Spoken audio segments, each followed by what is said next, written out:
Meditations by Marcus Aurelius Antoninus, the Roman Emperor. Introduction. Marcus Aurelius Antoninus was born on April 26, AD 121. His real name was Annius Verus, and he was sprung of a noble family which claimed descent from Numa, second king of Rome. Thus the most religious of emperors came of the blood of the most pious of early kings. His father, Annius Verus, had held high office in Rome, and his grandfather, of the same name, had been thrice consul. Both his parents died young, but Marcus held them in loving remembrance. On his father's death Marcus was adopted by his grandfather, the consular Annius Verus, and there was deep love between these two. On the very first page of his book Marcus gratefully declares how of his grandfather he had learned to be gentle and meek, and to refrain from all anger and passion. The Emperor Hadrian divined the fine character of the lad, whom he used to call not Verus but Verissimus, more truthful than his own name. He advanced Marcus to equestrian rank when 6 years of age, and at the age of 8 made him a member of the ancient Salian priesthood. The boy's aunt, Annia Galeria Faustina, was married to Antoninus Pius, afterwards emperor. Hence it came about that Antoninus, having no son, adopted Marcus, changing his name to that which he is known by, and betrothed him to his daughter Faustina. His education was conducted with all care. The ablest teachers were engaged for him, and he was trained in the strict doctrine of the Stoic philosophy, which was his great delight. He was taught to dress plainly and to live simply, to avoid all softness and luxury. His body was trained to hardihood by wrestling, hunting, and outdoor games, and though his constitution was weak, he showed great personal courage to encounter the fiercest boars. At the same time he was kept from the extravagancies of his day. The great excitement in Rome was the strife of the factions, as they were called, in the circus. The racing drivers used to adopt one of 4 colors: red, blue, white, or green, and their partisans showed an eagerness in supporting them which nothing could surpass. Riot and corruption went in the train of the racing chariots, and from all these things Marcus held severely aloof. In 140 Marcus was raised to the consulship, and in 145 his betrothal was consummated by marriage. 2 years later Faustina brought him a daughter, and soon after the tribunate and other imperial honors were conferred upon him. Antoninus Pius died in 161, and Marcus assumed the imperial state. He at once associated with himself Aeneas Commodus, whom Antoninus had adopted as a younger son at the same time with Marcus, giving him the name of Lucius Aurelius Verus. Henceforth the two are colleagues in the empire, the junior being trained as it were to succeed. No sooner was Marcus settled upon the throne than wars broke out on all sides. In the east, Vologeses III of Parthia began a long meditated revolt by destroying a whole Roman legion and invading Syria, 162. Verus was sent off in hot haste to quell this rising, and he fulfilled his trust by plunging into drunkenness and debauchery, while the war was left to his officers. Soon after Marcus had to face a more serious danger at home in the coalition of several powerful tribes on the northern frontier. Chief among those were the Marcomanni or Marchmen, the Quadi, mentioned in this book, the Sarmatians, the Catti, the Jazyges. In Rome itself there was pestilence and starvation, the one brought from the east by Verus's legions, the other caused by floods which had destroyed vast quantities of grain. After all had been done possible to allay famine and to supply pressing needs, Marcus being forced even to sell the imperial jewels to find money, both emperors set forth to a struggle which was to continue more or less during the rest of Marcus's reign. During these wars, in 169, Verus died. We have no means of following the campaigns in detail, but thus much is certain, that in the end the Romans succeeded in crushing the barbarian tribes, and effecting a settlement which made the empire more secure. Marcus was himself commander-in-chief, and victory was due no less to his own ability than to his wisdom in choice of lieutenants, shown conspicuously in the case of Pertinax. There were several important battles fought in these campaigns, and one of them has become celebrated for the legend of the Thundering Legion. In a battle against the Quadi in 174, the day seemed to be going in favor of the foe, when on a sudden arose a great storm of thunder and rain. The lightning struck the barbarians with terror, and they turned to rout. In later days this storm was said to have been sent in answer to the prayers of a legion which contained many Christians, and the name Thundering Legion should be given to it on this account. The title of Thundering Legion is known at an earlier date, so this part of the story at least cannot be true, but the aid of the storm is acknowledged by one of the scenes carved on Antonine's column at Rome, which commemorates these wars. The settlement made after these troubles might have been more satisfactory but for an unexpected rising in the east. Avidius Cassius, an able captain who had won renown in the Parthian Wars, was at this time chief governor of the eastern provinces. By whatever means induced, he had conceived the project of proclaiming himself emperor as soon as Marcus, who was then in feeble health, should die, and a report having been conveyed to him that Marcus was dead, Cassius did as he had planned. Marcus, on hearing the news, immediately patched up a peace and returned home to meet this new peril. The emperor's great grief was that he must needs engage in the horrors of civil strife. He praised the qualities of Cassius, and expressed a heartfelt wish that Cassius might not be driven to do himself a hurt before he should have the opportunity to grant a free pardon. But before he could come to the east, news had come to Cassius that the emperor still lived, his followers fell away from him, and he was assassinated. Marcus now went to the east, and while there the murderers brought the head of Cassius to him, but the emperor indignantly refused their gift, nor would he admit the men to his presence. On this journey his wife, Faustina, died. At his return the emperor celebrated a triumph, 176. Immediately afterwards he repaired to Germany, and took up once more the burden of war. His operations were followed by complete success, but the troubles of late years had been too much for his constitution, at no time robust, and on March 17, 180, he died in Pannonia. The good emperor was not spared domestic troubles. Faustina had borne him several children, of whom he was passionately fond. Their innocent faces may still be seen in many a sculpture gallery, recalling with odd effect the dreamy countenance of their father. But they died one by one, and when Marcus came to his own end only one of his sons still lived, the weak and worthless Commodus. On his father's death Commodus, who succeeded him, undid the work of many campaigns by a hasty and unwise peace, and his reign of 12 years proved him to be a ferocious and bloodthirsty tyrant. Scandal has made free with the name of Faustina herself, who is accused not only of unfaithfulness, but of intriguing with Cassius and egging him on to his fatal rebellion. It must be admitted that these charges rest on no sure evidence, and the emperor, at all events, loved her dearly, nor ever felt the slightest qualm of suspicion. As a soldier we have seen that Marcus was both capable and successful. As an administrator he was prudent and conscientious. Although steeped in the teachings of philosophy, he did not attempt to remodel the world on any preconceived plan. He trod the path beaten by his predecessors, seeking only to do his duty as well as he could, and to keep out corruption. He did some unwise things, it is true. To create a Comperian empire, as he did with Verus, was a dangerous innovation which could only succeed if one of the two effaced himself, and under Diocletian this very precedent caused the Roman Empire to split into halves. He erred in his civil administration by too much centralizing. But the strong point of his reign was the administration of justice.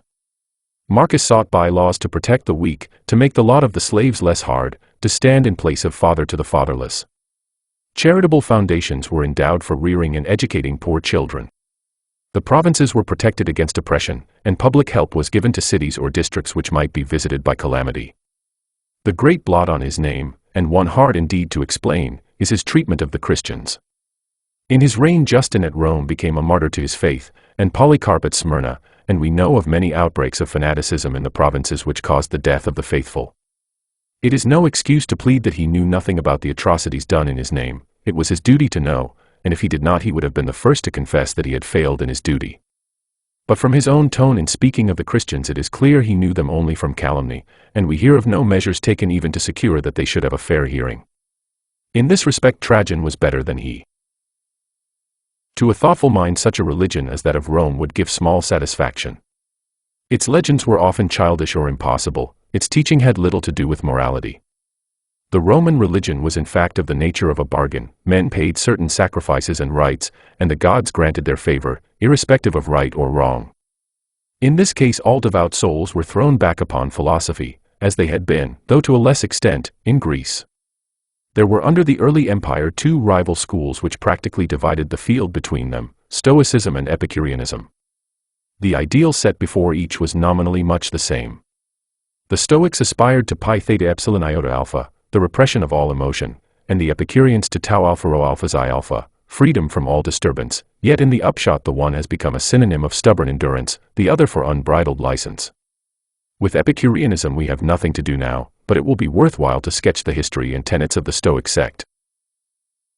Zeno, the founder of Stoicism, was born in Cyprus at some date unknown, but his life may be said roughly to be between the years 350 and 250 BC. Cyprus has been from time immemorial a meeting place of the East and West, and although we cannot grant any importance to a possible strain of Phoenician blood in him, for the Phoenicians were no philosophers, yet it is quite likely that through Asia Minor he may have come in touch with the Far East.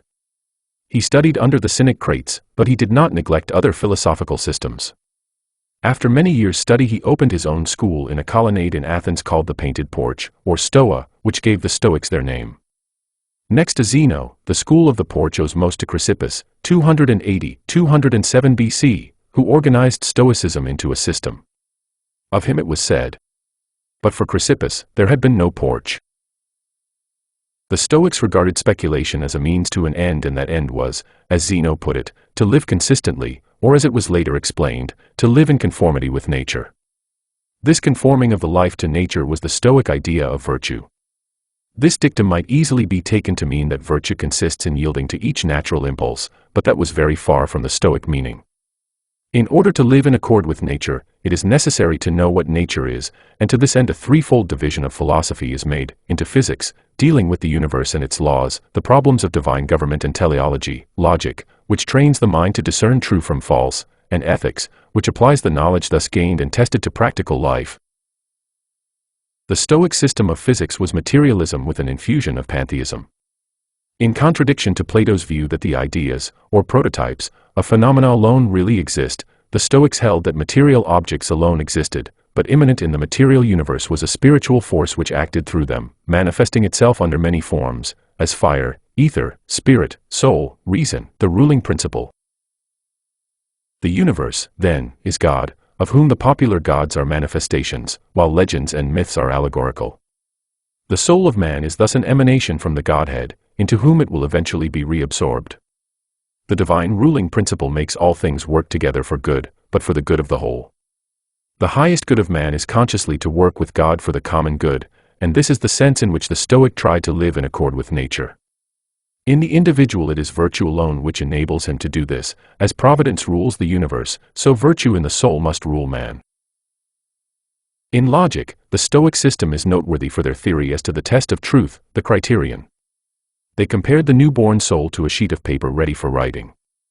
Upon this the senses write their impressions, and by experience of a number of these the soul unconsciously conceives general notions or anticipations. When the impression was such as to be irresistible it was called one that holds fast, or as they explained it, one proceeding from truth.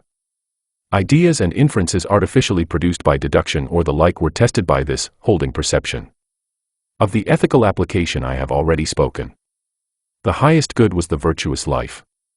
Virtue alone is happiness, and vice is unhappiness. Carrying this theory to its extreme, the Stoics said that there could be no gradations between virtue and vice, though of course each has its special manifestations. Moreover, nothing is good but virtue, and nothing but vice is bad. Those outside things which are commonly called good or bad, such as health and sickness, wealth and poverty, pleasure and pain, are to him indifferent. All these things are merely the sphere in which virtue may act. The ideal wise man is sufficient unto himself in all things, and knowing these truths, he will be happy even when stretched upon the rack. It is probable that no Stoic claimed for himself that he was this wise man, but that each strove after it as an ideal much as the Christian strives after a likeness to Christ. The exaggeration in this statement was, however, so obvious, that the later Stoics were driven to make a further subdivision of things indifferent into what is preferable and what is undesirable. They also held that for him who had not attained to the perfect wisdom, certain actions were proper. These were neither virtuous nor vicious, but, like the indifferent things, held a middle place. 2 points in the Stoic system deserve special mention. One is a careful distinction between things which are in our power and things which are not. Desire and dislike, opinion and affection, are within the power of the will, whereas health, wealth, honor, and other such are generally not so. The Stoic was called upon to control his desires and affections, and to guide his opinion, to bring his whole being under the sway of the will or leading principle, just as the universe is guided and governed by divine providence. This is a special application of the favorite Greek virtue of moderation, and has also its parallel in Christian ethics. The second point is a strong insistence on the unity of the universe, and on man's duty as part of a great whole. Public spirit was the most splendid political virtue of the ancient world, and it is here made cosmopolitan. It is again instructive to note that Christian sages insisted on the same thing. Christians are taught that they are members of a worldwide brotherhood, whereas neither Greek nor Hebrew, bond nor free, and that they live their lives as fellow workers with God. Such is the system which underlies the meditations of Marcus Aurelius. Some knowledge of it is necessary to the right understanding of the book, but for us the chief interest lies elsewhere. We do not come to Marcus Aurelius for a treatise on Stoicism. He is no head of a school to lay down a body of doctrine for students. He does not even contemplate that others should read what he writes. His philosophy is not an eager intellectual inquiry, but more what we should call religious feeling. The uncompromising stiffness of Zeno or Chrysippus is softened and transformed by passing through a nature reverent and tolerant, gentle and free from guile. The grim resignation which made life possible to the Stoic sage becomes in him almost a mood of aspiration. His book records the innermost thoughts of his heart, set down to ease it, with such moral maxims and reflections as may help him to bear the burden of duty and the countless annoyances of a busy life. It is instructive to compare the Meditations with another famous book, The Imitation of Christ. There is the same ideal of self-control in both. It should be a man's task, says the Imitation, to overcome himself, and every day to be stronger than himself. In withstanding of the passions standeth very peace of heart.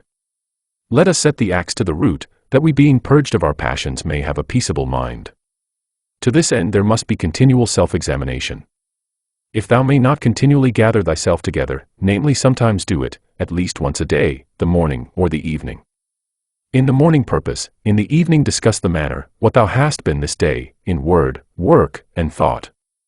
But while the Roman's temper is a modest self-reliance, the Christian aims at a more passive mood, humbleness and meekness, and reliance on the presence and personal friendship of God. The Roman scrutinizes his faults with severity, but without the self-contempt which makes the Christian vile in his own sight. The Christian, like the Roman, bids, study to withdraw thine heart from the love of things visible, but it is not the busy life of duty he has in mind so much as the contempt of all worldly things, and the cutting away of all lower delectations. Both rate men's praise or blame at their real worthlessness. Let not thy peace, says the Christian, be in the mouths of men.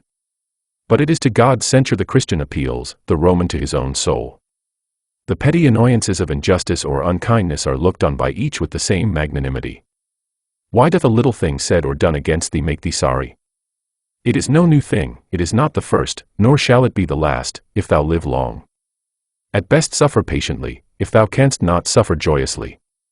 The Christian should sorrow more for other men's malice than for our own wrongs, but the Roman is inclined to wash his hands of the offender.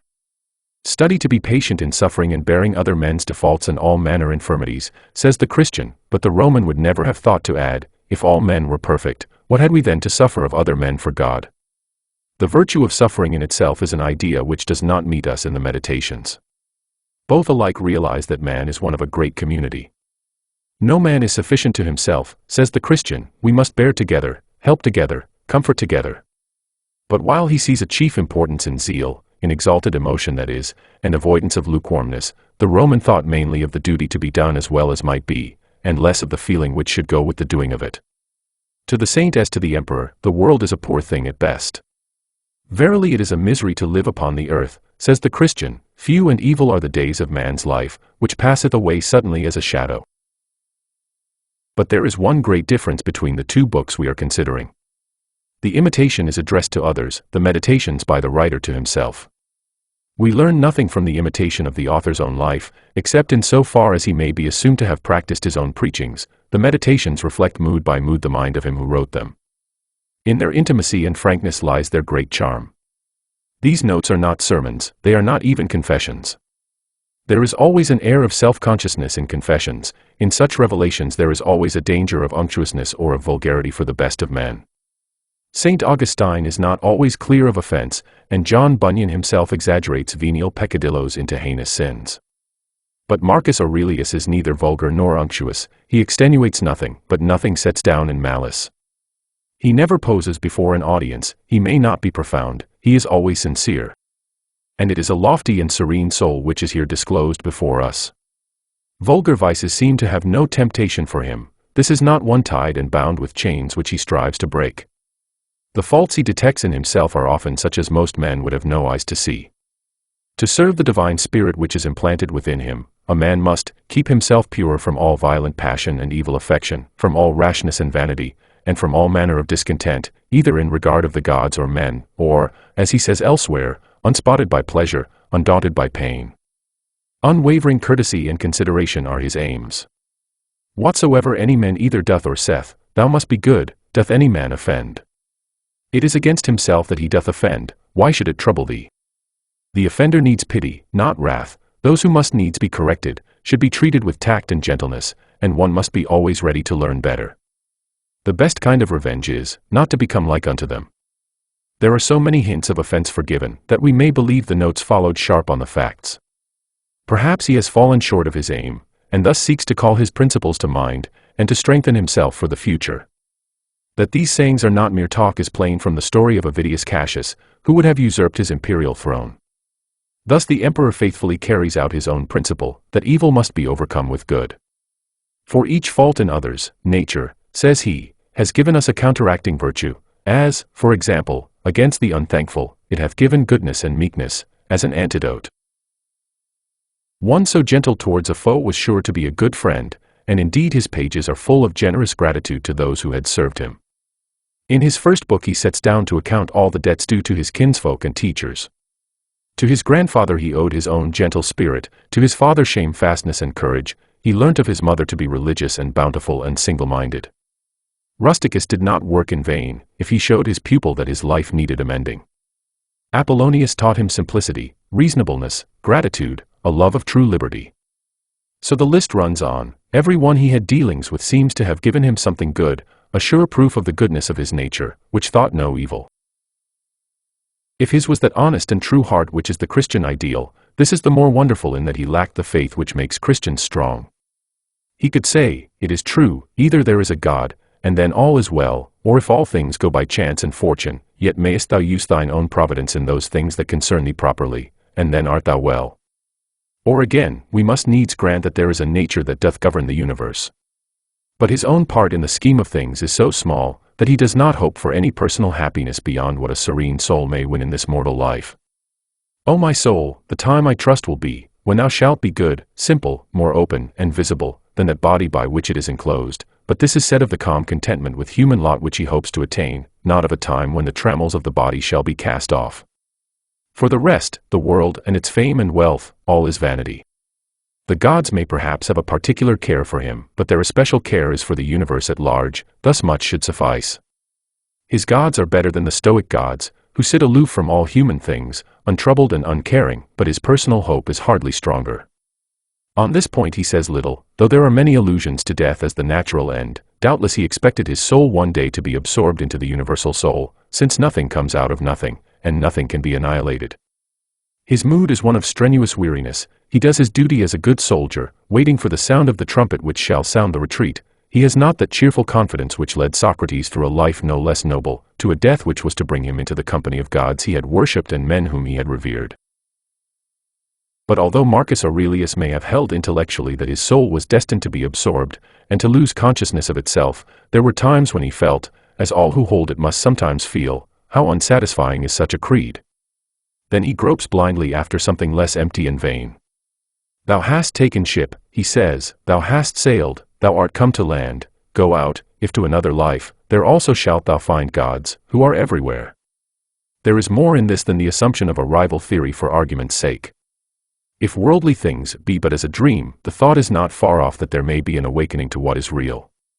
When he speaks of death as a necessary change, and points out that nothing useful and profitable can be brought about without change, did he perhaps think of the change in a corn of wheat, which is not quickened except it die? Nature's marvelous power of recreating out of corruption is surely not confined to bodily things.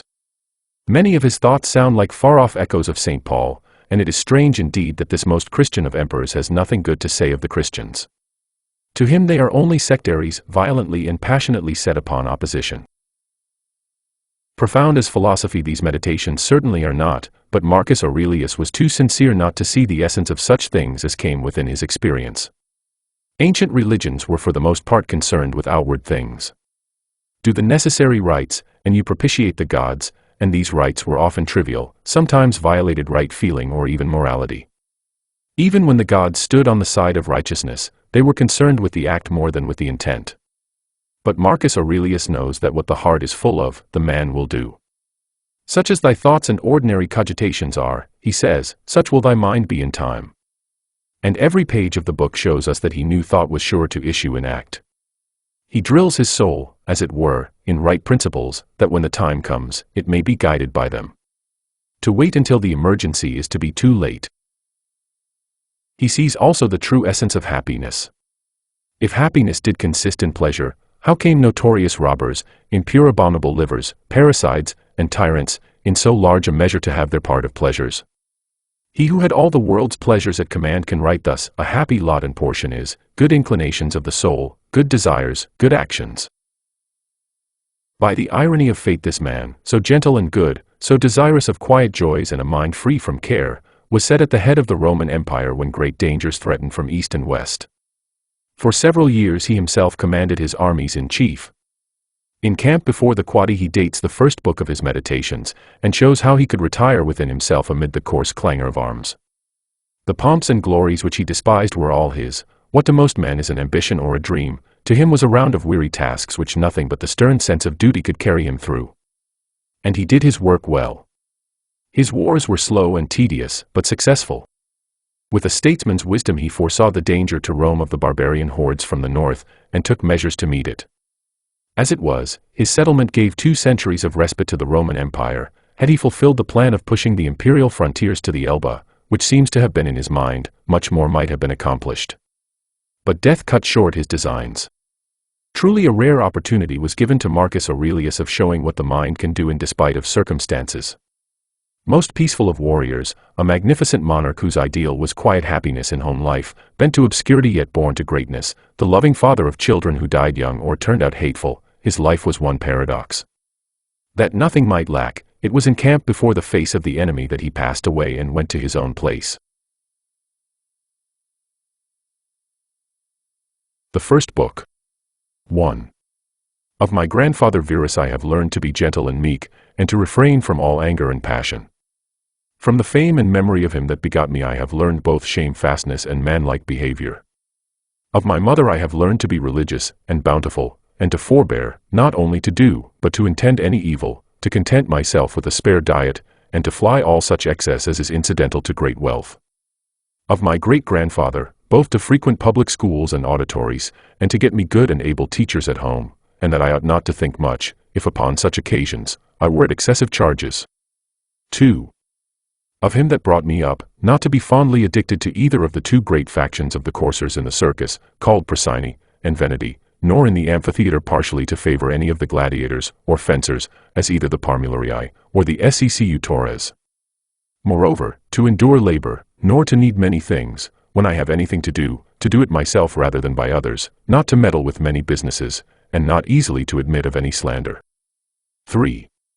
Of Dionytus, not to busy myself about vain things, and not easily to believe those things, which are commonly spoken, by such as take upon them to work wonders, and by sorcerers, or prestidigitators, and impostors, concerning the power of charms, and their driving out of demons, or evil spirits, and the like. Not to keep quails for the game, nor to be mad after such things. Not to be offended with other men's liberty of speech, and to apply myself unto philosophy. Him also I must thank, that ever I heard first Bacchius, then Tandasis and Marcianus, and that I did write dialogues in my youth, and that I took liking to the philosopher's little couch and skins, and such other things, which by the Grecian discipline are proper to those who profess philosophy. 4. To Rusticus I am beholding, that I first entered into the conceit that my life wanted some redress and cure. And then, that I did not fall into the ambition of ordinary sophists, either to write tracts concerning the common theorems, or to exhort men unto virtue and the study of philosophy by public orations, as also that I never by way of ostentation did affect to show myself an active able man, for any kind of bodily exercises. And that I gave over the study of rhetoric and poetry, and of elegant neat language. That I did not use to walk about the house in my long robe, nor to do any such things. Moreover I learned of him to write letters without any affectation, or curiosity, such as that was, which by him was written to my mother from Sinuessa, and to be easy and ready to be reconciled, and well pleased again with them that had offended me, as soon as any of them would be content to seek unto me again. to read with diligence, not to rest satisfied with a light and superficial knowledge, nor quickly to assent to things commonly spoken of, whom also I must thank that ever I lighted upon Epictetus's Hypomemata, or moral commentaries and common factions, which also he gave me of his own. 5. From Apollonius, true liberty, and unvariable steadfastness, and not to regard anything at all, though never so little, but right and reason, and always, whether in the sharpest pains, or after the loss of a child, or in long diseases, to be still the same man, who also was a present and visible example unto me, that it was possible for the same man to be both vehement and remiss, a man not subject to be vexed, and offended with the incapacity of his scholars and auditors in his lectures and expositions, and a true pattern of a man who of all his good gifts and faculties, least esteemed in himself, that his excellent skill and ability to teach and persuade others the common theorems and maxims of the Stoic philosophy. Of him also I learned how to receive favors and kindnesses, as commonly they are accounted from friends, so that I might not become obnoxious unto them, for them, nor more yielding upon occasion, than in right I ought, and yet so that I should not pass them neither, as an unsensible and unthankful man. 6. Of Sextus, mildness and the pattern of a family governed with paternal affection, and a purpose to live according to nature, to be grave without affectation, to observe carefully the several dispositions of my friends, not to be offended with idiots, nor unseasonably to set upon those that are carried with the vulgar opinions, with the theorems, and tenets of philosophers, his conversation being an example how a man might accommodate himself to all men and companies, so that though his company were sweeter and more pleasing than any flatterer's cogging and fawning, yet was it at the same time most respected and reverenced. Who also had a proper happiness and faculty, rationally and methodically to find out, and set in order all necessary determinations and instructions for a man's life. A man without ever the least appearance of anger, or any other passion, able at the same time most exactly to observe the Stoic apatheia, or unpassionateness, and yet to be most tender-hearted, ever of good credit, and yet almost without any noise, or rumor, very learned, and yet making little show. 7. From Alexander the grammarian, to be unreprovable myself, and not reproachfully to reprehend any man for a barbarism, or a solecism, or any false pronunciation, but dexterously by way of answer, or testimony, or confirmation of the same matter, taking no notice of the word, to utter it as it should have been spoken, or by some other such close and indirect admonition, handsomely and civilly to tell him of it. 8. Affronto, to how much envy and fraud and hypocrisy the state of a tyrannous king is subject unto, and how they who are commonly called eupatridae, i.e. nobly born, are in some sort incapable, or void of natural affection. 9. Of Alexander the Platonic, not often nor without great necessity to say, or to write to any man in a letter, I am not at leisure, nor in this manner still to put off those duties, which we owe to our friends and acquaintances, to every one in his kind, under pretence of urgent affairs. 10. Of Catullus, not to contemn any friend's expostulation, though unjust, but to strive to reduce him to his former disposition, freely and heartily to speak well of all my masters upon any occasion, as it is reported of Domitius and Athenodidus, and to love my children with true affection. 11. From my brother Severus, to be kind and loving to all them of my house and family, by whom also I came to the knowledge of Thrasea and Helvidius, and Cato, and Dio, and Brutus. He it was also that did put me in the first conceit and desire of an equal commonwealth, administered by justice and equality, and of a kingdom wherein should be regarded nothing more than the good and welfare of the subjects. Of him also, to observe a constant tenor, not interrupted, with any other cares and distractions, in the study and esteem of philosophy, to be bountiful and liberal in the largest measure, always to hope the best, and to be confident that my friends love me. In whom I moreover observed open dealing towards those whom he reproved at any time, and that his friends might without all doubt or much observation know what he would, or would not, so open and plain was he. 12. From Claudius Maximus, in all things to endeavor to have power of myself, and in nothing to be carried about, to be cheerful and courageous in all sudden chances and accidents, as in sicknesses, to love mildness, and moderation, and gravity, and to do my business, whatsoever it be, thoroughly, and without querulousness. Whatsoever he said, all men believed him that as he spake, so he thought, and whatsoever he did, that he did it with a good intent. His manner was, never to wonder at anything, never to be in haste, and yet never slow, nor to be perplexed, or dejected, or at any time unseemly, or excessively to laugh. Nor to be angry, or suspicious, but ever ready to do good, and to forgive, and to speak truth, and all this, as one that seemed rather of himself to have been straight and right, than ever to have been rectified or redressed, neither was there any man that ever thought himself undervalued by him, or that could find in his heart to think himself a better man than he. He would also be very pleasant and gracious. 13. In my father, I observed his meekness, his constancy without wavering in those things, which after a due examination and deliberation, he had determined. How free from all vanity he carried himself in matter of honor and dignity, as they are esteemed his laboriousness and assiduity, his readiness to hear any man that had aught to say tending to any common good, how generally and impartially he would give every man his due, his skill and knowledge, when rigor or extremity, or when remissness or moderation was in season, how he did abstain from all unchaste love of youths. His moderate condescending to other men's occasions as an ordinary man, neither absolutely requiring of his friends that they should wait upon him at his ordinary meals, nor that they should of necessity accompany him in his journeys, and that whensoever any business upon some necessary occasions was to be put off and omitted before it could be ended, he was ever found when he went about it again, the same man that he was before. His accurate examination of things in consultations, and patient hearing of others. He would not hastily give over the search of the matter, as one easy to be satisfied with sudden notions and apprehensions. His care to preserve his friends, how neither at any time he would carry himself towards them with disdainful neglect, and grow weary of them, nor yet at any time be madly fond of them. His contented mind in all things, his cheerful countenance, his care to foresee things afar off, and to take order for the least, without any noise or clamor. Moreover, how all acclamations and flattery were repressed by him, how carefully he observed all things necessary to the government, and kept an account of the common expenses, and how patiently he did abide that he was reprehended by some for this his strict and rigid kind of dealing.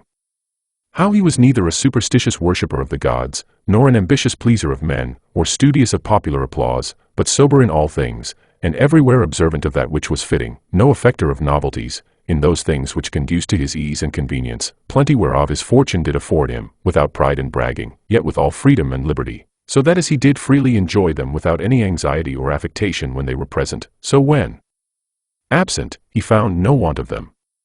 Moreover, that he was never commended by any man, as either a learned acute man, or an obsequious officious man, or a fine orator, but as a ripe mature man, a perfect sound man, one that could not endure to be flattered, able to govern both himself and others.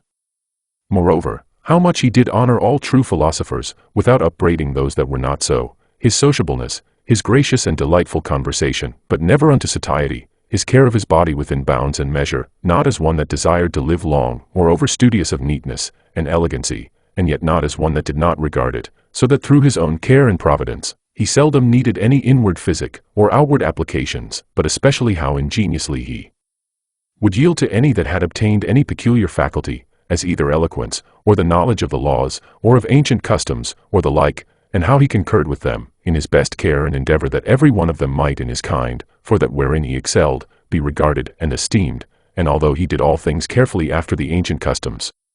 Again, how he was not easily moved and tossed up and down, but loved to be constant, both in the same places and businesses, and how after his great fits of headache he would return fresh and vigorous to his wonted affairs.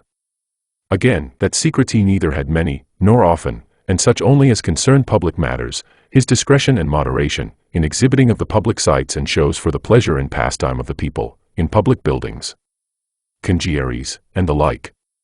In all these things, having a respect unto men only as men, and to the equity of the things themselves, and not unto the glory that might follow. Never wont to use the baths at unseasonable hours, no builder, never curious, or solicitous, either about his meat, or about the workmanship, or color of his clothes, or about anything that belonged to external beauty. In all his conversation, far from all inhumanity, all boldness, and incivility, all greediness and impetuosity, never doing anything with such earnestness and intention that a man could say of him that he did sweat about it, but contrariwise, all things distinctly, as at leisure, without trouble, orderly, soundly, and agreeably. A man might have applied that to him, which is recorded of Socrates, that he knew how to want, and to enjoy those things, in the want whereof, most men show themselves weak, and in the fruition, intemperate, but to hold out firm and constant, and to keep within the compass of true moderation and sobriety in either estate, is proper to a man, who hath a perfect and invincible soul, such as he showed himself in the sickness of Maximus. 14. From the gods I received that I had good grandfathers, and parents, a good sister, good masters, good domestics, loving kinsmen, almost all that I have, and that I never through haste and rashness transgressed against any of them, notwithstanding that my disposition was such, as that such a thing, if occasion had been, might very well have been committed by me, but that it was the mercy of the gods, to prevent such a concurring of matters and occasions, as might make me to incur this blame. That I was not long brought up by the concubine of my father, that I preserved the flower of my youth. That I took not upon me to be a man before my time, but rather put it off longer than I needed. That I lived under the government of my Lord and Father, who would take away from me all pride and vainglory, and reduce me to that conceit and opinion that it was not impossible for a prince to live in the court without a troop of guards and followers, extraordinary apparel, such and such torches and statues, and other like particulars of state and magnificence, but that a man may reduce and contract himself almost to the state of a private man, and yet for all that not to become the more base and remiss in those public matters and affairs wherein power and authority is requisite. That I have had such a brother, who by his own example might stir me up to think of myself, and by his respect and love, delight and please me. That I have got ingenuous children, and that they were not born distorted, nor with any other natural deformity. That I was no great proficient in the study of rhetoric and poetry, and of other faculties, which perchance I might have dwelt upon, if I had found myself to go on in them with success.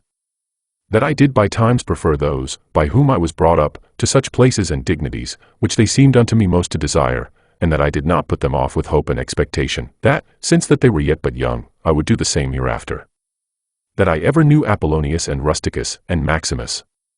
That I have had occasion often and effectually to consider and meditate with myself, concerning that life which is according to nature, what the nature and manner of it is. That as often as I had a purpose to help and succor any that either were poor, or fallen into some present necessity, I never was answered by my officers that there was not ready money enough to do it, and that I myself never had occasion to require the like succor from any other. That I have such a wife, so obedient, so loving, so ingenuous. That I had choice of fit and able men, to whom I might commit the bringing up of my children. That by dreams I have received help, as for other things, so in particular, how I might stay my casting of blood, and cure my dizziness, as that also that happened to the Incogita, as unto Chrysis when he prayed by the seashore. And when I did first apply myself to philosophy, that I did not fall into the hands of some sophists, or spent my time either in reading the manifold volumes of ordinary philosophers, nor in practicing myself in the solution of arguments and fallacies, nor dwelt upon the studies of the meteors, and other natural curiosities. All these things without the assistance of the gods, and fortune, could not have been. 15. In the country of the Quadiate Granua, these betimes in the morning say to thyself, this day I shalt have to do with an idle curious man, with an unthankful man, a railer, a crafty, false, or an envious man, an unsociable uncharitable man. All these ill qualities have happened unto them, through ignorance of that which is truly good and truly bad. But I that understand the nature of that which is good, that it only is to be desired, and of that which is bad, that it only is truly odious and shameful, who know moreover, that this transgressor, whosoever he be, is my kinsman, not by the same blood and seed, but by participation of the same reason, and of the same divine particle. How can I either be hurt by any of those, since it is not in their power to make me incur anything that is truly reproachful, or angry, and ill-affected towards him, who by nature is so near unto me? For we are all born to be fellow workers, as the feet, the hands, and the eyelids, as the rows of the upper and under teeth, for such therefore to be in opposition, is against nature, and what is it to chafe at, and to be averse from, but to be in opposition? 16. Whatsoever I am, is either flesh, or life, or that which we commonly call the mistress and overruling part of man, reason. Away with thy books, suffer not thy mind any more to be distracted, and carried to and fro, for it will not be, but is even now ready to die. Think little of thy flesh, blood, bones, and a skin, a pretty piece of knit and twisted work, consisting of nerves, veins and arteries, think no more of it, than so. And as for thy life, consider what it is, a wind, not one constant wind neither, but every moment of an hour let out, and sucked in again. The third, is thy ruling part, and here consider, thou art an old man, suffer not that excellent part to be brought in subjection, and to become slavish, suffer it not to be drawn up and down with unreasonable and unsociable lusts and motions, as it were with wires and nerves, suffer it not any more, either to repine at anything now present, or to fear and fly anything to come, which the destiny hath appointed thee. 17. Whatsoever proceeds from the gods immediately, that any man will grant totally depends from their divine providence. As for those things that are commonly said to happen by fortune, even those must be conceived to have dependence from nature, or from that first and general connection, and concatenation of all those things, which more apparently by the divine providence are administered and brought to pass. All things flow from thence. And whatsoever it is that is both necessary, and conducing to the whole, part of which thou art, and whatsoever it is that is requisite and necessary for the preservation of the general, must of necessity for every particular nature, be good and behoveful. And as for the whole, it is preserved, as by the perpetual mutation and conversion of the simple elements one into another, so also by the mutation and alteration of things mixed and compounded. Let these things suffice thee, let them be always unto thee, as thy general rules and precepts. As for thy thirst after books, away with it with all speed, that thou die not murmuring and complaining, but truly meek and well satisfied, and from thy heart thankful unto the gods. The second book. 1. Remember how long thou hast already put off these things, and how often a certain day and hour as it were, having been set unto thee by the gods, thou hast neglected it. It is high time for thee to understand the true nature both of the world, whereof thou art a part, and of that Lord and Governor of the world, from whom, as a channel from the spring, thou thyself didst flow, and that there is but a certain limit of time appointed unto thee, which if thou shalt not make use of to calm and allay the many distempers of thy soul, it will pass away and thou with it, and never after return. 2. Let it be thy earnest and incessant care as a Roman and a man to perform whatsoever it is that thou art about, with true and unfeigned gravity, natural affection, freedom and justice, and as for all other cares and imaginations, how thou mayest ease thy mind of them. Which thou shalt do, if thou shalt go about every action as thy last action, free from all vanity, all passionate and wilful aberration from reason, and from all hypocrisy, and self-love, and dislike of those things, which by the fates or appointment of God have happened unto thee. Thou seest that those things, which for a man to hold on in a prosperous course, and to live a divine life, are requisite and necessary, are not many, for the gods will require no more of any man, that shall but keep and observe these things. 3. Do, soul, do, abuse and contemn thyself, yet a while and the time for thee to respect thyself, will be at an end. Every man's happiness depends from himself, but behold thy life is almost at an end, whiles affording thyself no respect, thou dost make thy happiness to consist in the souls and conceits of other men. 4. Why should any of these things that happen externally so much distract thee? Give thyself leisure to learn some good thing, and cease roving and wandering to and fro. Thou must also take heed of another kind of wandering, for they are idle in their actions, who toil and labor in this life, and have no certain scope to which to direct all their motions and desires. 5. For not observing the state of another man's soul, scarce was ever any man known to be unhappy. Tell whosoever they be that intend not, and guide not by reason and discretion the motions of their own souls, they must of necessity be unhappy. 6.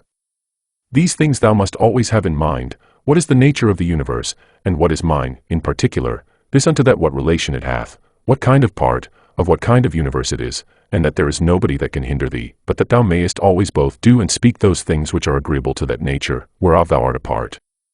7. Theophrastus, where he compares sin with sin, as after a vulgar sense such things I grant may be compared, says well and like a philosopher, that those sins are greater which are committed through lust, than those which are committed through anger. For he that is angry seems with a kind of grief and close contraction of himself, to turn away from reason, but he that sins through lust, being overcome by pleasure, doth in his very sin bewray a more impotent and unmanlike disposition. Well then, and like a philosopher doth he say, that he of the two is the more to be condemned, that sins with pleasure, than he that sins with grief. For indeed this latter may seem first to have been wronged, and so in some manner through grief thereof to have been forced to be angry, whereas he who through lust doth commit anything, did of himself merely resolve upon that action. 8. Whatsoever thou dost effect, whatsoever thou dost project, so do, and so project all, as one who, for aught thou knowest, may at this very present depart out of this life. And as for death, if there be any gods, it is no grievous thing to leave the society of men. The gods will do thee no hurt, thou mayest be sure. But if it be so that there be no gods, or that they take no care of the world, why should I desire to live in a world void of gods, and of all divine providence? But gods there be certainly, and they take care for the world, and as for those things which be truly evil, as vice and wickedness, such things they have put in a man's own power, that he might avoid them if he would, and had there been anything besides that had been truly bad and evil, they would have had a care of that also, that a man might have avoided it. But why should that be thought to hurt and prejudice a man's life in this world, which cannot any ways make man himself the better, or the worse in his own person? Neither must we think that the nature of the universe did either through ignorance pass these things, or if not as ignorant of them, yet as unable either to prevent, or better to order and dispose them. It cannot be that she through want either of power or skill, should have committed such a thing, so as to suffer all things both good and bad, equally and promiscuously, to happen unto all both good and bad. As for life therefore, and death, honor and dishonor, labor and pleasure, riches and poverty, all these things happen unto men indeed, both good and bad, equally, but as things which of themselves are neither good nor bad, because of themselves, neither shameful nor praiseworthy. 9. Consider how quickly all things are dissolved and resolved, the bodies and substances themselves, into the matter and substance of the world, and their memories into the general age and time of the world. Consider the nature of all worldly sensible things, of those especially, which either ensnare by pleasure, or for their irksomeness are dreadful, or for their outward luster and show are in great esteem and request, how vile and contemptible, how base and corruptible, how destitute of all true life and being they are. 10. It is the part of a man endowed with a good understanding faculty, to consider what they themselves are in very deed, from whose bare conceits and voices, honor and credit do proceed, as also what it is to die, and how if a man shall consider this by itself alone, to die, and separate from it in his mind all those things which with it usually represent themselves unto us, he can conceive of it no otherwise, than as of a work of nature, and he that fears any work of nature, is a very child. Now death, it is not only a work of nature, but also conducing to nature. 11. Consider with thyself how man, and by what part of his, is joined unto God, and how that part of man is affected, when it is said to be diffused. There is nothing more wretched than that soul, which in a kind of circuit compasseth all things, searching, as he saith, even the very depths of the earth, and by all signs and conjectures prying into the very thoughts of other men's souls, and yet of this, is not sensible, that it is sufficient for a man to apply himself wholly, and to confine all his thoughts and cares to the tendance of that spirit which is within him, and truly and really to serve him. His service doth consist in this, that a man keep himself pure from all violent passion and evil affection, from all rashness and vanity, and from all manner of discontent, either in regard of the gods or men. For indeed whatsoever proceeds from the gods, deserves respect for their worth and excellency, and whatsoever proceeds from men, as they are our kinsmen, should by us be entertained, with love, always, sometimes, as proceeding from their ignorance, of that which is truly good and bad, a blindness no less, than that by which we are not able to discern between white and black with a kind of pity and compassion also. 12. If thou shouldst live 3,000, or as many as 10,000 of years, yet remember this, that man can part with no life properly, save with that little part of life, which he now lives, and that which he lives, is no other, than that which at every instant he parts with. That then which is longest of duration, and that which is shortest, come both to one effect.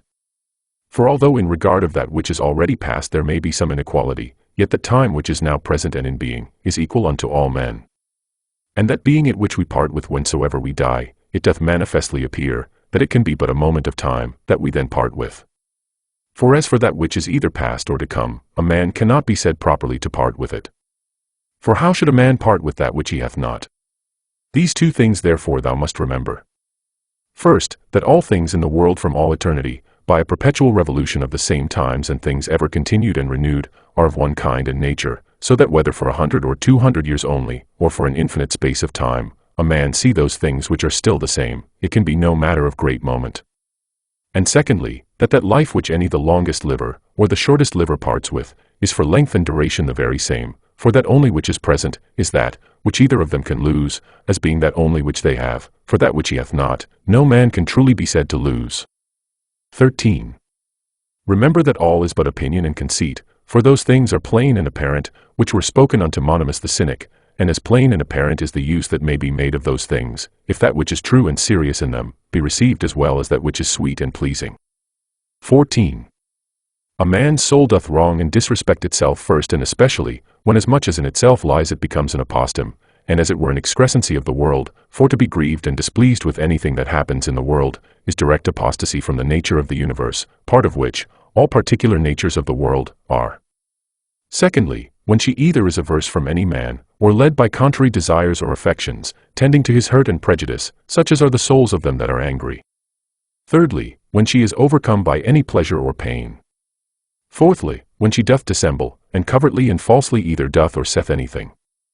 Fifthly, when she doth either affect or endeavor anything to no certain end, but rashly and without due ratiocination and consideration, how consequent or inconsequent it is to the common end. For even the least things ought not to be done without relation unto the end, and the end of the reasonable creatures is, to follow and obey him, who is the reason as it were, and the law of this great city, and ancient commonwealth. 15. The time of a man's life is as a point, the substance of it ever flowing, the sense obscure, and the whole composition of the body tending to corruption. His soul is restless, fortune uncertain, and fame doubtful. To be brief, as a stream so are all things belonging to the body, as a dream, or as a smoke, so are all that belong unto the soul. Our life is a warfare, and a mere pilgrimage. Fame after life is no better than oblivion. What is it then that will adhere and follow? Only one thing, philosophy. And philosophy doth consist in this, for a man to preserve that spirit which is within him, from all manner of contumelies and injuries, and above all pains or pleasures, never to do anything either rashly, or feignedly, or hypocritically.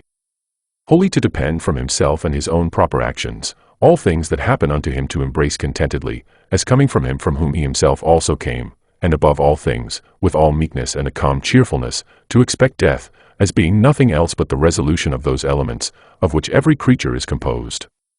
And if the elements themselves suffer nothing by this their perpetual conversion of one into another, that dissolution and alteration, which is so common unto all, why should it be feared by any? Is not this according to nature? But nothing that is according to nature can be evil. The third book. 1. A man must not only consider how daily his life wasteth and decreaseth, but this also, that if he live long, he cannot be certain whether his understanding shall continue so able and sufficient for either discreet consideration in matter of businesses, or for contemplation, it being the thing whereon true knowledge of things both divine and human doth depend. For if once he shall begin to dote, his respiration, nutrition, his imaginative, and appetitive, and other natural faculties, may still continue the same, he shall find no want of them. But how to make that right use of himself that he should, how to observe exactly in all things that which is right and just, how to redress and rectify all wrong, or sudden apprehensions and imaginations, and even of this particular, whether he should live any longer or no, to consider duly, for all such things, wherein the best strength and vigor of the mind is most requisite, his power and ability will be past and gone. Thou must hasten therefore, not only because thou art every day nearer unto death than other, but also because that intellective faculty in thee, whereby thou art enabled to know the true nature of things, and to order all thy actions by that knowledge, doth daily waste and decay, or may fail thee before thou die. 2.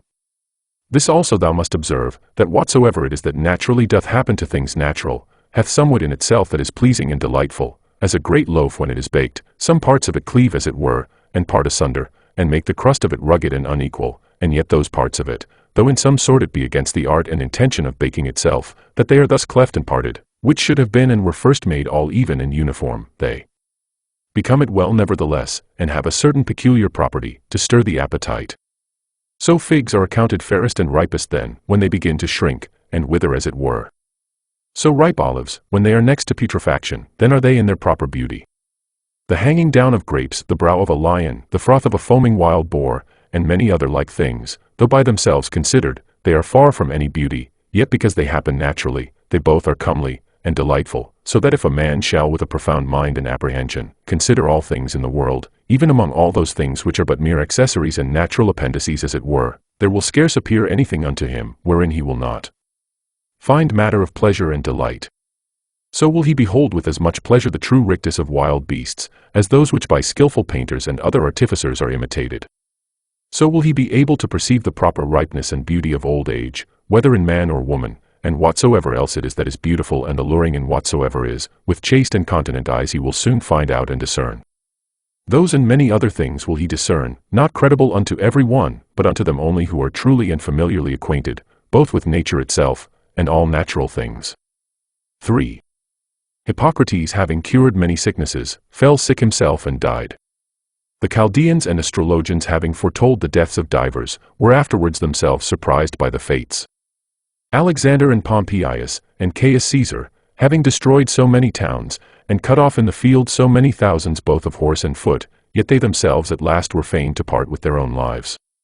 Heraclitus, having written so many natural tracts concerning the last and general conflagration of the world, died afterwards all filled with water within, and all bedaubed with dirt and dung without. Lice killed Democritus, and Socrates, another sort of vermin, wicked ungodly men. How then stands the case? Thou hast taken ship, thou hast sailed, thou art come to land, go out, if to another life, there also shalt thou find gods, who are everywhere. If all life and sense shall cease, then shalt thou cease also to be subject to either pains or pleasures, and to serve and tend this vile cottage, so much the viler, by how much that which ministers unto it doth excel, the one being a rational substance, and a spirit, the other nothing but earth and blood. 4. Spend not the remnant of thy days in thoughts and fancies concerning other men, when it is not in relation to some common good, when by it thou art hindered from some other better work. That is, spend not thy time in thinking, what such a man doth, and to what end, what he saith, and what he thinks, and what he is about, and such other things or curiosities, which make a man to rove and wander from the care and observation of that part of himself, which is rational, and overruling. See therefore in the whole series and connection of thy thoughts, that thou be careful to prevent whatsoever is idle and impertinent, but especially, whatsoever is curious and malicious, and thou must use thyself to think only of such things, of which if a man upon a sudden should ask thee, what it is that thou art now thinking, thou mayest answer this, and that, freely and boldly, that so by thy thoughts it may presently appear that in all thee is sincere, and peaceable, as Becometh one that is made for society, and regards not pleasures, nor gives way to any voluptuous imaginations at all, free from all contentiousness, envy, and suspicion, and from whatsoever else thou wouldest blush to confess thy thoughts were set upon. He that is such, is he surely that doth not put off to lay hold on that which is best indeed, a very priest and minister of the gods, well acquainted and in good correspondence with him especially that is seated and placed within himself, as in a temple and sacrary, to whom also he keeps and preserves himself unspotted by pleasure, undaunted by pain, free from any manner of wrong, or contumely, by himself offered unto himself, not capable of any evil from others, a wrestler of the best sort, and for the highest prize, that he may not be cast down by any passion or affection of his own, deeply dyed and drenched in righteousness, embracing and accepting with his whole heart whatsoever either hapneth or is allotted unto him. One who not often, nor without some great necessity tending to some public good, mindeth what any other, either speaks, or doth, or purposeth, for those things only that are in his own power, or that are truly his own, are the objects of his employments, and his thoughts are ever taken up with those things, which of the whole universe are by the fates or providence destined and appropriated unto himself. Those things that are his own, and in his own power, he himself takes order, for that they be good, and as for those that happen unto him, he believes them to be so. For that lot and portion which is assigned to every one, as it is unavoidable and necessary, so is it always profitable. He remembers besides that whatsoever partakes of reason, is akin unto him, and that to care for all men generally, is agreeing to the nature of a man, but as for honor and praise, that they ought not generally to be admitted and accepted of from all, but from such only, who live according to nature. As for them that do not, what manner of men they be at home, or abroad, day or night, how condition themselves with what manner of conditions, or with men of what conditions they moil and pass away the time together, he know it, and remembers right well, he therefore regards not such praise and approbation, as proceeding from them, who cannot like and approve themselves. 5. Do nothing against thy will, nor contrary to the community, nor without due examination, nor with reluctancy. Affect not to set out thy thoughts with curious neat language. Be neither a great talker, nor a great undertaker. Moreover, let thy God that is in thee to rule over thee, find by thee, that he hath to do with a man, an aged man, a sociable man, a Roman, a prince, one that hath ordered his life, as one that expecteth, as it were, nothing but the sound of the trumpet, sounding a retreat to depart out of this life with all expedition. One who for his word or actions neither needs an oath, nor any man to be a witness. 6. To be cheerful, and to stand in no need, either of other men's help or attendance, or of that rest and tranquility, which thou must be beholding to others for. Rather like one that is straight of himself, or hath ever been straight, than one that hath been rectified. 7. If thou shalt find anything in this mortal life better than righteousness, than truth, temperance, fortitude, and in general better than a mind contented both with those things which according to right and reason she doth, and in those, which without her will and knowledge happen unto thee by the providence, if I say, thou canst find out anything better than this, apply thyself unto it with thy whole heart, and that which is best wheresoever thou dost find it, enjoy freely. But if nothing thou shalt find worthy to be preferred to that spirit which is within thee, if nothing better than to subject unto thee thine own lusts and desires, and not to give way to any fancies or imaginations before thou hast duly considered of them, nothing better than to withdraw thyself, to use Socrates his words, from all sensuality, and submit thyself unto the gods, and to have care of all men in general, if thou shalt find that all other things in comparison of this are but vile and of little moment, then give not way to any other thing, which being once though but affected and inclined unto, it will no more be in thy power without all distraction, as thou oughtest to prefer and to pursue after that good, which is thine own and thy proper good. For it is not lawful, that anything that is of another and inferior kind and nature, be it what it will, as either popular applause, or honor, or riches, or pleasures, should be suffered to confront and contest as it were, with that which is rational, and operatively good. For all these things, if once though but for a while, they begin to please, they presently prevail, and pervert a man's mind, or turn a man from the right way. Do thou therefore, I say absolutely and freely, make choice of that which is best, and stick unto it. Now, that they say is best, which is most profitable. If they mean profitable to man as he is a rational man, stand thou to it, and maintain it, but if they mean profitable, as he is a creature, only reject it, and from this thy tenet and conclusion keep off carefully all plausible shows and colors of external appearance, that thou mayest be able to discern things rightly. 8.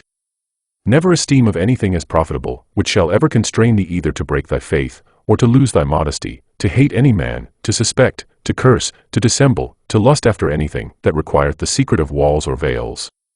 But he that preferreth before all things his rational part and spirit, and the sacred mysteries of virtue which issueth from it, he shall never lament and exclaim, never sigh, he shall never want either solitude or company, and which is chiefest of all, he shall live without either desire or fear. And as for life, whether for a long or short time he shall enjoy his soul thus compassed about with a body, he is altogether indifferent. For if even now he were to depart, he is as ready for it, as for any other action, which may be performed with modesty and decency. For all his life long, this is his only care, that his mind may always be occupied in such intentions and objects, as are proper to a rational sociable creature. 9. In the mind that is once truly disciplined and purged, thou canst not find anything, either foul or impure, or as it were festered, nothing that is either servile, or affected, no partial tie, no malicious averseness, nothing obnoxious, nothing concealed.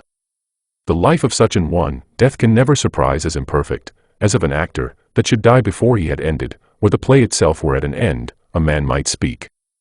10.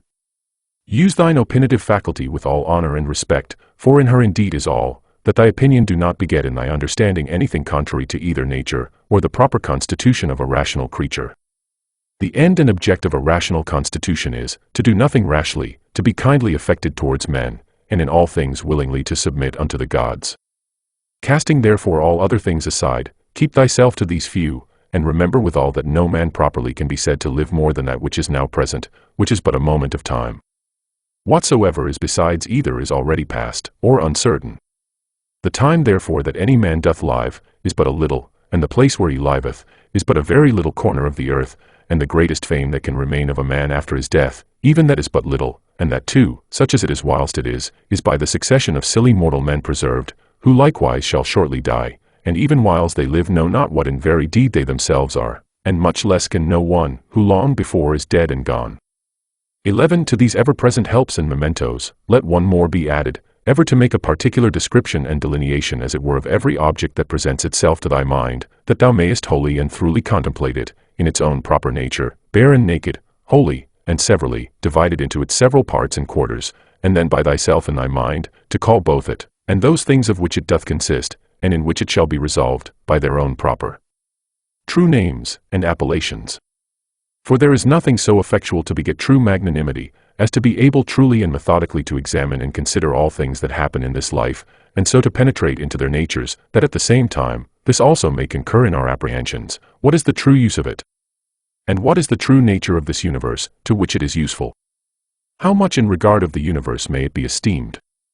How much in regard of man, a citizen of the supreme city, of which all other cities in the world are as it were but houses and families? 12. What is this, that now my fancy is set upon? Of what things doth it consist? How long can it last? Which of all the virtues is the proper virtue for this present use? As whether meekness, fortitude, truth, faith, sincerity, contentation, or any of the rest? Of everything therefore thou must use thyself to say, this immediately comes from God, this by that fatal connection, and concatenation of things, or, which almost comes to one, by some coincidental casualty. And as for this, it proceeds from my neighbor, my kinsman, my fellow, through his ignorance indeed, because he knows not what is truly natural unto him, but I know it, and therefore carry myself towards him according to the natural law of fellowship, that is kindly and justly. As for those things that of themselves are altogether indifferent, as in my best judgment I conceive everything to deserve more or less, so I carry myself towards it. 13. If thou shalt intend that which is present, following the rule of right and reason carefully, solidly, meekly, and shalt not intermix any other businesses, but shall study this only to preserve thy spirit unpolluted, and pure, and shall cleave unto him without either hope or fear of anything, in all things that thou shalt either do or speak, contenting thyself with heroical truth, thou shalt live happily, and from this, there is no man that can hinder thee. 14. As physicians and chirurgeons have always their instruments ready at hand for all sudden cures, so have thou always thy dogmata in a readiness for the knowledge of things, both divine and human, and whatsoever thou dost, even in the smallest things that thou dost, thou must ever remember that mutual relation and connection that is between these two things divine and things human. For without relation unto God, thou shalt never speed in any worldly actions, nor on the other side in any divine, without some respect had to things human. 15. Be not deceived, for thou shalt never live to read thy moral commentaries, nor the acts of the famous Romans and Grecians, nor those excerpta from several books, all which thou hadst provided and laid up for thyself against thine old age. Hasten therefore to an end, and giving over all vain hopes, help thyself in time if thou carest for thyself, as thou oughtest to do. 16. To steal, to sow, to buy, to be at rest, to see what is to be done, which is not seen by the eyes, but by another kind of sight. What these words mean, and how many ways to be understood, they do not understand. The body, the soul, the understanding. As the senses naturally belong to the body, and the desires and affections to the soul, so do the dogmata to the understanding. 17. To be capable of fancies and imaginations is common to man and beast. To be violently drawn and moved by the lusts and desires of the soul is proper to wild beasts and monsters, such as Phalaris and Nero were. To follow reason for ordinary duties and actions is common to them also, who believe not that there be any gods, and for their advantage would make no conscience to betray their own country, and to when once the doors be shut upon them, dare do anything. If therefore all things else be common to these likewise, it follows, that for a man to like and embrace all things that happen and are destined unto him, and not to trouble and molest that spirit which is seated in the temple of his own breast, with a multitude of vain fancies and imaginations, but to keep him propitious and to obey him as a God, never either speaking anything contrary to truth, or doing anything contrary to justice, is the only true property of a good man. And such a one, though no man should believe that he liveth as he doth, either sincerely and conscionably, or cheerful and contentedly, yet is he neither with any man at all angry for it, nor diverted by it from the way that leadeth to the end of his life, through which a man must pass pure, ever ready to depart, and willing of himself without any compulsion to fit and accommodate himself to his proper lot and portion. The fourth book. 1. That inward mistress part of man, if it be in its own true natural temper, is towards all worldly chances and events ever so disposed and affected, that it will easily turn and apply itself to that which may be, and is within its own power to compass, when that cannot be which at first it intended. For it never doth absolutely addict and apply itself to any one object, but whatsoever it is that it doth now intend and prosecute, it doth prosecute it with exception and reservation, so that whatsoever it is that falls out contrary to its first intentions, even that afterwards it makes its proper object. Even as the fire when it prevails upon those things that are in his way, by which things indeed a little fire would have been quenched, but a great fire doth soon turn to its own nature, and so consume whatsoever comes in his way, yet by those very things it is made greater and greater. 2. Let nothing be done rashly, and at random, but all things according to the most exact and perfect rules of art. 3. They seek for themselves private retiring places, as country villages, the seashore, mountains, yet thou thyself art wont to long much after such places. But all this thou must know proceeds from simplicity in the highest degree. At what time soever thou wilt, it is in thy power to retire into thyself, and to be at rest, and free from all businesses. A man cannot any whither retire better than to his own soul, he especially who is beforehand provided of such things within, which whensoever he doth withdraw himself to look in, may presently afford unto him perfect ease and tranquillity. By tranquillity I understand a decent orderly disposition and carriage, free from all confusion and tumultuousness. Afford then thyself this retiring continually, and thereby refresh and renew thyself. Let these precepts be brief and fundamental, which as soon as thou dost call them to mind, may suffice thee to purge thy soul thoroughly, and to send thee away well pleased with those things whatsoever they be, which now again after this short withdrawing of thy soul into herself thou dost return unto. For what is it that thou art offended at? Can it be at the wickedness of men, when thou dost call to mind this conclusion, that all reasonable creatures are made one for another? And that it is part of justice to bear with them? And that it is against their wills that they offend? And how many already, who once likewise prosecuted their enmities, suspected, hated, and fiercely contended, are now long ago stretched out, and reduced unto ashes? It is time for thee to make an end. As for those things which among the common chances of the world happen unto thee as thy particular lot and portion, canst thou be displeased with any of them, when thou dost call that our ordinary dilemma to mind, either a Providence, or Democritus's atoms, and with it, whatsoever we brought to prove that the whole world is as it were one city? And as for thy body, what canst thou fear, if thou dost consider that thy mind and understanding, when once it hath recollected itself, and knows its own power, hath in this life and breath, whether it run smoothly and gently, or whether harshly and rudely, no interest at all, but is altogether indifferent, and whatsoever else thou hast heard and assented unto concerning either pain or pleasure. But the care of thine honor and reputation will perchance distract thee.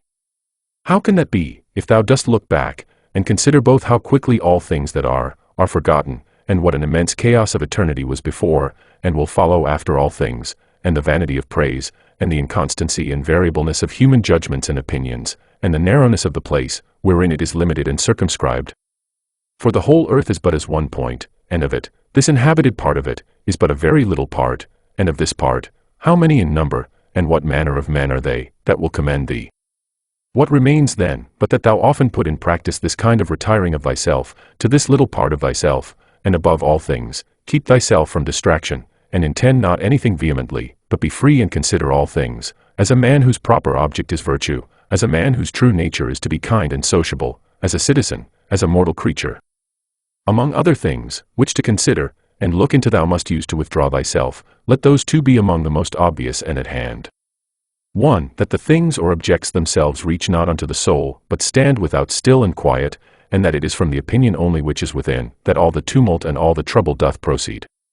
The next, that all these things, which now thou seest, shall within a very little while be changed, and be no more, and ever call to mind, how many changes and alterations in the world thou thyself hast already been an eyewitness of in thy time. This world is mere change, and this life, opinion.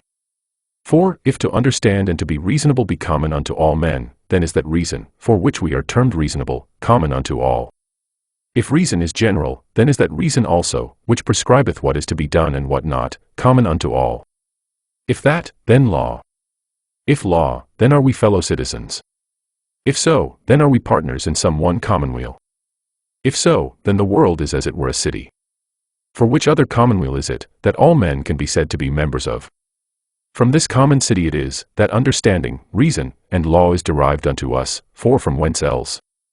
For as that which in me is earthly I have from some common earth, and that which is moist from some other element is imparted, as my breath and life hath its proper fountain, and that likewise which is dry and fiery in me, for there is nothing which doth not proceed from something, as also there is nothing that can be reduced unto mere nothing, so also is there some common beginning from whence my understanding hath proceeded. 5.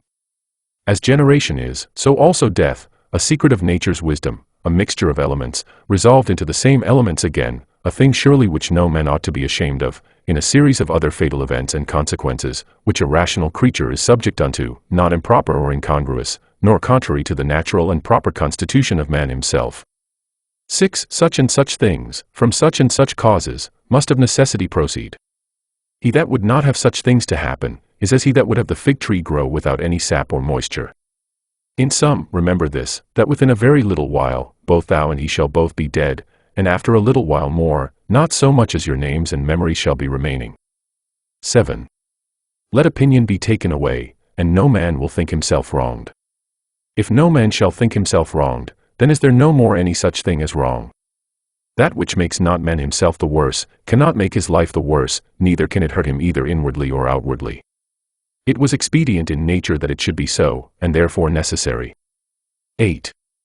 Whatsoever doth happen in the world, doth happen justly, and so if thou dost well take heed, thou shalt find it. I say not only in right order by a series of inevitable consequences, but according to justice and as it were by way of equal distribution, according to the true worth of everything. Continue then to take notice of it, as thou hast begun, and whatsoever thou dost, do it not without this proviso, that it be a thing of that nature that a good man, as the word good is properly taken, may do it. This observe carefully in every action. 9. Conceit no such things, as he that wrongeth thee conceiveth, or would have thee to conceive, but look into the matter itself, and see what it is in very truth. 10. These 2 rules, thou must have always in a readiness. First, do nothing at all, but what reason proceeding from that regal and supreme part, shall for the good and benefit of men, suggest unto thee. And secondly, if any man that is present shall be able to rectify thee or to turn thee from some erroneous persuasion, that thou be always ready to change thy mind, and this change to proceed, not from any respect of any pleasure or credit thereon depending, but always from some probable apparent ground of justice, or of some public good thereby to be furthered, or from some other such inducement. 11. Hast thou reason? I have. Why then makest thou not use of it? For if thy reason do her part, what more canst thou require? 12. As a part hitherto thou hast had a particular subsistence, and now shalt thou vanish away into the common substance of him, who first begot thee, or rather thou shalt be resumed again into that original rational substance, out of which all others have issued, and are propagated. Many small pieces of frankincense are set upon the same altar, one drops first and is consumed, another after, and it comes all to one. 13. Within 10 days, if so happen, thou shalt be esteemed a god of them, who now if thou shalt return to the dogmata and to the honoring of reason, will esteem of thee no better than of a mere brute, and of an ape. 14. Not as though thou hadst thousands of years to live. Death hangs over thee, whilst yet thou livest, whilst thou mayest, be good. 15. Now much time and leisure doth he gain, who is not curious to know what his neighbor hath said, or hath done, or hath attempted, but only what he doth himself, that it may be just and holy. Or to express it in Agathos words, not to look about upon the evil conditions of others, but to run on straight in the line, without any loose and extravagant agitation. 16. He who is greedy of credit and reputation after his death, doth not consider, that they themselves by whom he is remembered, shall soon after every one of them be dead, and they likewise that succeed those, until at last all memory, which hitherto by the succession of men admiring and soon after dying hath had its course, be quite extinct. But suppose that both they that shall remember thee, and thy memory with them should be immortal, what is that to thee? I will not say to thee after thou art dead, but even to thee living, what is thy praise? But only for a secret and politic consideration, which we call omicron kappa omicron nu alpha nu, or dispensation. For as for that it is the gift of nature, whatsoever is commended in thee, what might be objected from thence, let that now that we are upon another consideration be omitted as unseasonable. That which is fair and goodly, whatsoever it be, and in what respect soever it be, that it is fair and goodly, it is so of itself, and terminates in itself, not admitting praise as a part or member, that therefore which is praised, is not thereby made either better or worse.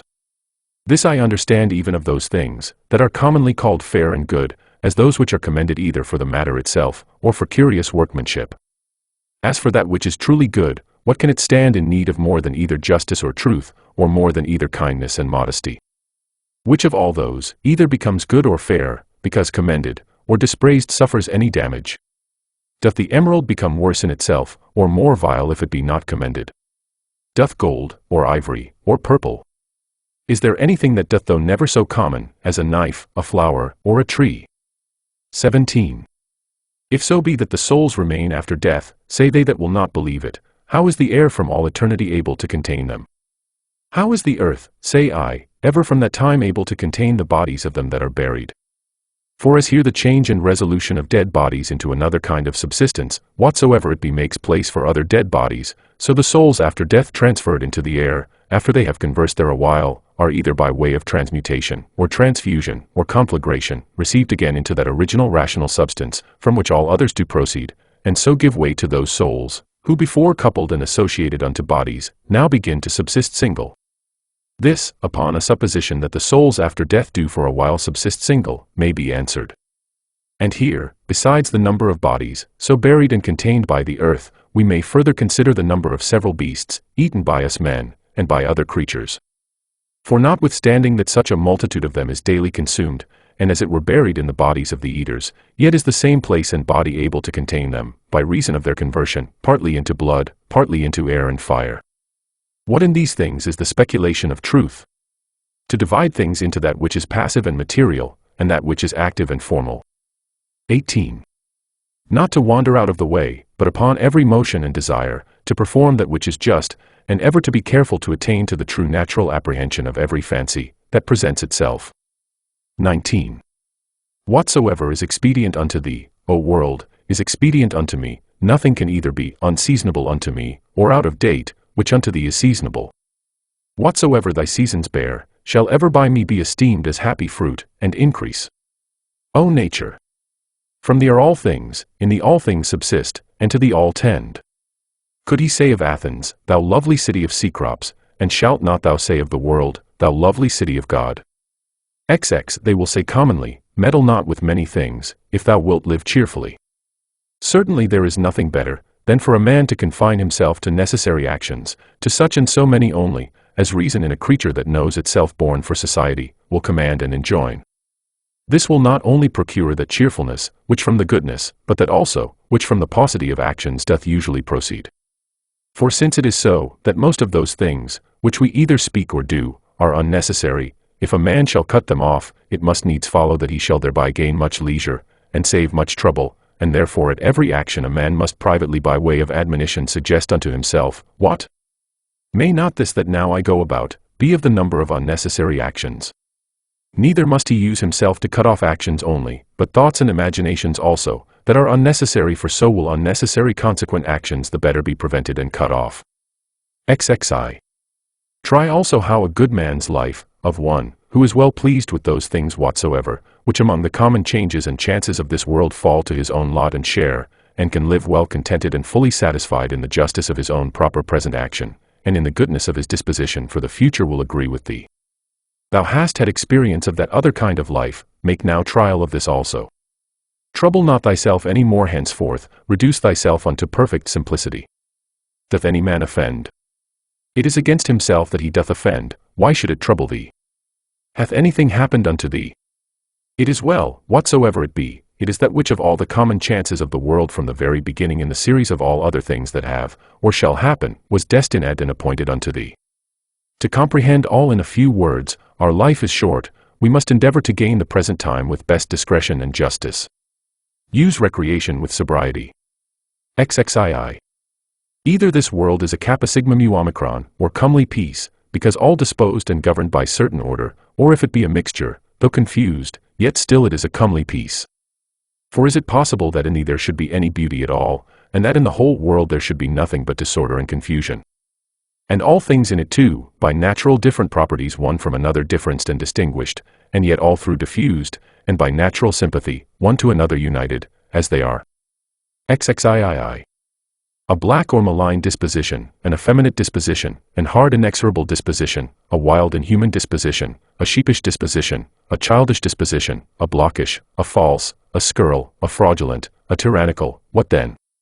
If he be a stranger in the world, that knows not the things that are in it, why not be a stranger as well, that wonders at the things that are done in it? XXIV. He is a true fugitive, that flies from reason, by which men are sociable. He blind, who cannot see with the eyes of his understanding. He poor, that stands in need of another, and hath not in himself all things needful for this life. He an apostate of the world, who by being discontented with those things that happen unto him in the world, doth as it were apostatus, and separate himself from common nature's rational administration. For the same nature it is that brings this unto thee, whatsoever it be, that first brought thee into the world. He raises sedition in the city, who by irrational actions withdraws his own soul from that one and common soul of all rational creatures. XXV. There is, who without so much as a coat, and there is, who without so much as a book, doth put philosophy in practice. I am half naked, neither have I bread to eat, and yet I depart not from reason, saith one. But I say, I want the food of good teaching and instructions, and yet I depart not from reason. XXVI.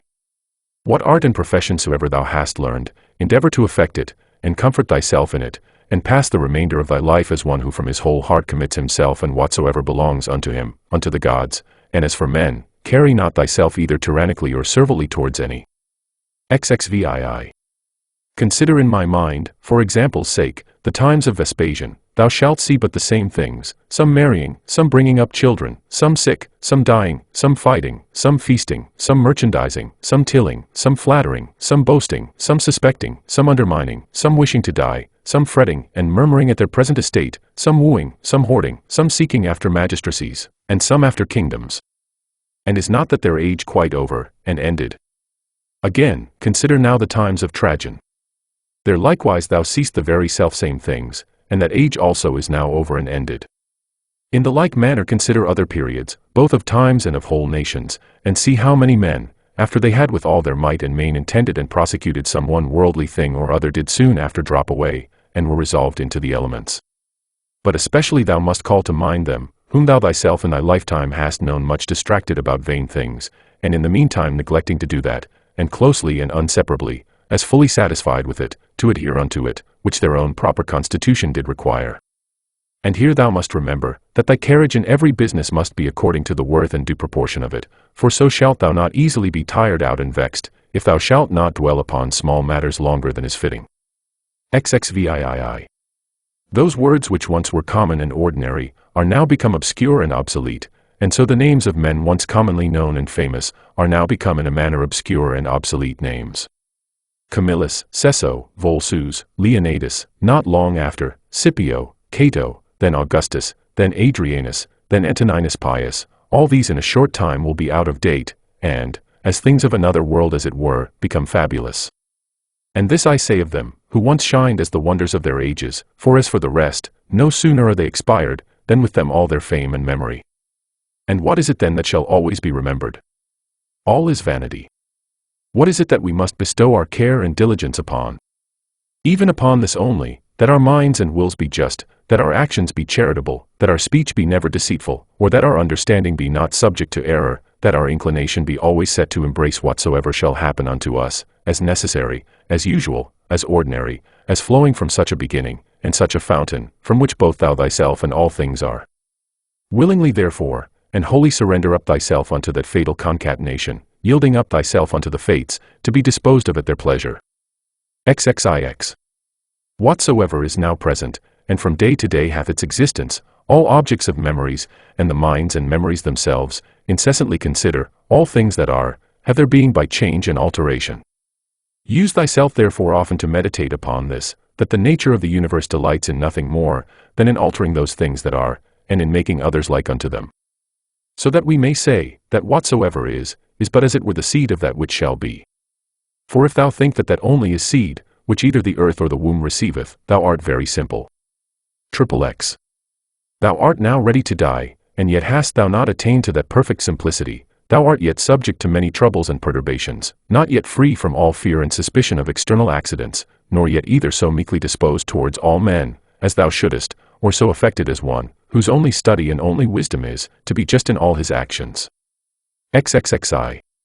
Behold and observe, what is the state of their rational part, and those that the world doth account wise, see what things they fly and are afraid of, and what things they hunt after. XXXII. In another man's mind and understanding thy evil cannot subsist, nor in any proper temper or distemper of the natural constitution of thy body, which is but as it were the coat or cottage of thy soul. Wherein then, but in that part of thee, wherein the conceit and apprehension of any misery can subsist? Let not that part therefore admit any such conceit, and then all is well. Though thy body which is so near it should either be cut or burnt, or suffer any corruption or putrefaction, yet let that part to which it belongs to judge of these, be still at rest, that is, let her judge this, that whatsoever it is, that equally may happen to a wicked man, and to a good man, is neither good nor evil. For that which happens equally to him that lives according to nature, and to him that doth not, is neither according to nature, nor against it, and by consequent, neither good nor bad. XXXIII. Ever consider and think upon the world as being but one living substance, and having but one soul, and how all things in the world are terminated into one sensitive power, and are done by one general motion as it were, and deliberation of that one soul, and how all things that are, concur in the cause of one another's being, and by what manner of connection and concatenation all things happen. XXXIV.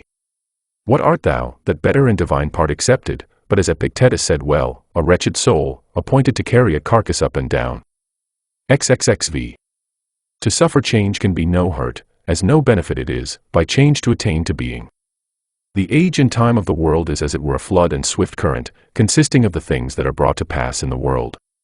For as soon as anything hath appeared, and is passed away, another succeeds, and that also will presently out of sight.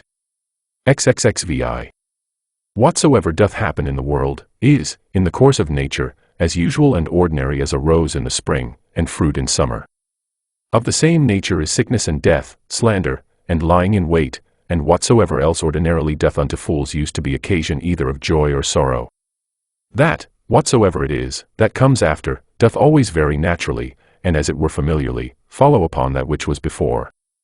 For thou must consider the things of the world, not as a loose independent number, consisting merely of necessary events, but as a discrete connection of things orderly and harmoniously disposed. There is then to be seen in the things of the world, not a bare succession, but an admirable correspondence and affinity.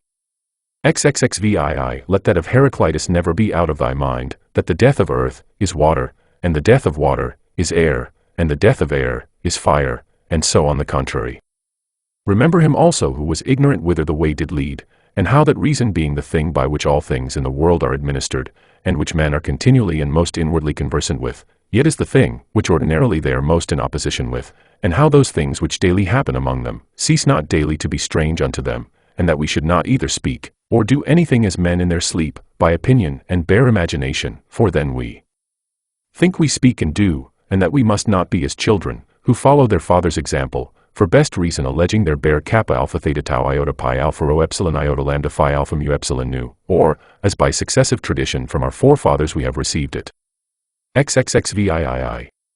Even as if any of the gods should tell thee, thou shalt certainly die tomorrow, or next day, thou wouldst not, except thou wert extremely base and pusillanimous, take it for a great benefit, rather to die the next day after, than tomorrow, for alas, what is the difference? So, for the same reason, think it no great matter to die rather many years after, than the very next day. XXXIX. Let it be thy perpetual meditation, how many physicians who once looked so grim, and so theatrically shrunk their brows upon their patients, are dead and gone themselves. How many astrologers, after that in great ostentation they had foretold the death of some others, how many philosophers after so many elaborate tracts and volumes concerning either mortality or immortality, how many brave captains and commanders, after the death and slaughter of so many, how many kings and tyrants, after they had with such horror and insolency abused their power upon men's lives, as though themselves had been immortal, how many, that I may so speak, whole cities both men and towns, Hellas, Pompeii, Herculaneum, and others innumerable are dead and gone. Run them over also, whom thou thyself, one after another, hast known in thy time to drop away. Such and such a one took care of such and such a one's burial, and soon after was buried himself. So one, so another, and all things in a short time. For herein lieth all indeed, ever to look upon all worldly things, as things for their continuance, that are but for a day, and for their worth, most vile, and contemptible, as for example, what is man? That which but the other day when he was conceived was vile snivel, and within few days shall be either an embalmed carcass, or mere ashes.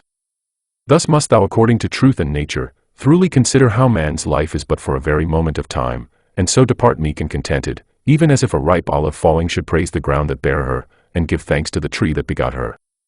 XL. Thou must be like a promontory of the sea, against which though the waves beat continually, yet it both itself stands, and about it are those swelling waves stilled and quieted. XLI. Oh, wretched I, to whom this mischance is happened! Nay, happy I, to whom this thing being happened, I can continue without grief, neither wounded by that which is present, nor in fear of that which is to come. For as for this, it might have happened unto any man, but any man having such a thing befallen him, could not have continued without grief. Why then should that rather be an unhappiness, than this a happiness? But however, canst thou, O man, term that unhappiness, which is no mischance to the nature of man, canst thou think that a mischance to the nature of man, which is not contrary to the end and will of his nature? What then hast thou learned is the will of man's nature? Doth that then which hath happened unto thee, hinder thee from being just, or magnanimous, or temperate, or wise, or circumspect, or true, or modest, or free, or from anything else of all those things in the present enjoying and possession whereof the nature of man, as then enjoying all that is proper unto her, is fully satisfied? Now to conclude, Upon all occasion of sorrow remember henceforth to make use of this dogma, that whatsoever it is that hath happened unto thee, is in very deed no such thing of itself, as a misfortune, but that to bear it generously, is certainly great happiness. XLII. It is but an ordinary course one, yet it is a good effectual remedy against the fear of death, for a man to consider in his mind the examples of such, who greedily and covetously, as it were, did for a long time enjoy their lives. What have they got more, than they whose deaths have been untimely? Are not they themselves dead at the last? As Cadicians, Fabius, Julianus Lepidus, or any other who in their lifetime having buried many, were at the last buried themselves. The whole space of any man's life is but little, and as little as it is, with what troubles, with what manner of dispositions, and in the society of how wretched a body must it be passed. Let it be therefore unto thee altogether as a matter of indifferency. For if thou shalt look backward, behold, what an infinite chaos of time doth present itself unto thee, and as infinite a chaos, if thou shalt look forward. In that which is so infinite, what difference can there be between that which liveth but 3 days, and that which liveth 3 ages? Slyin. Let thy course ever be the most compendious way. The most compendious is that which is according to nature, that is, in all both words and deeds, ever to follow that which is most sound and perfect. For such a resolution will free a man from all trouble, strife, dissembling, and ostentation. The Fifth Book. 1. In the morning when thou findest thyself unwilling to rise, consider with thyself presently, it is to go about a man's work that I am stirred up. Am I then yet unwilling to go about that, for which I myself was born and brought forth into this world? Or was I made for this, to lay me down, and make much of myself in a warm bed? Oh, but this is pleasing. And was it then for this that thou wert born, that thou mightest enjoy pleasure? Was it not in very truth for this, that thou mightest always be busy and in action? Seest thou not how all things in the world besides, how every tree and plant, how sparrows and ants, spiders and bees, how all in their kind are intent as it were orderly to perform whatsoever, towards the preservation of this orderly universe, naturally doth become and belong unto thin? And wilt not thou do that, which belongs unto a man to do? Wilt not thou run to do that, which thy nature doth require? But thou must have some rest. Yes, thou must. Nature hath of that also, as well as of eating and drinking, allowed thee a certain stint. But thou gest beyond thy stint, and beyond that which would suffice, and in matter of action, there thou comest short of that which thou mayest. It must needs be therefore, that thou dost not love thyself, for if thou didst, thou wouldst also love thy nature, and that which thy nature doth propose unto herself as her end. Others, as many as take pleasure in their trade and profession, can even pine themselves at their works, and neglect their bodies and their food for it, and doest thou less honor thy nature, than an ordinary mechanic his trade, or a good dancer his art? Than a covetous man his silver, and vainglorious man applause? These to whatsoever they take an affection, can be content to want their meat and sleep, to further that every one which he affects, and shall actions tending to the common good of human society, seem more vile unto thee, or worthy of less respect and intention. 2. How easy a thing is it for a man to put off from him all turbulent adventitious imaginations, and presently to be in perfect rest and tranquillity. 3. Think thyself fit and worthy to speak, or to do anything that is according to nature, and let not the reproach, or report of some that may ensue upon it, ever deter thee. If it be right and honest to be spoken or done, undervalue not thyself so much, as to be discouraged from it. As for them, they have their own rational overruling part, and their own proper inclination, which thou must not stand and look about to take notice of, but go on straight, whither both thine own particular, and the common nature do lead thee, and the way of both these, is but one. For, I continue my course by actions according to nature, until I fall and cease, breathing out my last breath into that air, by which continually breathed in I did live, and falling upon that earth, out of whose gifts and fruits my father gathered his seed, my mother her blood, and my nurse her milk, out of which for so many years I have been provided, both of meat and drink. And lastly, which beareth me that tread upon it, and beareth with me that so many ways do abuse it, or so freely make use of it, so many ways to so many ends. 5. No man can admire thee for thy sharp acute language, such is thy natural disability that way. Be it so, yet there be many other good things, for the want of which thou canst not plead the want or natural ability. Let them be seen in thee, which depend wholly from thee, sincerity, gravity, laboriousness, contempt of pleasures, be not querulous, be content with little, be kind, be free, avoid all superfluity, all vain prattling, be magnanimous. Doest not thou perceive, how many things there be, which notwithstanding any pretense of natural indisposition and unfitness, thou mightest have performed and exhibited, and yet still thou doest voluntarily continue drooping downwards?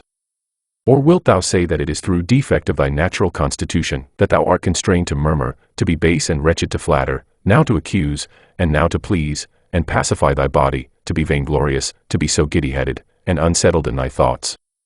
Nay, witnesses be the gods, of all these thou mightest have been rid long ago, only, this thou must have been contented with, to have borne the blame of one that is somewhat slow and dull, wherein thou must so exercise thyself, as one who neither doth much take to heart this his natural defect, nor yet pleaseth himself in it. 6. Such there be, who when they have done a good turn to any, are ready to set them on the score for it, and to require retaliation. Others there be, who though they stand not upon retaliation, to require any, yet they think with themselves nevertheless, that such a one is their debtor, and they know as their word is what they have done. Others again there be, who when they have done any such thing, do not so much as know what they have done, but are like unto the vine, which beareth her grapes, and when once she hath borne her own proper fruit, is contented and seeks for no further recompense. As a horse after a race, and a hunting dog when he hath hunted, and a bee when she hath made her honey, look not for applause and commendation, so neither doth that man that rightly doth understand his own nature when he hath done a good turn, but from one doth proceed to do another, even as the vine after she hath once borne fruit in her own proper season, is ready for another time. Thou therefore must be one of them, who what they do, barely do it without any further thought, and are in a manner insensible of what they do. Nay but, will some reply perchance, this very thing a rational man is bound unto, to understand what it is that he doeth. For it is the property, say they, of one that is naturally sociable, to be sensible that he doth operate sociably, nay, and to desire, that the party himself that is sociably dealt with, should be sensible of it too.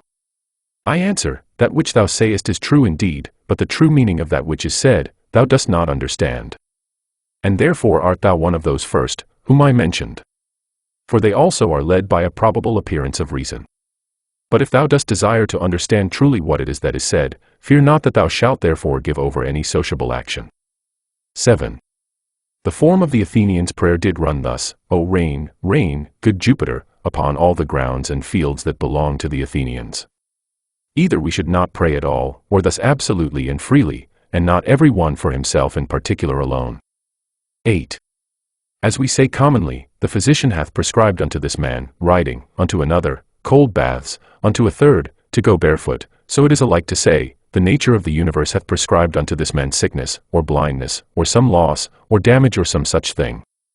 For as there, when we say of a physician, that he hath prescribed anything, our meaning is, that he hath appointed this for that, as subordinate and conducing to health, so here, whatsoever doth happen unto any, is ordained unto him as a thing subordinate unto the fates, and therefore do we say of such things, that they do symbanian, that is, happen, or fall together, as of square stones, when either in walls, or pyramids in a certain position they fit one another, and agree as it were in an harmony. The masons say, that they do symbanian, as if thou shouldest say, fall together, so that in the general, though the things be divers that make it, yet the consent or harmony itself is but one.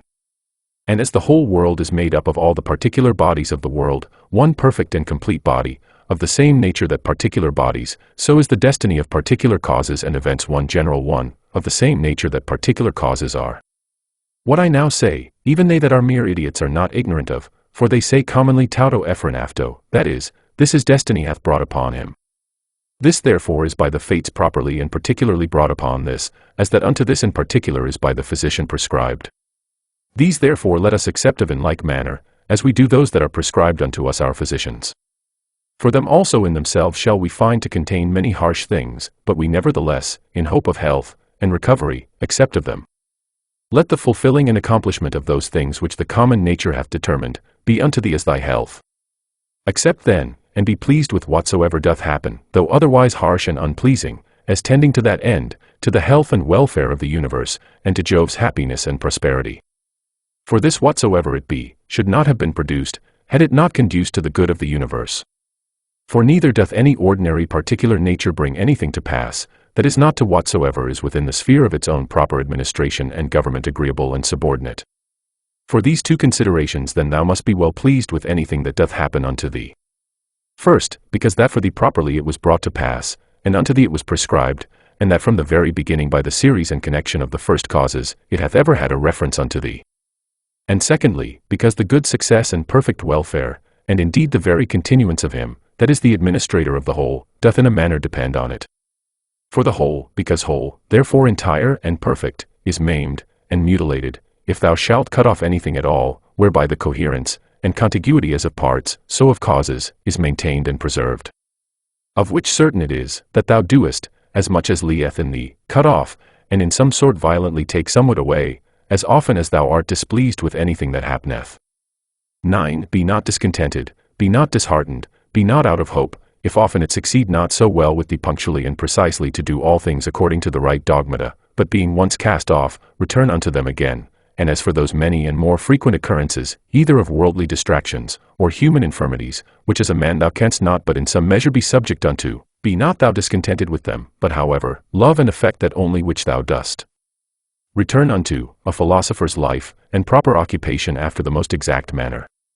And when thou dost return to thy philosophy, return not unto it as the manner of some is, after play and liberty as it were, to their schoolmasters and pedagogues, but as they that have sore eyes to their sponge and egg, or as another to his cataplasm, or as others to their fomentations, so shalt not thou make it a matter of ostentation at all to obey reason but of ease and comfort. And remember that philosophy requireth nothing of thee, but what thy nature requireth, and wouldest thou thyself desire anything that is not according to nature? For which of these sayest thou, that which is according to nature or against it, is of itself more kind and pleasing? Is it not for that respect especially, that pleasure itself is to so many men's hurt and overthrow, most prevalent, because esteemed commonly most kind, and natural? But consider well whether magnanimity rather, and true liberty, and true simplicity, and equanimity, and holiness, whether these be not most kind and natural. And prudency itself, what more kind and amiable than it, when thou shalt truly consider with thyself, what it is through all the proper objects of thy rational intellectual faculty currently to go on without any fall or stumble. As for the things of the world, their true nature is in a manner so involved with obscurity, that unto many philosophers, and those no mean ones, they seemed altogether incomprehensible, and the Stoics themselves, though they judged them not altogether incomprehensible, yet scarce, and not without much difficulty, comprehensible, so that all assent of ours is fallible, for who is he that is infallible in his conclusions? From the nature of things, pass now unto their subjects and matter, how temporary, how vile are they, such as may be in the power and possession of some abominable loose liver, of some common strumpet, of some notorious oppressor and extortioner. Pass from thence to the dispositions of them that thou doest ordinarily converse with, how hardly do we bear, even with the most loving and amiable. That I may not say, how hard it is for us to bear even with our own selves, in such obscurity, and impurity of things, in such and so continual a flux both of the substances and time, both of the motions themselves, and things moved, what it is that we can fasten upon, either to honor, and respect especially, or seriously, and studiously to seek after, I cannot so much as conceive, for indeed they are things contrary. 10. Thou must comfort thyself in the expectation of thy natural dissolution, and in the meantime not grieve at the delay, but rest contented in those two things. First, that nothing shall happen unto thee, which is not according to the nature of the universe. Secondly, that it is in thy power, to do nothing against thine own proper God, and inward spirit. For it is not in any man's power to constrain thee to transgress against him. 11. What is the use that now at this present I make of my soul? Thus from time to time and upon all occasions thou must put this question to thyself, what is now that part of mine which they call the rational mistress part, employed about? Whose soul do I now properly possess? A child's? Or a youth's? A woman's? Or a tyrant's? Some brute, or some wild beast's soul? 12. What those things are in themselves, which by the greatest part are esteemed good, thou mayest gather even from this. For if a man shall hear things mentioned as good, which are really good indeed, such as are prudence, temperance, justice, fortitude, after so much heard and conceived, he cannot endure to hear of any more, for the word good is properly spoken of them. But as for those which by the vulgar are esteemed good, if he shall hear them mentioned as good, he doth hearken for more. He is well contented to hear, that what is spoken by the comedian, is but familiarly and popularly spoken, so that even the vulgar apprehend the difference. For why is it else, that this offends not and needs not to be excused, when virtues are styled good, but that which is spoken in commendation of wealth, pleasure, or honor, we entertain it only as merrily and pleasantly spoken? Proceed therefore, and inquire further, whether it may not be that those things also which being mentioned upon the stage were merrily, and with great applause of the multitude, scoffed at with this jest, that they that possessed them had not in all the world of their own, such was their affluence and plenty, so much as a place where to avoid their excrements. Whether, I say, those ought not also in very deed to be much respected, and esteemed of, as the only things that are truly good. 13. All that I consist of, is either form or matter. No corruption can reduce either of these unto nothing, for neither did I of nothing become a subsistent creature. Every part of mine then will by mutation be disposed into a certain part of the whole world, and that in time into another part, and so in infinitum, by which kind of mutation, I also became what I am, and so did they that begot me, and they before them, and so upwards in infinitum. For so we may be allowed to speak, though the age and government of the world be to some certain periods of time limited and confined. 14. Reason and rational power are faculties which content themselves with themselves and their own proper operations.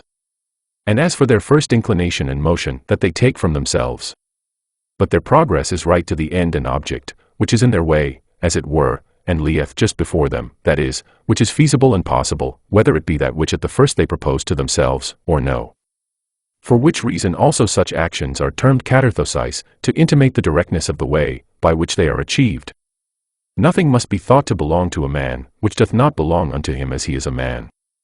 These, the event of purposes, are not things required in a man. The nature of man doth not profess any such things. The final ends and consummations of actions are nothing at all to a man's nature. The end therefore of a man, or the summum bonum whereby that end is fulfilled, cannot consist in the consummation of actions purposed and intended. Again, concerning these outward worldly things, were it so that any of them did properly belong unto man, then would it not belong unto man, to condemn them and to stand in opposition with them. Neither would he be praiseworthy that can live without them, or he good, if these were good indeed, who of his own accord doth deprive himself of any of them. But we see contrariwise, that the more a man doth withdraw himself from these wherein external pomp and greatness doth consist, or any other like these, or the better he doth bear with the loss of these, the better he is accounted. 15. Such as thy thoughts and ordinary cogitations are, such will thy mind be in time. For the soul doth as it were receive its tincture from the fancies and imaginations. Diet therefore and thoroughly soak it with the assiduity of these cogitations. As for example, wheresoever thou mayest live, there it is in thy power to live well and happy. But thou mayest live at the court, there then also mayest thou live well and happy. Again, that which everything is made for, he is also made unto that, and cannot but naturally incline unto it. That which anything doth naturally incline unto, therein is his end. Wherein the end of everything doth consist, therein also doth his good and benefit consist. Society therefore is the proper good of a rational creature. For that we are made for society, it hath long since been demonstrated. Or can any man make any question of this, that whatsoever is naturally worse and inferior, is ordinarily subordinated to that which is better? And that those things that are best, are made one for another. And those things that have souls, are better than those that have none. And of those that have, those best that have rational souls. 16. To desire things impossible is the part of a mad man. But it is a thing impossible, that wicked man should not commit some such things. Neither doth anything happen to any man, which in the ordinary course of nature as natural unto him doth not happen. Again, the same things happen unto others also. And truly, if either he that is ignorant that such a thing hath happened unto him, or he that is ambitious to be commended for his magnanimity, can be patient, and is not grieved, is it not a grievous thing, that either ignorance, or a vain desire to please and to be commended, should be more powerful and effectual than true prudence? As for the things themselves, they touch not the soul, neither can they have any access unto it, neither can they of themselves any ways either affect it, or move it. For she herself alone can affect and move herself, and according as the dogmata and opinions are, which she doth vouchsafe herself, so are those things which, as accessories, have any coexistence with her. 17. After one consideration, man is nearest unto us, as we are bound to do them good, and to bear with them. But as he may oppose any of our true proper actions, so man is unto me but as a thing indifferent, even as the sun, or the wind, or some wild beast. By some of these it may be, that some operation or other of mine, may be hindered, however, of my mind and resolution itself, there can be no let or impediment, by reason of that ordinary constant both exception, or reservation wherewith it inclineth, and ready conversion of objects, from that which may not be, to that which may be, which in the prosecution of its inclinations, as occasion serves, it doth observe. For by these the mind doth turn and convert any impediment whatsoever, to be her aim and purpose. So that what before was the impediment, is now the principal object of her working, and that which before was in her way, is now her readiest way. 18. Honor that which is chiefest and most powerful in the world, and that is it, which makes use of all things, and governs all things. So also in thyself, honor that which is chiefest, and most powerful, and is of one kind and nature with that which we now spake of. For it is the very same, which being in thee, turneth all other things to its own use, and by whom also thy life is governed. 19. That which doth not hurt the city itself, cannot hurt any citizen. This rule thou must remember to apply and make use of upon every conceit and apprehension of wrong. If the whole city be not hurt by this, neither am I certainly. And if the whole be not, why should I make it my private grievance? Consider rather what it is wherein he is overseen that is thought to have done the wrong. Again, often meditate how swiftly all things that subsist, and all things that are done in the world, are carried away, and as it were conveyed out of sight, for both the substance themselves, we see as a flood, are in a continual flux, and all actions in a perpetual change, and the causes themselves, subject to 1,000 alterations, neither is there anything almost, that may ever be said to be now settled and constant. Next unto this, and which follows upon it, consider both the infiniteness of the time already past, and the immense vastness of that which is to come, wherein all things are to be resolved and annihilated. Art not thou then a very fool, who for these things, art either puffed up with pride, or distracted with cares, or canst find in thy heart to make such moans as for a thing that would trouble thee for a very long time? Consider the whole universe whereof thou art but a very little part, and the whole age of the world together, whereof but a short and very momentary portion is allotted unto thee, and all the fates and destinies together, of which how much is it that comes to thy part and share? Again, another doth trespass against me. Let him look to that. He is master of his own disposition, and of his own operation. I for my part am in the meantime in possession of as much, as the common nature would have me to possess, and that which mine own nature would have me do, I do. XX. Let not that chief commanding part of thy soul be ever subject to any variation through any corporal either pain or pleasure, neither suffer it to be mixed with these, but let it both circumscribe itself, and confine those affections to their own proper parts and members. But if at any time they do reflect and rebound upon the mind and understanding, as in an united and compacted body it must needs, then must thou not go about to resist sense and feeling, it being natural. However, let not thy understanding to this natural sense and feeling, which whether unto our flesh pleasant or painful, is unto us nothing properly, add an opinion of either good or bad, and all is well. XXI. To live with the gods. He liveth with the gods, who at all times affords unto them the spectacle of a soul, both contented and well pleased with whatsoever is afforded, or allotted unto her, and performing whatsoever is pleasing to that spirit, whom, being part of himself, Jove hath appointed to every man as his overseer and governor. XXII.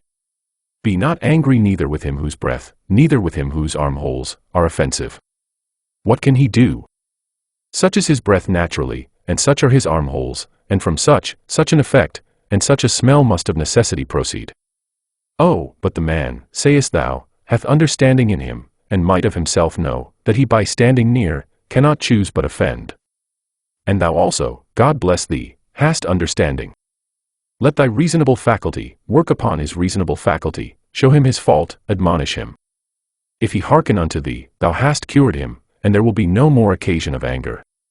XXIII. Where there shall neither roarer be, nor harlot. Why so? As thou dost purpose to live, when thou hast retired thyself to some such place, where neither roarer nor harlot is, so mayest thou hear. And if they will not suffer thee, then mayest thou leave thy life rather than thy calling, but so as one that doth not think himself anyways wronged. Only as one would say, here is a smoke, I will out of it. And what a great matter is this! Now till some such thing force me out, I will continue free, neither shall any man hinder me to do what I will, and my will shall ever be by the proper nature of a reasonable and sociable creature, regulated and directed. XXIV. That rational essence by which the universe is governed, is for community and society, and therefore hath it both made the things that are worse, for the best, and hath allied and knit together those which are best, as it were in harmony. Seest thou not how it hath subordinated, and coordinated? And how it hath distributed unto everything according to its worth? And those which have the preeminency and superiority above all, hath it united together, into a mutual consent and agreement. XXV. How hast thou carried thyself hitherto towards the gods? Towards thy parents? Towards thy brethren? Towards thy wife? Towards thy children? Towards thy masters? Thy foster fathers? Thy friends? thy domestics, thy servants? Is it so with thee, that hitherto thou hast neither by word or deed wronged any of them? Remember withal through how many things thou hast already passed, and how many thou hast been able to endure, so that now the legend of thy life is full, and thy charge is accomplished. Again, how many truly good things have certainly by thee been discerned? How many pleasures, how many pains hast thou passed over with contempt? How many things eternally glorious hast thou despised? Towards how many perverse unreasonable men hast thou carried thyself kindly, and discreetly? XXVI. Why should imprudent unlearned souls trouble that which is both learned, and prudent? And which is that is so? She that understandeth the beginning and the end, and hath the true knowledge of that rational essence, that passeth through all things subsisting, and through all ages being ever the same, disposing and dispensing as it were this universe by certain periods of time. XXVII. Within a very little while, thou wilt be either ashes, or a solitum, and a name perchance, and perchance, not so much as a name. And what is that but an empty sound, and a rebounding echo? Those things which in this life are dearest unto us, and of most account, they are in themselves but vain, putrid, contemptible. The most weighty and serious, if rightly esteemed, but as puppies, biting one another, or untoward children, now laughing and then crying. As for faith, and modesty, and justice, and truth, they long since, as one of the poets hath it, have abandoned this spacious earth, and retired themselves unto heaven. What is it then that doth keep thee here, if things sensible be so mutable and unsettled? And the senses so obscure, and so fallible? And our souls nothing but an exhalation of blood? And to be in credit among such, be but vanity. What is it that thou dost stay for? An extinction, or a translation, either of them with a propitious and contented mind. But still that time come, what will content thee? What else, but to worship and praise the gods, and to do good unto men? To bear with them, and to forbear to do them any wrong. And for all external things belonging either to this thy wretched body, or life, to remember that they are neither thine, nor in thy power. XXVIII. Thou mayest always speed, if thou wilt but make choice of the right way, if in the course both of thine opinions and actions, thou wilt observe a true method. These two things be common to the souls, as of God, so of men, and of every reasonable creature, first that in their own proper work they cannot be hindered by anything, and secondly, that their happiness doth consist in a disposition to, and in the practice of righteousness, and that in these their desire is terminated. XXIX. If this neither be my wicked act, nor an act anyways depending from any wickedness of mine, and that by it the public is not hurt, what doth it concern me? And wherein can the public be hurt? For thou must not altogether be carried by conceit and common opinion, as for help thou must afford that unto them after thy best ability, and as occasion shall require, though they sustain damage, but in these middle or worldly things, but however do not thou conceive that they are truly hurt thereby, for that is not right. But as that old foster father in the comedy, being now to take his leave doth with a great deal of ceremony, require his foster child's rhombus, or rattle-top, remembering nevertheless that it is but a rhombus, so here also do thou likewise. For indeed what is all this pleading and public bawling for at the courts? O man, hast thou forgotten what those things are? Yea, but they are things that others much care for, and highly esteem of. Wilt thou therefore be a fool too? Once I was, let that suffice. XXX. Let death surprise me when it will, and where it will, I may be evmoiros, or a happy man, nevertheless. For he is a happy man, who in his lifetime dealeth unto himself a happy lot and portion. A happy lot and portion is, good inclinations of the soul, good desires, good actions. The Sixth Book. 1. The matter itself, of which the universe doth consist, is of itself very tractable and pliable. That rational essence that doth govern it, hath in itself no cause to do evil. It hath no evil in itself, neither can it do anything that is evil, neither can anything be hurt by it. And all things are done and determined according to its will and prescript. 2. Be it all one unto thee, whether half frozen or well warm, whether only slumbering, or after a full sleep, whether discommended or commended thou do thy duty, or whether dying or doing somewhat else, for that also, to die, must among the rest be reckoned as one of the duties and actions of our lives. 3. Look in, let not either the proper quality, or the true worth of anything pass thee, before thou hast fully apprehended it. 4. All substances come soon to their change, and either they shall be resolved by way of exhalation, if so be that all things shall be reunited into one substance, or as others maintain, they shall be scattered and dispersed. As for that rational essence by which all things are governed, as it best understandeth itself, both its own disposition, and what it doth, and what matter it hath to do with, and accordingly doth all things, so we that do not, no wonder, if we wonder at many things, the reasons whereof we cannot comprehend. 5. The best kind of revenge is, not to become like unto them. 6. Let this be thy only joy, and thy only comfort, from one sociable kind action without intermission to pass unto another, God being ever in thy mind. 7. The rational commanding part, as it alone can stir up and turn itself, so it maketh both itself to be, and everything that happeneth, to appear unto itself, as it will itself. 8. According to the nature of the universe all things particular are determined, not according to any other nature, either about compassing and containing, or within, dispersed and contained, or without, depending. Either this universe is a mere confused mass, and an intricate context of things, which shall in time be scattered and dispersed again, or it is an union consisting of order, and administered by providence.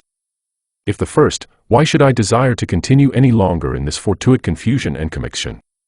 Or why should I take care for anything else, but that as soon as may be I may be earth again?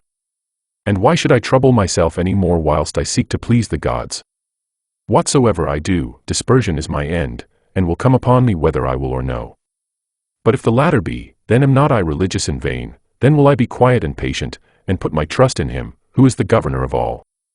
9. Whensoever by some present hard occurrences thou art constrained to be in some sort troubled and vexed, return unto thyself as soon as may be, and be not out of tune longer than thou must needs.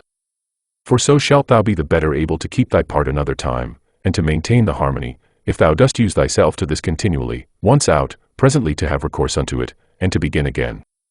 10. If it were that thou hadst at one time both a stepmother, and a natural mother living, thou wouldst honor and respect her also, nevertheless to thine own natural mother would thy refuge, and recourse be continually. So let the court and thy philosophy be unto thee. Have recourse unto it often, and comfort thyself in her, by whom it is that those other things are made tolerable unto thee, and thou also in those things not intolerable unto others.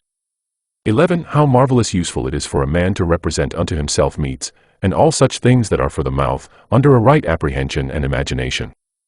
As for example, this is the carcass of a fish, this of a bird, and this of a hog.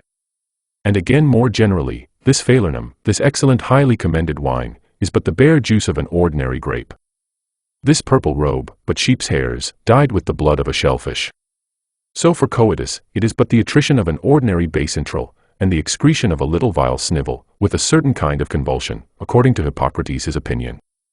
How excellent useful are these lively fancies and representations of things, thus penetrating and passing through the objects, to make their true nature known and apparent. This must thou use all thy life long, and upon all occasions, and then especially, when matters are apprehended as of great worth and respect, thy art and care must be to uncover them, and to behold their vileness, and to take away from them all those serious circumstances and expressions, under which they made so grave a show.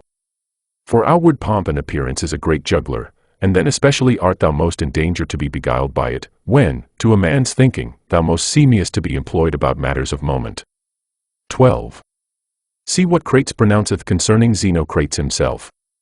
13. Those things which the common sort of people do admire, are most of them such things as are very general, and may be comprehended under things merely natural, or naturally affected and qualified, as stones, wood, figs, vines, olives. Those that be admired by them that are more moderate and restrained, are comprehended under things animated, as flocks and herds. Those that are yet more gentle and curious, their admiration is commonly confined to reasonable creatures only, not in general as they are reasonable, but as they are capable of art, or of some craft and subtle invention, or perchance barely to reasonable creatures, as they that delight in the possession of many slaves. But he that honors a reasonable soul in general, as it is reasonable and naturally sociable, doth little regard anything else, and above all things is careful to preserve his own, in the continual habit and exercise both of reason and sociableness, and thereby doth cooperate with him, of whose nature he doth also participate, God. 14. Some things hasten to be, and others to be no more. And even whatsoever now is, some part thereof hath already perished. Perpetual fluxes and alterations renew the world, as the perpetual course of time doth make the age of the world, of itself infinite, to appear always fresh and new. In such a flux and course of all things, what of these things that hasten so fast away should any man regard, since among all there is not any that a man may fasten and fix upon? As if a man would settle his affection upon some ordinary sparrow living by him, who is no sooner seen than out of sight. For we must not think otherwise of our lives than as a mere exhalation of blood, or of an ordinary respiration of air. For what in our common apprehension is, to breathe in the air and to breathe it out again, which we do daily, so much is it and no more, at once to breathe out all thy respirative faculty into that common air from whence but lately, as being but from yesterday, and today, thou didst first breathe it in, and with it, life. 15. Not vegetative spiration, it is not surely, which plants have, that in this life should be so dear unto us, nor sensitive respiration, the proper life of beasts, both tame and wild, nor this our imaginative faculty, nor that we are subject to be led and carried up and down by the strength of our sensual appetites, or that we can gather, and live together, or that we can feed, for that in effect is no better, than that we can void the excrements of our food. What is it then that should be dear unto us? To hear a clattering noise? If not that, then neither to be applauded by the tongues of men. For the praises of many tongues is in effect no better than the clattering of so many tongues. If then neither applause, what is there remaining that should be dear unto thee? This I think, that in all thy motions and actions thou be moved, and restrained according to thine own true natural constitution and construction only. And to this even ordinary arts and professions do lead us. For it is that which every art doth aim at, that whatsoever it is, that is by art effected and prepared, may be fit for that work that it is prepared for. This is the end that he that dresseth the vine, and he that takes upon him either to tame colts, or to train up dogs, doth aim at. What else doth the education of children, and all learned professions tend unto? Certainly then it is that, which should be dear unto us also. If in this particular it go well with thee, care not for the obtaining of other things. But is it so, that thou canst not but respect other things also? Then canst not thou truly be free. Then canst thou not have self-content, then wilt thou ever be subject to passions. For it is not possible, but that thou must be envious, and jealous, and suspicious of them whom thou knowest can bereave thee of such things, and again, a secret underminer of them, whom thou seest in present possession of that which is dear unto thee. To be short, he must of necessity be full of confusion within himself, and often accuse the gods, whosoever stands in need of these things. But if thou shalt honor and respect thy mind only, that will make thee acceptable towards thyself, towards thy friends very tractable, and conformable and concordant with the gods, that is, accepting with praises whatsoever they shall think good to appoint and allot unto thee. 16. Under, above, and about, are the motions of the elements, but the motion of virtue is none of those motions, but is somewhat more excellent and divine. Whose way, to speed and prosper in it, must be through a way that is not easily comprehended. 17. Who can choose but wonder at them? They will not speak well of them that are at the same time with them, and live with them, yet they themselves are very ambitious, that they that shall follow, whom they have never seen, nor shall ever see, should speak well of them. As if a man should grieve that he hath not been commended by them that lived before him. 18. Do not ever conceive anything impossible to man, which by thee cannot, or not without much difficulty be effected, but whatsoever in general thou canst conceive possible and proper unto any man, think that very possible unto thee also. 19. Suppose that at the palestra somebody hath all to torn thee with his nails, and hath broken thy head. Well, thou art wounded. Yet thou dost not exclaim, thou art not offended with him. Thou dost not suspect him for it afterwards, as one that watcheth to do thee a mischief. Yet even then, though thou dost thy best to save thyself from him, yet not from him as an enemy. It is not by way of any suspicious indignation, but by way of gentle and friendly declination. Keep the same mind and disposition in other parts of thy life also. For many things there be, which we must conceit and apprehend, as though we had had to do with an antagonist at the palestra. For as I said, it is very possible for us to avoid and decline, though we neither suspect, nor hate. 20. If anybody shall reprove me, and shall make it apparent unto me, that in any either opinion or action of mine I do err, I will most gladly retract. For it is the truth that I seek after, by which I am sure that never any man was hurt, and as sure, that he is hurt that continueth in any error, or ignorance whatsoever. 21. I for my part will do what belongs unto me, as for other things, whether things unsensible or things irrational, or if rational, yet deceived and ignorant of the true way, they shall not trouble or distract me. For as for those creatures which are not endued with reason and all other things and matters of the world whatsoever I freely, and generously, as one endued with reason, of things that have none, make use of them. And as for men, towards them as naturally partakers of the same reason, my care is to carry myself sociably. But whatsoever it is that thou art about, remember to call upon the gods. And as for the time how long thou shalt live to do these things, let it be altogether indifferent unto thee, for even 3 such hours are sufficient. 22. Alexander of Macedon, and he that dressed his mules, when once dead both came to one. For either they were both resumed into those original rational essences from whence all things in the world are propagated, or both after one fashion were scattered into atoms. 23. Consider how many different things, whether they concern our bodies, or our souls, in a moment of time come to pass in every one of us, and so thou wilt not wonder if many more things, or rather all things that are done, can at one time subsist, and coexist in that both one and general, which we call the world. 24. If any should put this question unto thee, how this word Antoninus is written, wouldst thou not presently fix thine intention upon it, and utter out in order every letter of it? And if any shall begin to gainsay thee, and quarrel with thee about it, wilt thou quarrel with him again, or rather go on meekly as thou hast begun, until thou hast numbered out every letter? Here then likewise remember, that every duty that belongs unto a man doth consist of some certain letters or numbers as it were, to which without any noise or tumult keeping thyself thou must orderly proceed to thy proposed end, forbearing to quarrel with him that would quarrel and fall out with thee. 25. Is it not a cruel thing to forbid men to effect those things, which they conceive to agree best with their own natures, and to tend most to their own proper good and behoof? But thou after a sort deniest them this liberty, as often as thou art angry with them for their sins. For surely they are led unto those sins whatsoever they be, as to their proper good and commodity. But it is not so, thou wilt object perchance. Thou therefore teach them better, and make it appear unto them, but be not thou angry with them. 26. Death is a cessation from the impression of the senses, the tyranny of the passions, the errors of the mind, and the servitude of the body. 27. If in this kind of life thy body be able to hold out, it is a shame that thy soul should faint first, and give over. Take heed, lest of a philosopher thou become a mere Caesar in time, and receive a new tincture from the court. For it may happen if thou dost not take heed. Keep thyself therefore, truly simple, good, sincere, grave, free from all ostentation, a lover of that which is just, religious, kind, tender-hearted, strong and vigorous to undergo anything that becomes thee. Endeavor to continue such, as philosophy, hadst thou wholly and constantly applied thyself unto it, would have made, and secured thee. Worship the gods, procure the welfare of men, this life is short. Charitable actions, and a holy disposition, is the only fruit of this earthly life. 28. Do all things as becometh the disciple of Antoninus Pius.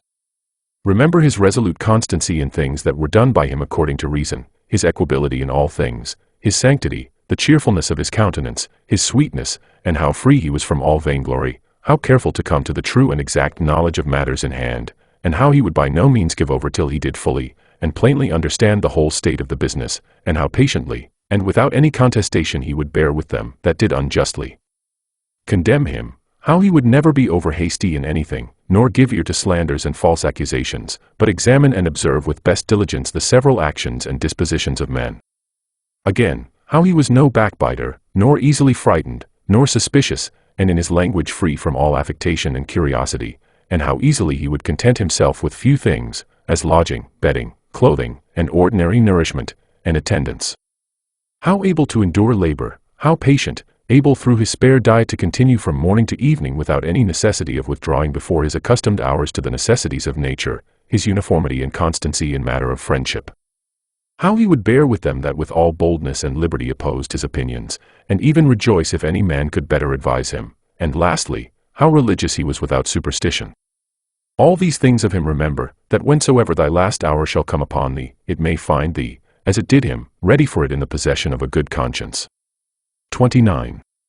Stir up thy mind, and recall thy wits again from thy natural dreams and visions, and when thou art perfectly awoken, and canst perceive that they were but dreams that troubled thee, as one newly awakened out of another kind of sleep, look upon these worldly things with the same mind as thou didst upon those that thou sawest in thy sleep. 30. I consist of body and soul. Unto my body all things are indifferent, for of itself it cannot affect one thing more than another with apprehension of any difference. As for my mind, all things which are not within the verge of her own operation, are indifferent unto her, and for her own operations, those altogether depend of her, neither does she busy herself about any, but those that are present, for as for future and past operations, those also are now at this present indifferent unto her. 31. As long as the foot doth that which belongeth unto it to do, and the hand that which belongs unto it, their labor, whatsoever it be, is not unnatural. So a man, as long as he doth that which is proper unto a man, his labor cannot be against nature, and if it be not against nature, then neither is it hurtful unto him. But if it were so that happiness did consist in pleasure, how came notorious robbers, impure abominable livers, parricides, and tyrants, in so large a measure to have their part of pleasures? 32. Dost thou not see, how even those that profess mechanic arts, though in some respect they be no better than mere idiots, yet they stick close to the course of their trade, neither can they find in their heart to decline from it, and is it not a grievous thing that an architect, or a physician shall respect the course and mysteries of their profession, more than a man the proper course and condition of his own nature, reason, which is common to him and to the gods? 33. Asia, Europe, what are they, but as corners of the whole world, of which the whole sea is but as one drop, and the great Mount Athos, but as a clod, as all present time is but as one point of eternity. All petty things, all things that are soon altered, soon perished. And all things come from one beginning, either all severally and particularly deliberated and resolved upon, by the general ruler and governor of all, or all by necessary consequence. So that the dreadful hiatus of a gaping lion, and all poison, and all hurtful things, are but, as the thorn in the mire, the necessary consequences of goodly fair things. Think not of these therefore, as things contrary to those which thou dost much honor, and respect, but consider in thy mind the true fountain of all. 34. He that seeth the things that are now, hath seen all that either was ever, or ever shall be, for all things are of one kind, and all like one unto another. Meditate often upon the connection of all things in the world, and upon the mutual relation that they have one unto another. For all things are after a sort folded and involved one within another, and by these means all agree well together. For one thing is consequent unto another, by local motion, by natural conspiration and agreement, and by substantial union, or reduction of all substances into one. 35. Fit and accommodate thyself to that estate and to those occurrences, which by the destinies have been annexed unto thee, and love those men whom thy fate it is to live with, but love them truly. An instrument, a tool, an utensil, whatsoever it be, if it be fit for the purpose it was made for, it is as it should be, though he perchance that made and fitted it, be out of sight and gone. But in things natural, that power which hath framed and fitted them, is and abideth within them still, for which reason she ought also the more to be respected, and we are the more obliged, if we may live and pass our time according to her purpose and intention, to think that all is well with us, and according to our own minds. After this manner also, and in this respect it is, that he that is all in all doth enjoy his happiness. 36. What things soever are not within the proper power and jurisdiction of thine own will either to compass or avoid, if thou shalt propose unto thyself any of those things as either good or evil, it must needs be that according as thou shalt either fall into that which thou dost think evil, or miss of that which thou dost think good, so wilt thou be ready both to complain of the gods, and to hate those men, who either shall be so indeed, or shall by thee be suspected as the cause either of thy missing of the one, or falling into the other. And indeed we must needs commit many evils, if we incline to any of these things, more or less, with an opinion of any difference. But if we mind and fancy those things only, as good and bad, which wholly depend of our own wills, there is no more occasion why we should either murmur against the gods, or be at enmity with any man. 37. We all work to one effect, some willingly, and with a rational apprehension of what we do, others without any such knowledge. As I think Heraclitus in a place speaketh of them that sleep, that even they do work in their kind, and do confer to the general operations of the world. One man therefore doth cooperate after one sort, and another after another sort, but even he that doth murmur, and to his power doth resist and hinder, even he as much as any doth cooperate. For of such also did the world stand in need. Now do thou consider among which of these thou wilt rank thyself. For as for him who is the administrator of all, he will make good use of thee whether thou wilt or no, and make thee, as a part and member of the whole, so to cooperate with him, that whatsoever thou doest, shall turn to the furtherance of his own counsels and resolutions. But be not thou for shame such a part of the whole, as that vile and ridiculous verse, which Chrysippus in a place doth mention, is a part of the comedy. 38. Doth either the sun take upon him to do that which belongs to the rain? Or his son Aesculapius that, which unto the earth doth properly belong? How is it with every one of the stars in particular? Though they all differ one from another, and have their several charges and functions by themselves, do they not all nevertheless concur and co-operate to one end? 39. If so be that the gods have deliberated in particular of those things that should happen unto me, I must stand to their deliberation, as discreet and wise. For that a God should be an imprudent God, is a thing hard even to conceive, and why should they resolve to do me hurt? For what profit either unto them or the universe, which they specially take care for, could arise from it? But if so be that they have not deliberated of me in particular, certainly they have of the whole in general, and those things which in consequence and coherence of this general deliberation happen unto me in particular, I am bound to embrace and accept of. But if so be that they have not deliberated at all, which indeed is very irreligious for any man to believe, for then let us neither sacrifice, nor pray, nor respect our oaths, neither let us any more use any of those things, which we persuaded of the presence and secret conversation of the gods among us, daily use and practice. But, I say, if so be that they have not indeed either in general, or particular deliberated of any of those things, that happen unto us in this world, yet God be thanked, that of those things that concern myself, it is lawful for me to deliberate myself, and all my deliberation is but concerning that which may be to me most profitable. Now that unto every one is most profitable, which is according to his own constitution and nature. And my nature is, to be rational in all my actions and as a good, and natural member of a city and commonwealth, towards my fellow members ever to be sociably and kindly disposed and affected.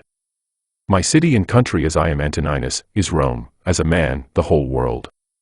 Those things therefore that are expedient and profitable to those cities, are the only things that are good and expedient for me. 40. Whatsoever in any kind doth happen to any one, is expedient to the whole. And thus much to content us might suffice, that it is expedient for the whole in general. But yet this also shalt thou generally perceive, if thou dost diligently take heed, that whatsoever doth happen to any one man or men. And now I am content that the word expedient should more generally be understood of those things which we otherwise call middle things, or things indifferent, as health, wealth, and the like. 41.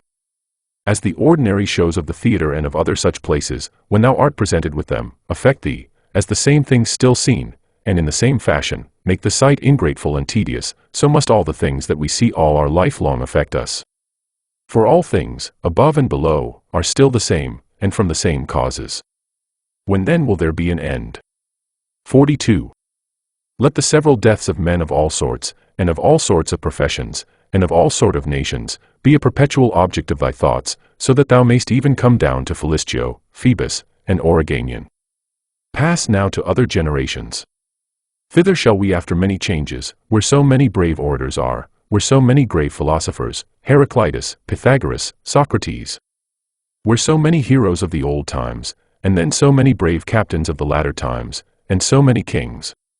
After all these, were Eudacus, Hipparchus, Archimedes, were so many other sharp, generous, industrious, subtle, peremptory dispositions, and among others, even they, that have been the greatest scoffers and deriders of the frailty and brevity of this our human life, as Menippus, and others, as many as there have been such as he. Of all these consider, that they long since are all dead, and gone. And what do they suffer by it? Nay, they that have not so much as a name remaining, what are they the worse for it?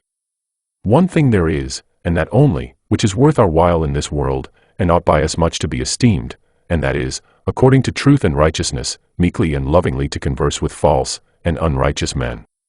43. When thou wilt comfort and cheer thyself, call to mind the several gifts and virtues of them, whom thou dost daily converse with, as for example, the industry of the one, the modesty of another, the liberality of a third, of another some other thing. For nothing can so much rejoice thee, as the resemblances and parallels of several virtues, visible and eminent in the dispositions of those who live with thee, especially when, all at once, as near as may be, they represent themselves unto thee. And therefore thou must have them always in a readiness. 44. Dost thou grieve that thou dost weigh but so many pounds, and not 300 rather? Just as much reason hast thou to grieve that thou must live but so many years, and not longer. For as for bulk and substance thou dost content thyself with that proportion of it that is allotted unto thee, so shouldst thou for time. 45. Let us do our best endeavors to persuade them, but however, if reason and justice lead thee to it, do it, though they be never so much against it.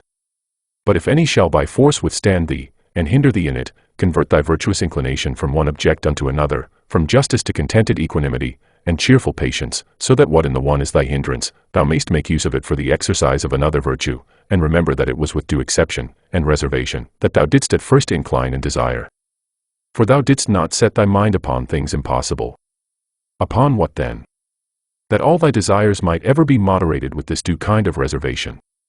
And this thou hast, and mayst always obtain, whether the thing desired be in thy power or no.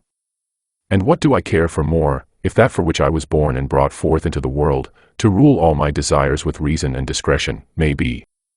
46. The ambitious supposeth another man's act, praise and applause, to be his own happiness, the voluptuous his own sense and feeling, but he that is wise, his own action. 47. It is in thy power absolutely to exclude all manner of conceit and opinion, as concerning this matter, and by the same means, to exclude all grief and sorrow from thy soul. For as for the things and objects themselves, they of themselves have no such power, whereby to beget and force upon us any opinion at all. 48.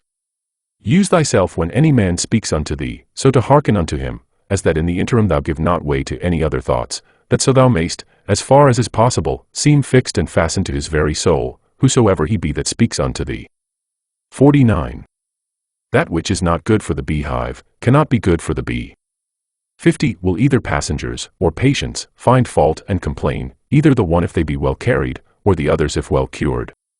Do they take care for any more than this, the one, that their shipmaster may bring them safe to land, and the other, that their physician may effect their recovery?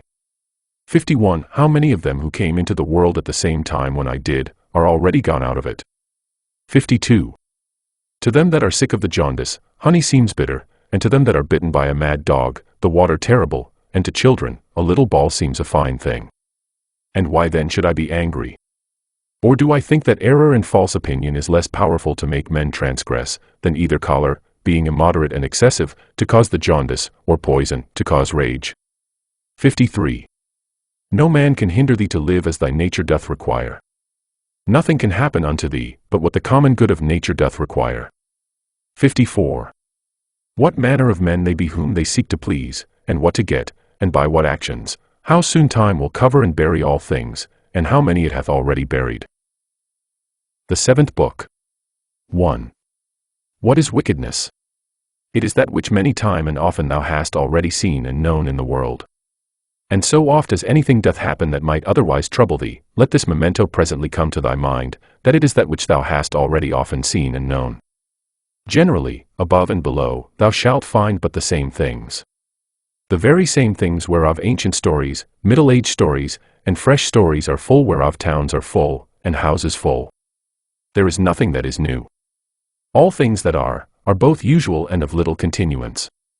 2. What fear is there that thy dogmata, or philosophical resolutions and conclusions, should become dead in thee, and lose their proper power and efficacy to make thee live happy, as long as those proper and correlative fancies, and representations of things on which they mutually depend, which continually to stir up and revive is in thy power, are still kept fresh and alive? It is in my power concerning this thing that is happened, whatsoever it be, to conceit that which is right and true. If it be, why then am I troubled? Those things that are without my understanding, are nothing to it at all, and that is it only, which doth properly concern me. Be always in this mind, and thou wilt be right. 3. That which most men would think themselves most happy for, and would prefer before all things, if the gods would grant it unto them after their deaths, thou mayst whilst thou livest grant unto thyself, to live again. See the things of the world again, as thou hast already seen them. For what is it else to live again? Public shows and solemnities with much pomp and vanity, stage plays, flocks and herds, conflicts and contentions, a bone thrown to a company of hungry curs, a bait for greedy fishes, the painfulness and continual burden-bearing of wretched ants, the running to and fro of terrified mice, little puppets drawn up and down with wires and nerves, these be the objects of the world. Among all these thou must stand steadfast, meekly affected, and free from all manner of indignation, with this right ratiocination and apprehension, that as the worth is of those things which a man doth affect, so is in very deed every man's worth more or less. For, word after word, every one by itself, must the things that are spoken be conceived and understood, and so the things that are done, purpose after purpose, every one by itself likewise. And as in matter of purposes and actions, we must presently see what is the proper use and relation of every one, so of words must we be as ready, to consider of every one what is the true meaning, and signification of it according to truth and nature, however it be taken in common use. 5. Is my reason and understanding sufficient for this, or no? If it be sufficient, without any private applause, or public ostentation as of an instrument, which by nature I am provided of, I will make use of it for the work in hand, as of an instrument, which by nature I am provided of. If it be not, and that otherwise it belong not unto me particularly as a private duty, I will either give it over, and leave it to some other that can better effect it, or I will endeavor it, but with the help of some other, who with the joint help of my reason, is able to bring somewhat to pass, that will now be seasonable and useful for the common good. For whatsoever I do either by myself, or with some other, the only thing that I must intend, is, that it be good and expedient for the public. For as for praise, consider how many who once were much commended, are now already quite forgotten, yet they that commended them, how even they themselves are long since dead and gone. Be not therefore ashamed, whensoever thou must use the help of others. For whatsoever it be that lieth upon thee to effect, thou must propose it unto thyself, as the scaling of walls is unto a soldier. And what if thou through either lameness or some other impediment art not able to reach unto the top of the battlements alone, which with the help of another thou mayst, wilt thou therefore give it over, or go about it with less courage and alacrity, because thou canst not effect it all alone? 6. Let not things future trouble thee. For if necessity so require that they come to pass, thou shalt, whensoever that is, be provided for them with the same reason, by which whatsoever is now present, is made both tolerable and acceptable unto thee. All things are linked and knitted together, and the knot is sacred, neither is there anything in the world that is not kind and natural in regard of any other thing, or that hath not some kind of reference and natural correspondence with whatsoever is in the world besides. For all things are ranked together, and by that decency of its due place and order that each particular doth observe, they all concur together to the making of one and the same cosmos or world, as if you said, a comely piece, or an orderly composition. For all things throughout, there is but one and the same order, and through all things, one and the same God, the same substance and the same law. There is one common reason, and one common truth, that belongs unto all reasonable creatures, for neither is there save one perfection of all creatures that are of the same kind, and partakers of the same reason. 7. Whatsoever is material, doth soon vanish away into the common substance of the whole, and whatsoever is formal, or whatsoever doth animate that which is material, is soon resumed into the common reason of the whole, and the fame and memory of anything, is soon swallowed up by the general age and duration of the whole. 8. To a reasonable creature, the same action is both according to nature, and according to reason. 9. Straight of itself, not made straight. As several members in one body united, so are reasonable creatures in a body divided and dispersed, all made and prepared for one common operation. And this thou shalt apprehend the better, if thou shalt use thyself often to say to thyself, I am melos, or a member of the mass and body of reasonable substances. But if thou shalt say I am meros, or a part, thou dost not yet love men from thy heart. The joy that thou takest in the exercise of bounty is not yet grounded upon a due ratiocination and right apprehension of the nature of things. Thou dost exercise it as yet upon this ground barely, as a thing convenient and fitting, not, as doing good to thyself, when thou dost good unto others. 11. Of things that are external, happen what will to that which can suffer by external accidents. Those things that suffer let them complain themselves, if they will. As for me, as long as I conceive no such thing, that which has happened is evil, I have no hurt, and it is in my power not to conceive any such thing. 12. Whatsoever any man either doth or saith, thou must be good, not for any man's sake, but for thine own nature's sake, as if either gold, or the emerald, or purple, should ever be saying to themselves, whatsoever any man either doth or saith, I must still be an emerald, and I must keep my color. 13. This may ever be my comfort and security, my understanding, that ruleth over all, will not of itself bring trouble and vexation upon itself. This I say, it will not put itself in any fear, it will not lead itself into any concupiscence. If it be in the power of any other to compel it to fear, or to grieve, it is free for him to use his power. But sure if itself do not of itself, through some false opinion or supposition incline itself to any such disposition, there is no fear. For as for the body, why should I make the grief of my body to be the grief of my mind? If that itself can either fear or complain, let it. But as for the soul, which indeed, can only be truly sensible of either fear or grief, to which only it belongs according to its different imaginations and opinions, to admit of either of these, or of their contraries, thou mayst look to that thyself, that it suffer nothing. Induce her not to any such opinion or persuasion. The understanding is of itself sufficient unto itself, and needs not, if itself doth not bring itself to need, any other thing besides itself, and by consequent as it needs nothing, so neither can it be troubled or hindered by anything, if itself doth not trouble and hinder itself. 14. What is evdaimonia, or happiness, but agathos daimon, or a good daemon, or spirit? What then dost thou do here, O opinion? By the gods I adjure thee, that thou get thee gone, as thou earnest, for I need thee not. Thou earnest indeed unto me according to thy ancient wonted manner. It is that all men have ever been subject unto. That thou camest therefore I am not angry with thee, only begone, now that I have found thee what thou art. 15. Is any man so foolish as to fear change, to which all things that once were not owe their being? And what is it that is more pleasing and more familiar to the nature of the universe? How couldst thou thyself use thy ordinary hot baths, should not the wood that heat them first be changed? How couldst thou receive any nourishment from those things that thou hast eaten, if they should not be changed? Can anything else almost, that is useful and profitable, be brought to pass without change? How then dost not thou perceive, that for thee also, by death, to come to change, is a thing of the very same nature, and as necessary for the nature of the universe? 16. Through the substance of the universe, as through a torrent pass all particular bodies, being all of the same nature, and all joint workers with the universe itself, as in one of our bodies so many members among themselves. How many such as Chrysippus, how many such as Socrates, how many such as Epictetus, hath the age of the world long since swallowed up and devoured?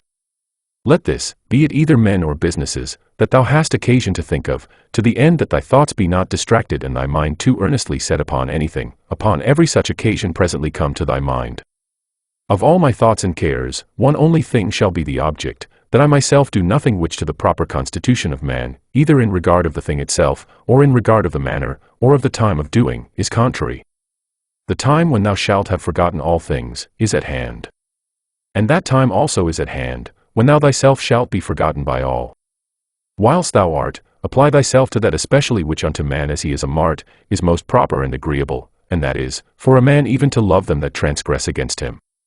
This shall be, if at the same time that any such thing doth happen, thou call to mind, that they are thy kinsmen, that it is through ignorance and against their wills that they sin, and that within a very short while after, both thou and he shall be no more. But above all things, that he hath not done thee any hurt, for that by him thy mind and understanding is not made worse or more vile than it was before. 17. The nature of the universe, of the common substance of all things as it were of so much wax hath now perchance formed a horse, and then, destroying that figure, hath new tempered and fashioned the matter of it into the form and substance of a tree, then that again into the form and substance of a man, and then that again into some other. Now every one of these doth subsist but for a very little while. As for dissolution, if it be no grievous thing to the chest or trunk, to be joined together, why should it be more grievous to be put asunder? 18. An angry countenance is much against nature, and it is oftentimes the proper countenance of them that are at the point of death. But were it so, that all anger and passion were so thoroughly quenched in thee, that it were altogether impossible to kindle it any more, yet herein must not thou rest satisfied, but further endeavor by good consequence of true ratiocination, perfectly to conceive and understand, that all anger and passion is against reason. For if thou shalt not be sensible of thine innocence, if that also shall be gone from thee, the comfort of a good conscience, that thou doest all things according to reason, what shouldest thou live any longer for? All things that now thou seest, are but for a moment. That nature, by which all things in the world are administered, will soon bring change and alteration upon them, and then of their substances make other things like unto them, and then soon after others again of the matter and substance of these, that so by these means, the world may still appear fresh and new. 19. Whensoever any man doth trespass against other, presently consider with thyself what it was that he did suppose to be good, what to be evil, when he did trespass. For this when thou knowest, thou wilt pity him, thou wilt have no occasion either to wonder, or to be angry. For either thou thyself dost yet live in that error and ignorance, as that thou dost suppose either that very thing that he doth, or some other like worldly thing, to be good, and so thou art bound to pardon him if he have done that which thou in the like case wouldst have done thyself. Or if so be that thou dost not any more suppose the same things to be good or evil, that he doth, how canst thou but be gentle unto him that is in an error? 20. Fancy not to thyself things future, as though they were present but of those that are present, take some aside, that thou takest most benefit of, and consider of them particularly, how wonderfully thou wouldst want them, if they were not present. But take heed withal, lest that whilst thou dost settle thy contentment in things present, thou grow in time so to overprize them, as that the want of them, whensoever it shall so fall out, should be a trouble and a vexation unto thee. Wind up thyself into thyself.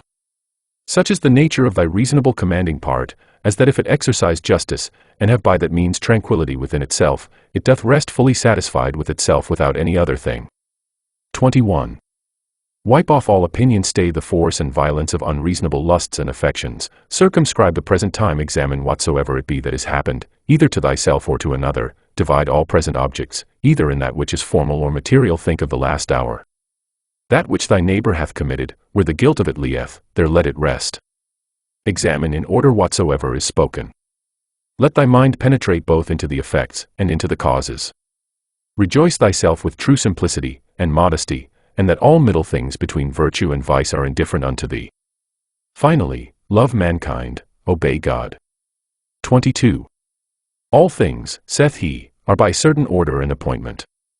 And what if the elements only? It will suffice to remember that all things in general are by certain order and appointment, or if it be but few. And as concerning death, that either dispersion, or the atoms, or annihilation, or extinction, or translation will ensue. And as concerning pain, that which is intolerable is soon ended by death, and that which holds long must needs be tolerable, and that the mind in the meantime, which is all in all, may by way of interclusion, or interception, by stopping all manner of commerce and sympathy with the body, still retain its own tranquility. Thy understanding is not made worse by it. As for those parts that suffer, let them, if they can, declare their grief themselves. As for praise and commendation, view their mind and understanding, what estate they are in, what kind of things they fly, and what things they seek after, and that as in the seaside, whatsoever was before to be seen, is by the continual succession of new heaps of sand cast up one upon another, soon hid and covered, so in this life, all former things by those which immediately succeed. 23. Out of Plato. He then whose mind is endowed with true magnanimity, who hath accustomed himself to the contemplation both of all times, and of all things in general, can this mortal life, thinkest thou, seem any great matter unto him? It is not possible, answered he. Then neither will such a one account death a grievous thing. By no means. 24. Out of Antisthenes. It is a princely thing to do well, and to be ill spoken of. It is a shameful thing that the face should be subject unto the mind, to be put into what shape it will, and to be dressed by it as it will, and that the mind should not bestow so much care upon herself, as to fashion herself, and to dress herself as best becometh her. 25. Out of several poets and comics.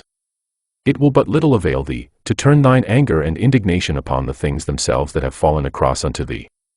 For as for them, they are not sensible of it, and see. Thou shalt but make thyself a laughing-stock, both unto the gods and men, and see. Our life is reaped like a ripe ear of corn, one is yet standing and another is down, and see. But if so be that I and my children be neglected by the gods, there is some reason even for that, and see. As long as right and equity is of my side, and see. Not to lament with them, not to tremble, and see. 26. Out of Plato. My answer, full of justice and equity, should be this: thy speech is not right, O man. If thou supposest that he that is of any worth at all, should apprehend either life or death, as a matter of great hazard and danger, and should not make this rather his only care, to examine his own actions, whether just or unjust, whether actions of a good, or of a wicked man, and see. For thus in very truth stands the case, O ye men of Athens. What place or station soever a man either hath chosen to himself, judging it best for himself, or is by lawful authority put and settled in, therein do I think, all appearance of danger notwithstanding, that he should continue, as one who feareth neither death, nor anything else, so much as he feareth to commit anything that is vicious and shameful, and see. But, O noble sir, consider I pray, whether true generosity and true happiness do not consist in somewhat else rather, than in the preservation either of our, or other men's lives. For it is not the part of a man that is a man indeed, to desire to live long or to make much of his life whilst he liveth, but rather, he that is such, will in these things wholly refer himself unto the gods, and believing that which every woman can tell him, that no man can escape death, the only thing that he takes thought and care for is this, that what time he liveth, he may live as well and as virtuously as he can possibly, and see. To look about, and with the eyes to follow the course of the stars and planets as though thou wouldst run with them, and to mind perpetually the several changes of the elements one into another. For such fancies and imaginations help much to purge away the dross and filth of this our earthly life, and see. That also is a fine passage of Plato's, where he speaketh of worldly things in these words: thou must also as from some higher place look down, as it were, upon the things of this world, as flocks, armies, husbandmen's labors, marriages, divorces, generations, deaths, the tumults of courts and places of judicatures, desert places, the several nations of barbarians, public festivals, mournings, fairs, markets. How all things upon earth are pell-mell, and how miraculously things contrary one to another, concur to the beauty and perfection of this universe. 27.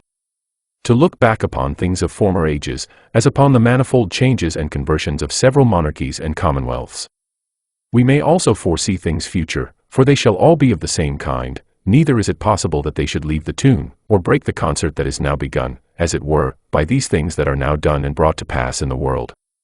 It comes all to one therefore, whether a man be a spectator of the things of this life but 40 years, or whether he see them 10,000 years together, for what shall he see more? And as for those parts that came from the earth, they shall return unto the earth again, and those that came from heaven, they also shall return unto those heavenly places.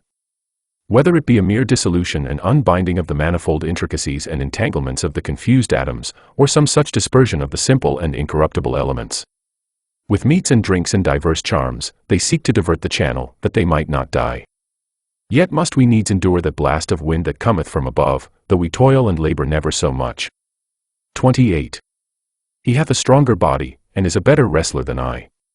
What then? Is he more bountiful? Is he more modest? Doth he bear all adverse chances with more equanimity, or with his neighbor's offenses with more meekness and gentleness than I? 29. Where the matter may be affected agreeably to that reason, which both unto the gods and men is common, there can be no just cause of grief or sorrow. For where the fruit and benefit of an action well begun and prosecuted according to the proper constitution of man may be reaped and obtained, or is sure and certain, it is against reason that any damage should there be suspected.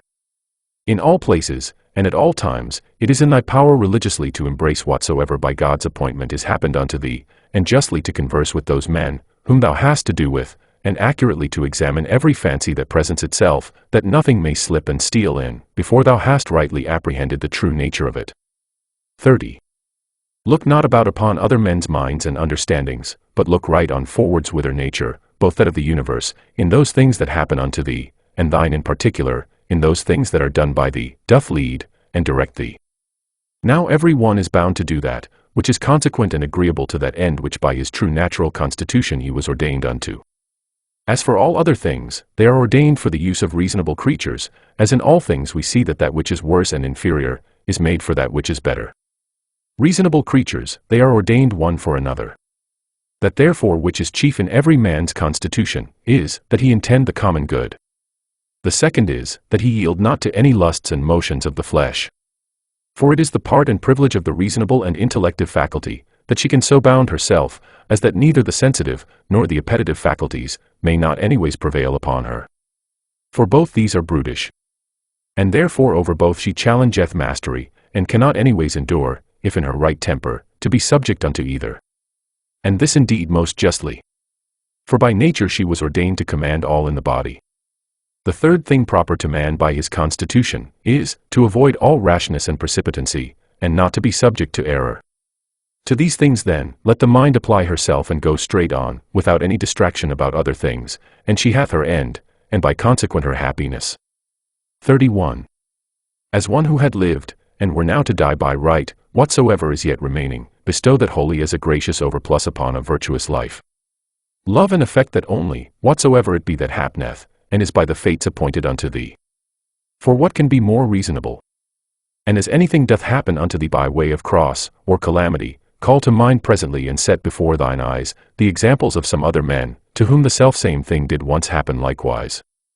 Well, what did they? They grieved, they wondered, they complained. And where are they now? All dead and gone. Wilt thou also be like one of them?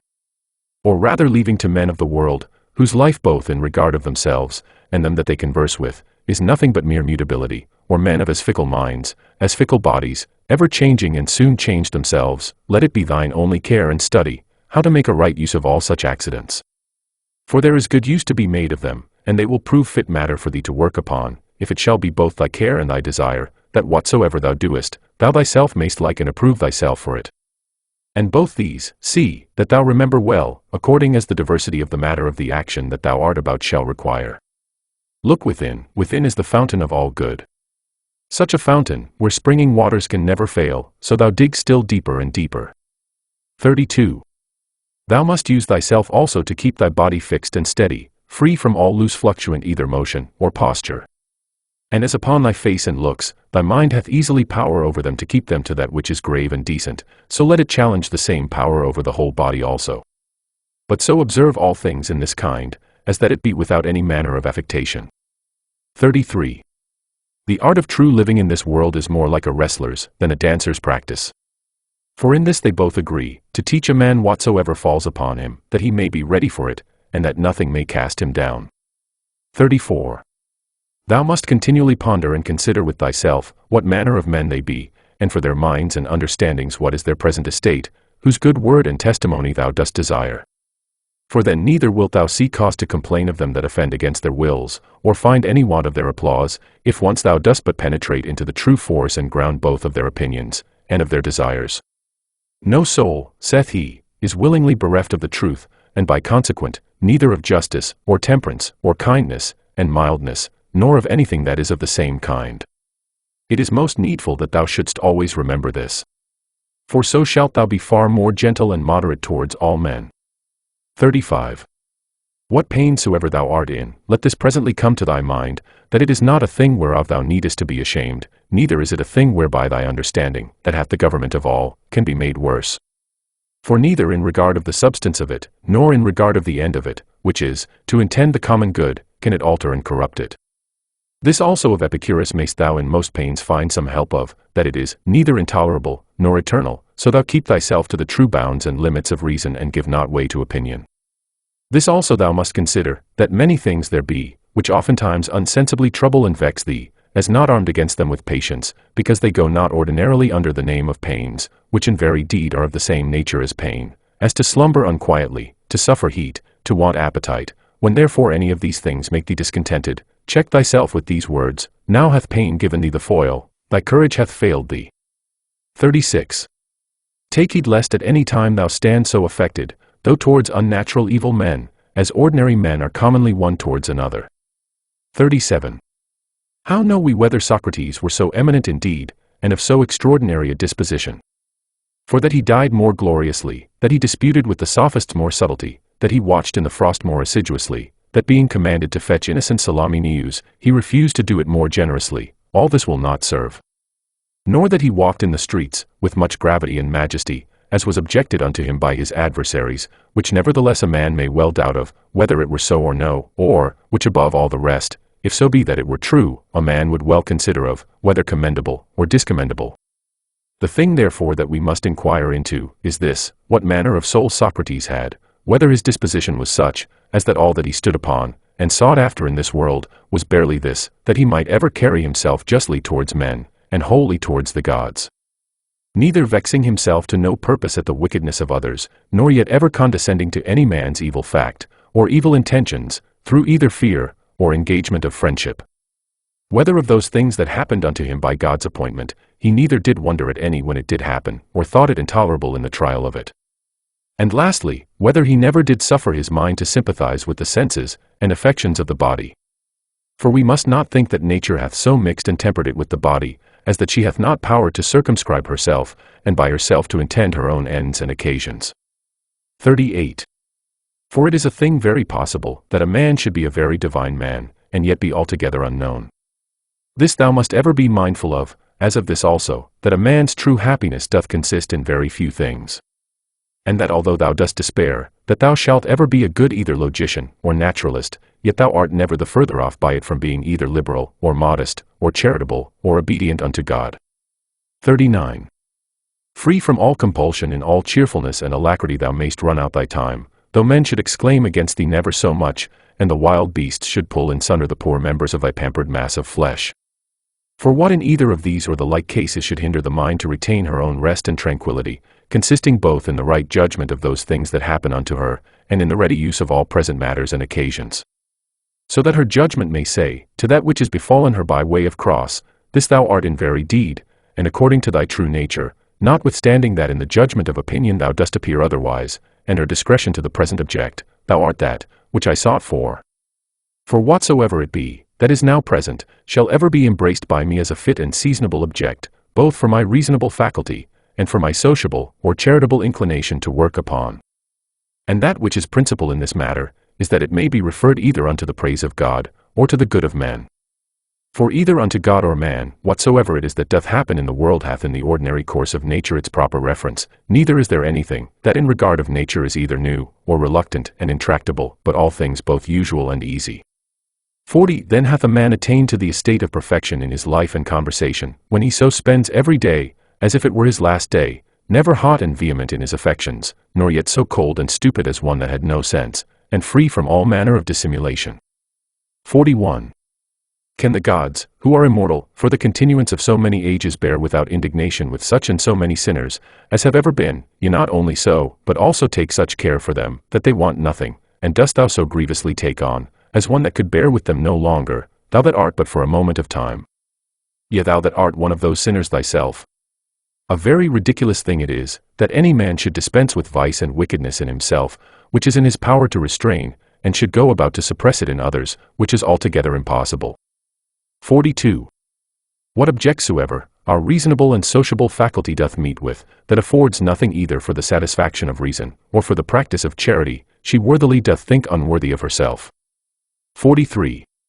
When thou hast done well, and another is benefited by thy action, must thou like a very fool look for a third thing besides, as that it may appear unto others also that thou hast done well, or that thou mayest in time receive one good turn for another. No man used to be weary of that which is beneficial unto him. But every action according to nature is beneficial. Be not weary then of doing that which is beneficial unto thee, whilst it is so unto others. 44. The nature of the universe did once certainly before it was created, whatsoever it hath done since, deliberate and so resolve upon the creation of the world. Now since that time, whatsoever it is, that is and happens in the world, is either but a consequent of that one and first deliberation, or if so be that this ruling rational part of the world takes any thought and care of things particular, they are surely his reasonable and principal creatures, that are the proper object of his particular care and providence. This often thought upon, will much conduce to thy tranquillity. The 8th Book. 1. This also, among other things, may serve to keep thee from vainglory, if thou shalt consider, that thou art now altogether incapable of the commendation of one, who all his life long, or from his youth at least, hath lived a philosopher's life. For both unto others, and to thyself especially, it is well known, that thou hast done many things contrary to that perfection of life. Thou hast therefore been confounded in thy course, and henceforth it will be hard for thee to recover the title and credit of a philosopher. And to it also is thy calling and profession repugnant. If therefore thou dost truly understand, what it is that is of moment indeed, as for thy fame and credit, take no thought or care for that, let it suffice thee if all the rest of thy life, be it more or less, thou shalt live as thy nature requireth, or according to the true and natural end of thy making. Take pains therefore to know what it is that thy nature requireth, and let nothing else distract thee. Thou hast already had sufficient experience, that of those many things that hitherto thou hast erred and wandered about, thou couldst not find happiness in any of them. Not in syllogisms, and logical subtleties, not in wealth, not in honor and reputation, not in pleasure. In none of all these. Wherein then is it to be found? In the practice of those things, which the nature of man, as he is a man, doth require. How then shall he do those things? If his dogmata, or moral tenets and opinions, from which all motions and actions do proceed, be right and true. Which be those dogmata?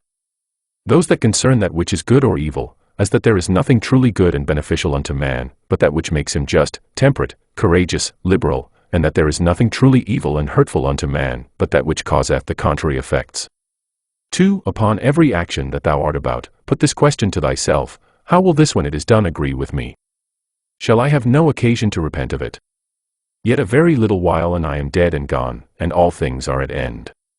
What then do I care for more than this, that my present action whatsoever it be, may be the proper action of one that is reasonable, whose end is the common good, who in all things is ruled and governed by the same law of right and reason, by which God himself is. 3. Alexander, Caius, Pompeius, what are these to Diogenes, Heraclitus, and Socrates? These penetrated into the true nature of things, into all causes, and all subjects, and upon these did they exercise their power and authority. But as for those, as the extent of their error was, so far did their slavery extend. For what they have done, they will still do, although thou shouldst hang thyself. First, let it not trouble thee.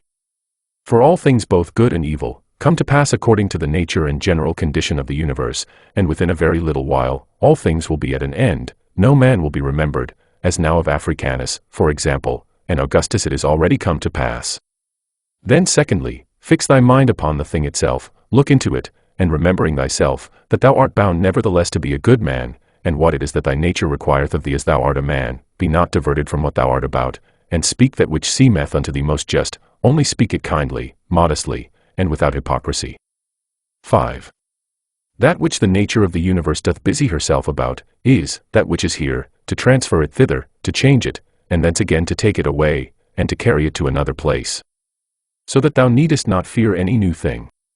For all things are usual and ordinary, and all things are disposed by equality. 6. Every particular nature hath content, when in its own proper course it speeds. A reasonable nature doth then speed, when first in matter of fancies and imaginations, it gives no consent to that which is either false uncertain. Secondly, when in all its motions and resolutions it takes its level at the common good only, and that it desireth nothing, and flieth from nothing, but what is in its own power to compass or avoid. And lastly, when it willingly and gladly embraceth whatsoever is dealt and appointed unto it by the common nature. For it is part of it, even as the nature of any one leaf is part of the common nature of all plants and trees. But that the nature of a leaf is part of a nature both unreasonable and unsensible, and which in its proper end may be hindered, or which is servile and slavish, whereas the nature of man is part of a common nature which cannot be hindered, and which is both reasonable and just. From whence also it is, that according to the worth of everything, she doth make such equal distribution of all things, as of duration, substance, form, operation, and of events and accidents. But herein consider not whether thou shalt find this equality in everything absolutely and by itself, but whether in all the particulars of some one thing taken together, and compared with all the particulars of some other thing, and them together likewise. 7. Thou hast no time nor opportunity to read. What then? Hast thou not time and opportunity to exercise thyself, not to wrong thyself, to strive against all carnal pleasures and pains, and to get the upper hand of them, to contemn honor and vainglory, and not only, not to be angry with them, whom towards thee thou doest find unsensible and unthankful, but also to have a care of them still, and of their welfare. 8. Forbear henceforth to complain of the trouble of a courtly life, either in public before others, or in private by thyself. 9. Repentance is an inward and self-reprehension for the neglect or omission of somewhat that was profitable. Now whatsoever is good, is also profitable, and it is the part of an honest virtuous man to set by it, and to make reckoning of it accordingly. But never did any honest virtuous man repent of the neglect or omission of any carnal pleasure. No carnal pleasure then is either good or profitable. 10. This, what is it in itself, and by itself, according to its proper constitution? What is the substance of it? What is the matter, or proper use? What is the form or efficient cause? What is it for in this world, and how long will it abide? Thus must thou examine all things that present themselves unto thee. 11. When thou art hard to be stirred up and awaked out of thy sleep, admonish thyself and call to mind, that, to perform actions tending to the common good is that which thine own proper constitution, and that which the nature of man do require. But to sleep is common to unreasonable creatures also. And what more proper and natural, yea what more kind and pleasing, than that which is according to nature? 12. As every fancy and imagination presents itself unto thee, consider, if it be possible, the true nature, and the proper qualities of it, and reason with thyself about it. 13. At thy first encounter with any one, say presently to thyself, this man, what are his opinions concerning that which is good or evil? As concerning pain, pleasure, and the causes of both, concerning honor, and dishonor, concerning life and death. Thus and thus. Now if it be no wonder that a man should have such and such opinions, how can it be a wonder that he should do such and such things? I will remember then that he cannot but do as he doth, holding those opinions that he doth. Remember, that as it is a shame for any man to wonder that a fig tree should bear figs, so also to wonder that the world should bear anything, whatsoever it is which in the ordinary course of nature it may bear. To a physician also and to a pilot it is a shame either for the one to wonder, that such and such a one should have an ague, or for the other, that the winds should prove contrary. 14. Remember, that to change thy mind upon occasion, and to follow him that is able to rectify thee, is equally ingenious, as to find out at the first, what is right and just, without help. For of thee nothing is required, is beyond the extent of thine own deliberation and June. Merit, and of thine own understanding. 15. If it were thine act and in thine own power, wouldest thou do it? If it were not, whom dost tin accuse? The atoms, or the gods? For to do either, the part of a mad man. Thou must therefore blame nobody, but if it be in thy power, redress what is amiss, if it be not, to what end is it to complain? For nothing should be done but to some certain end. 16. Whatsoever dieth and falleth, however and wheresoever it die and fall, it cannot fall out of the world, here it have its abode and change, here also shall it have its dissolution into its proper elements. The same are the world's elements, and the elements of which thou dost consist. And they when they are changed, they murmur not, why shouldest thou? 17. Whatsoever is, was made for something, as a horse, a vine. Why wonderest thou? The sun itself will say of itself, I was made for something, and so hath every god its proper function. What then were then made for? To disport and delight thyself. See how even common sense and reason cannot brook it. 18.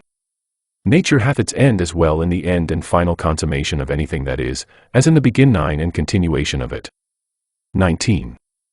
As one that tosseth up a ball. And what is a ball the better, if the motion of it be upwards, or the worse if it be downwards, or if it chance to fall upon the ground?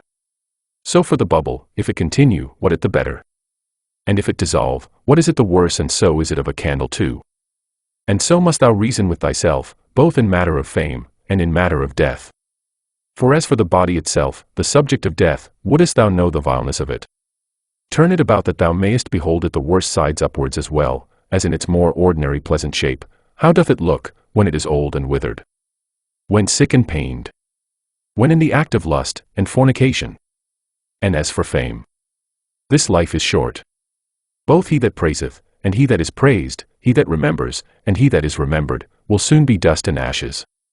Besides, it is but in one corner of this part of the world that thou art praised, and yet in this corner, thou hast not the joint praises of all men, no nor scarce of any one constantly.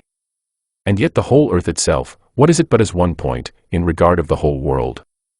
20. That which must be the subject of thy consideration, is either the matter itself, or the dogma, or the operation, or the true sense and signification. 21. Most justly have these things happened unto thee, why dost not thou amend? Oh, but thou hadst rather become good tomorrow, than to be so today. 22. Shall I do it? I will, so the end of my action be to do good unto men. Doth anything by way of cross or adversity happen unto me? I accept it, with reference unto the gods, and their providence, the fountain of all things, from which whatsoever comes to pass, doth hang and depend. 23. By one action judge of the rest, this bathing which usually takes up so much of our time, what is it? Oil, sweat, filth, or the swords of the body, an excrementitious viscosity, the excrements of oil and other ointments used about the body, and mixed with the swords of the body, all base and loathsome. And such almost is every part of our life, and every worldly object. 24. Lucilla buried Verus, then was Lucilla herself buried by others. So Secunda Maximus, then Secunda herself. So Epitinchonus, Diotimus, then Epitinchonus himself. So Antoninus Pius, Faustina his wife, then Antoninus himself. This is the course of the world. First Caesar, Adrianus, then Adrianus himself. And those austere ones, those that foretold other men's deaths, those that were so proud and stately, where are they now? Those austere ones I mean, such as were Carax, and Demetrius the Platonic, and Eudaemon, and others like unto those. They were all but for one day, all dead and gone long since. Some of them no sooner dead, than forgotten. Others soon turned into fables. Of others, even that which was fabulous, is now long since forgotten. This thereafter thou must remember, that whatsoever thou art compounded of, shall soon be dispersed, and that thy life and breath, or thy soul, shall either be no more or shall translated, sp, and appointed to some certain place and station. 25. The true joy of a man, is to do that which properly belongs unto a man. That which is most proper unto a man, is, first, to be kindly affected towards them that are of the same kind and nature as he is himself, to contemn all sensual motions and appetites, to discern rightly all plausible fancies and imaginations, to contemplate the nature of the universe, both it, and things that are done in it. In which kind of contemplation 3 several relations are to be observed: the first, to the apparent secondary cause. The second to the first original cause, God, from whom originally proceeds whatsoever doth happen in the world. The third and last, to them that we live and converse with, what use may be made of it, to their use and benefit. 26. If pain be an evil, either it is in regard of the body, and that cannot be, because the body of itself is altogether insensible, or in regard of the soul, but it is in the power of the soul to preserve her own peace and tranquility, and not to suppose that pain is evil. For all judgment and deliberation, all prosecution or aversation is from within, whither the sense of evil, except it be let in by opinion, cannot penetrate. 27. Wipe off all idle fancies, and say unto thyself incessantly, Now if I will, it is in my power to keep out of this my soul all wickedness, all lust, and concupiscences, all trouble and confusion. But on the contrary, to behold and consider all things according to their true nature, and to carry myself towards everything according to its true worth. Remember then this thy power that nature hath given thee. 28. Whether thou speak in the Senate, or whether thou speak to any particular, let thy speech in always grave and modest. But thou must not openly and vulgarly observe that sound and exact form of speaking, concerning that which is truly good and truly civil, the vanity of the world, and of worldly men, which otherwise truth and reason doth prescribe. 29. Augustus his court, his wife, his daughter, his nephews, his sons-in-law, his sister, Agrippa, his kinsmen, his domestics, his friends, Aurelius, Maecenas, his slayers of beasts for sacrifice and divination, there thou hast the death of a whole court together. Proceed now on to the rest that have been since that of Augustus. Hath death dwelt with them otherwise, though so many and so stately whilst they lived, than it doth use to deal with any one particular man? Consider now the death of a whole kindred and family, as of that of the Pompeys, as that also that used to be written upon some monuments, he was the last of his own kindred. Oh, what care did his predecessors take, that they might leave a successor, yet behold at last one or other must of necessity be the last. Here again therefore consider the death of a whole kindred. 30. Contract thy whole life to the measure and proportion of one single action. And if in every particular action thou dost perform what is fitting to the utmost of thy power, let it suffice thee. And who can hinder thee, but that thou mayest perform what is fitting? But there may be some outward let and impediment. Not any, that can hinder thee, but that whatsoever thou dost, thou may do it, justly, temperately, and with the praise of God. Yea, but there may be somewhat, whereby some operation or other of thine may be hindered. And then, with that very thing that doth hinder, thou mayest be well pleased, and so by this gentle and equanimous conversion of thy mind unto that which may be, instead of that which at first thou didst intend, in the room of that former action there succeedeth another, which agrees as well with this contraction of thy life, that we now speak of. 31. Receive temporal blessings without ostentation, when they are sent, and thou shalt be able to part with them with all readiness and facility when they are taken from thee again. 32. If ever thou sawest either a hand, or a foot, or a head lying by itself, in some place or other, as cut off from the rest of the body, such must thou conceive him to make himself, as much as in him lieth, that either is offended with anything that is happened, whatsoever it be, and as it were divides himself from it, or that commits anything against the natural law of mutual correspondence, and society among men, or, he that commits any act of uncharitableness. Whosoever thou art such, thou art cast forth I know not whither out of the general unity, which is according to nature. Thou went born indeed apart, but now thou hast cut thyself off. However, herein is matter of joy and exultation, that thou mayst be united again. God hath not granted it unto any other part, that once separated and cut off, it might be reunited, and come together again. But, behold, that goodness how great and immense it is, which hath so much esteemed man. As at first he was so made, that he needed not, except he would himself, have divided himself from the whole, so once divided and cut off, it hath so provided and ordered it, that if he would himself, he might return, and grow together again, and be admitted into its former rank and place of a part, as he was before. 33. As almost all her other faculties and properties the nature of the universe hath imparted unto every reasonable creature, so this in particular we have received from her, that is whatsoever doth oppose itself unto her, and doth withstand her in her purposes and intentions, she doth, though against its will and intention, bring it about to herself, to serve herself of it in the execution of her own destinate ends, and so by this though not intended cooperation of it with herself makes it part of herself whether it will or no. So may every reasonable creature, what crosses and impediments soever it meets within the course of this mortal life, it may use them as fit and proper objects, to the furtherance of whatsoever it intended and absolutely proposed unto itself as its natural end and happiness. 34. Let not the general representation unto thyself of the wretchedness of this our mortal life trouble thee. Let not thy mind wander up and down, and heap together in her thoughts the many troubles and grievous calamities which thou art as subject unto as any other. But as everything in particular doth happen, put this question unto thyself, and say, what is it that in this present matter seems unto thee so intolerable? For thou wilt be ashamed to confess it. Then upon this presently call to mind, that neither that which is future, nor that which is past can hurt thee, but that only which is present. And that also is much lessened, if thou dost lightly circumscribe it and then check thy mind if for so little a while, a mere instant, it cannot hold out with patience. 35. What? Are either Panthea or Pergamus abiding to this day by their masters' tombs? Or either Chabrias or Diotimus by that of Adrianus? O foolery! For what if they did, would their masters be sensible of it? Or if sensible, would they be glad of it? Or if glad, were these immortal? Was not it appointed unto them also, both men and women, to become old in time, and then to die? And these once dead, what would become of these former? And when all is done, what is all this for, but for a mere bag of blood and corruption? 36. If thou beest quick-sighted, be so in matter of judgment, and best discretion, saith he. 37. In the whole constitution of man, I see not any virtue contrary to justice, whereby it may be resisted and opposed. But one whereby pleasure and voluptuousness may be resisted and opposed, I see, continence. 38. If thou canst but withdraw conceit and opinion concerning that which may seem hurtful and offensive, thou thyself art as safe may be. Thou thyself. And who is that? Thy reason. Yeah, but I am not reason. Well, be it so. However, let not thy reason or understanding admit of grief, and if there be anything in thee that is grieved, let that, whatsoever it be, conceive its own grief, if it can. 39. That which is a hindrance of the senses, is an evil to the sensitive nature.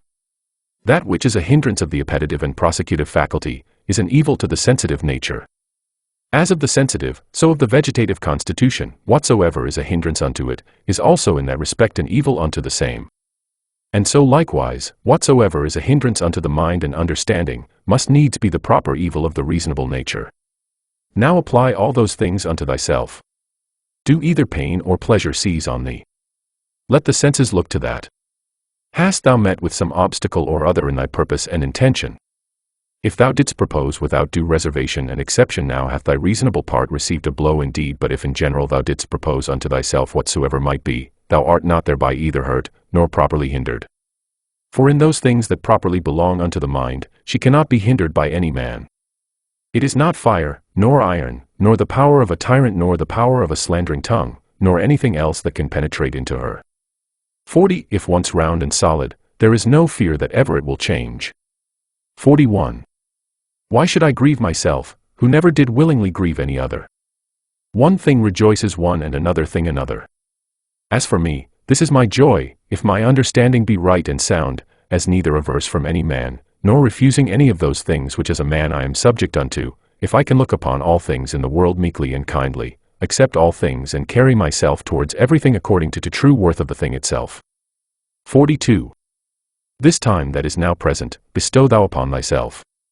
They that rather hunt for fame after death, do not consider, that those men that shall be hereafter, will be even such, as these whom now they can so hardly bear with. And besides they also will be mortal men. But to consider the thing in itself, if so many with so many voices, shall make such and such a sound, or shall have such and such an opinion concerning thee, what is it to thee? 43. Take me and throw me where thou wilt, I am indifferent. For there also I shall have that spirit which is within me propitious, that is well pleased and fully contented both in that constant disposition, and with those particular actions, which to its own proper constitution are suitable and agreeable. 44. Is this then a thing of that worth, that for it my soul should suffer, and become worse than it was? As either basely dejected, or disordinately affected, or confounded within itself, or terrified. What can there be, that thou shouldest so much esteem? 45. Nothing can happen unto thee, which is not incidental unto thee, as thou art a man. As nothing can happen either to an ox, a vine, or to a stone, which is not incidental unto them, unto every one in his own kind. If therefore nothing can happen unto anything, which is not both usual and natural, why art thou displeased? Sure the common nature of all would not bring anything upon any, that were intolerable. If therefore it be a thing external that causes thy grief, know, that it is not that properly that doth cause it, but thine own conceit and opinion concerning the thing, which thou mayest rid thyself of, when thou wilt. But if it be somewhat that is amiss in thine own disposition, that doth grieve thee, mayest thou not rectify thy moral tenets and opinions? But if it grieve thee, that thou doest not perform that which seemeth unto thee right and just, why doest not thou choose rather to perform it than to grieve? But somewhat that is stronger than thyself doth hinder thee. Let it not grieve thee then, if it be not thy fault that the thing is not performed. Yea, but it is a thing of that nature, as that thy life is not worth the while, except it may be performed. If it be so, upon condition that thou be kindly and lovingly disposed towards all men, thou mayest be gone. For even then, as much as at any time, art thou in a very good estate of performance, when thou doest die in charity with those that are an obstacle unto thy performance. 46. Remember that thy mind is of that nature as that it becometh altogether unconquerable, when once recollected in herself, she seeks no other content than this, that she cannot be forced, yea though it so fall out, that it be even against reason itself, that it cloth bandy. How much less when by the help of reason she is able to judge of things with discretion. And therefore let thy chief fort and place of defense be, a mind free from passions. A stronger place, whereunto to make his refuge, and so to become impregnable, and better fortified than this, hath no man. He that seeth not this is unlearned. He that seeth it, and betaketh not himself to this place of refuge, is unhappy. 47. Keep thyself to the first bare and naked apprehensions of things, as they present themselves unto thee, and add not unto them. It is reported unto thee, that such a one speak ill of thee. Well, that he speak ill of thee, so much is reported. But that thou art hurt thereby, is not reported, that is the addition of opinion, which thou must exclude. I see that my child is sick. That he is sick, I see, but that he is in danger of his life also, I see it not. Thus thou must use to keep thyself to the first motions and apprehensions of things, as they present themselves outwardly, and add not unto them from within thyself through mere conceit and opinion. Or rather add unto them, how does one that understandeth the true nature of all things that happen in the world? 48. Is the cucumber bitter? Set it away. Brambles are in the way. Avoid them. Let this suffice. Add not presently speaking unto thyself, what serve these things for in the world? For, this, one that is acquainted with the mysteries of nature, will laugh at thee for it, as a carpenter would or a shoemaker, if meeting in either of their shops with some shavings, or small remnants of their work, thou shouldest blame them for it. And yet those men, it is not for want of a place where to throw them that they keep them in their shops for a while, but the nature of the universe hath no such outplace, but herein doth consist the wonder of her art and skill, that she having once circumscribed herself within some certain bounds and limits, whatsoever is within her that seems either corrupted, or old, or unprofitable, she can change it into herself, and of these very things can make new things, so that she needeth not to seek elsewhere out of herself either for a new supply of matter and substance, or for a place where to throw out whatsoever is irrecoverably putrid and corrupt. Thus she, as for place, so for matter and art, is herself sufficient unto herself. 49. Not to be slack and negligent, or loose, and wanton in thy actions, nor contentious, and troublesome in thy conversation, nor to rove and wander in thy fancies and imaginations. Not basely to contract thy soul, nor boisterously to sally out with it, or furiously to launch out as it were, nor ever to want employment. 50. They kill me, they cut my flesh, they persecute my person with curses. What then? May not thy mind for all this continue pure, prudent, temperate, just? As a fountain of sweet and clear water, though she be cursed by some stander by, yet do her springs nevertheless still run as sweet and clear as before, yea though either dirt or dung be thrown in, yet is it no sooner thrown, than dispersed, and she cleared. She cannot be dyed or infected by it. What then must I do, that I may have within myself an overflowing fountain, and not a well? Beget thyself by continual pains and endeavors to true liberty with charity, and true simplicity and modesty. 51. He that knoweth not what the world is, knoweth not where he himself is. And he that knoweth not what the world was made for, cannot possibly know either what are the qualities, or what is the nature of the world. Now he that in either of these is to seek, for what he himself was made is ignorant also. What then dost thou think of that man, who proposeth unto himself, as a matter of great moment, the noise and applause of men, who both where they are, and what they are themselves, are altogether ignorant? Dost thou desire to be commended of that man, who thrice in 1 hour perchance, doth himself curse himself? Dost thou desire to please him, who pleaseth not himself? Or dost thou think that he pleaseth himself, who doth use to repent himself almost of everything that he doth? 52. Not only now henceforth to have a common breath, or to hold correspondency of breath, with that air, that compasseth us about, but to have a common mind, or to hold correspondency of mind also with that rational substance, which compasseth all things. 4. That also is of itself, and of its own nature, if a man can but draw it in as he should, everywhere diffused, and passeth through all things, no less than the air doth, if a man can but suck it in. 53. Wickedness in general doth not hurt the world. Particular wickedness doth not hurt any other, only unto him it is hurtful, whosoever he be that offends, unto whom in great favor and mercy it is granted, that whensoever he himself shall but first desire it, he may be presently delivered of it. Unto my free will my neighbor's free will, whoever he be, as his life, or his bode, is altogether indifferent.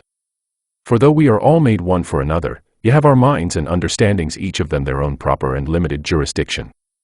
For else another man's wickedness might be my evil which God would not have, that it might not be in another man's power to make me unhappy, which nothing now can do but mine own wickedness. 54. The sun seemeth to be shed abroad. And indeed it is diffused but not effused.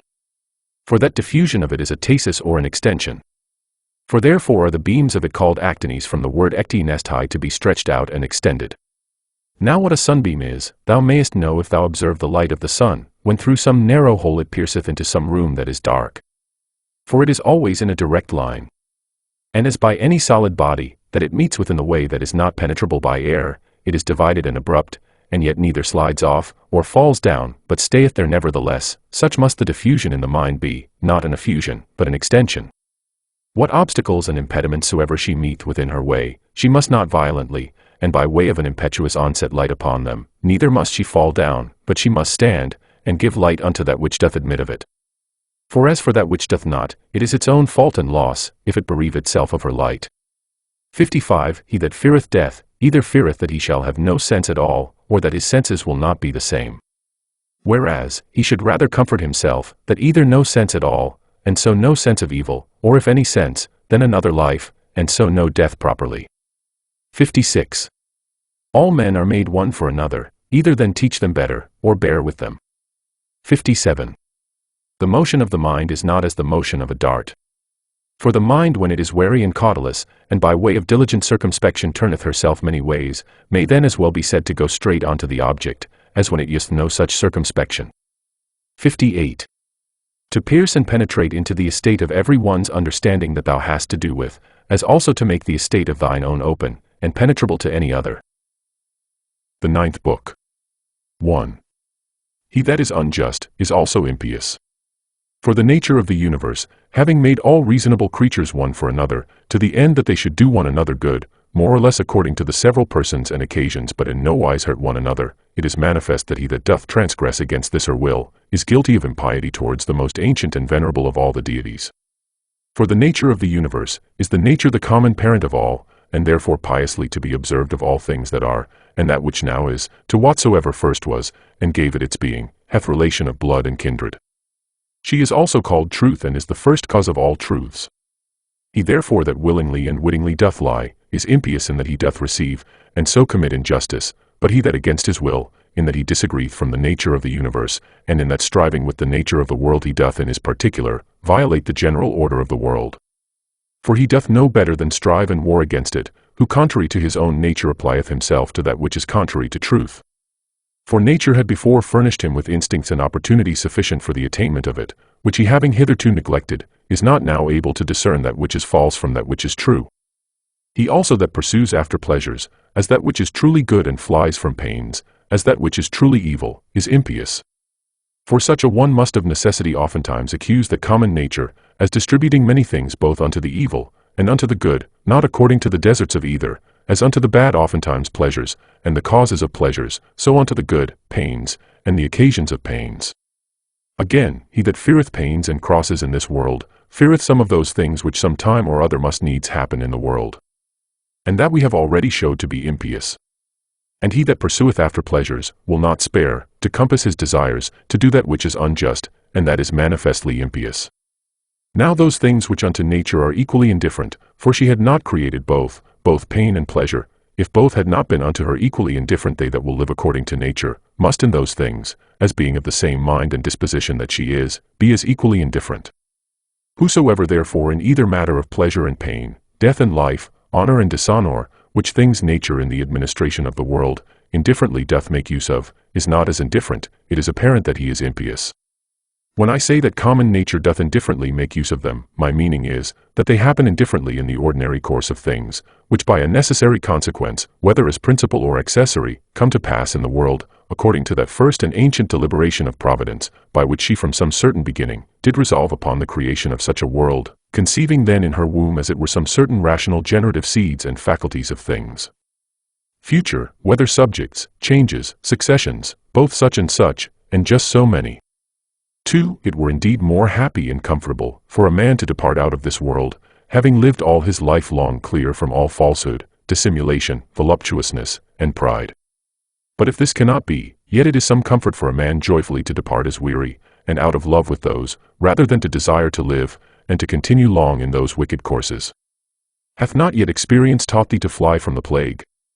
For a far greater plague is the corruption of the mind, than any certain change and distemper of the common air can be. This is a plague of creatures, as they are living creatures, but that of men as they are men or reasonable. 3. Thou must not in matter of death carry thyself scornfully, but as one that is well pleased with it, as being one of those things that nature hath appointed. For what thou dost conceive of these, of a boy to become a young man, to wax old, to grow, to ripen, to get teeth, or a beard, or grey hairs to beget, to bear, or to be delivered, or what other action soever it be, that is natural unto man according to the several seasons of his life, such a thing is it also to be dissolved.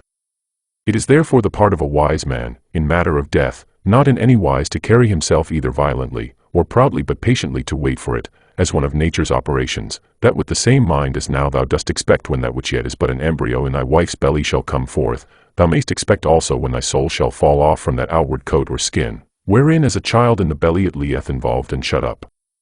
But thou desirest a more popular, and though not so direct and philosophical, yet a very powerful and penetrative recipe against the fear of death. Nothing can make thee more willing to part with thy life, than if thou shalt consider, both what the subjects themselves are that thou shalt part with, and what manner of disposition thou shalt no more have to do with. True it is, that, offended with them thou must not be by no means, but take care of them, and meekly bear with them however. This thou mayst remember, that whensoever it happens that thou depart, it shall not be from men that held the same opinions that thou dost. For that indeed, if it were so, is the only thing that might make thee averse from death, and willing to continue here, if it were thy hap to live with men that had obtained the same belief that thou hast.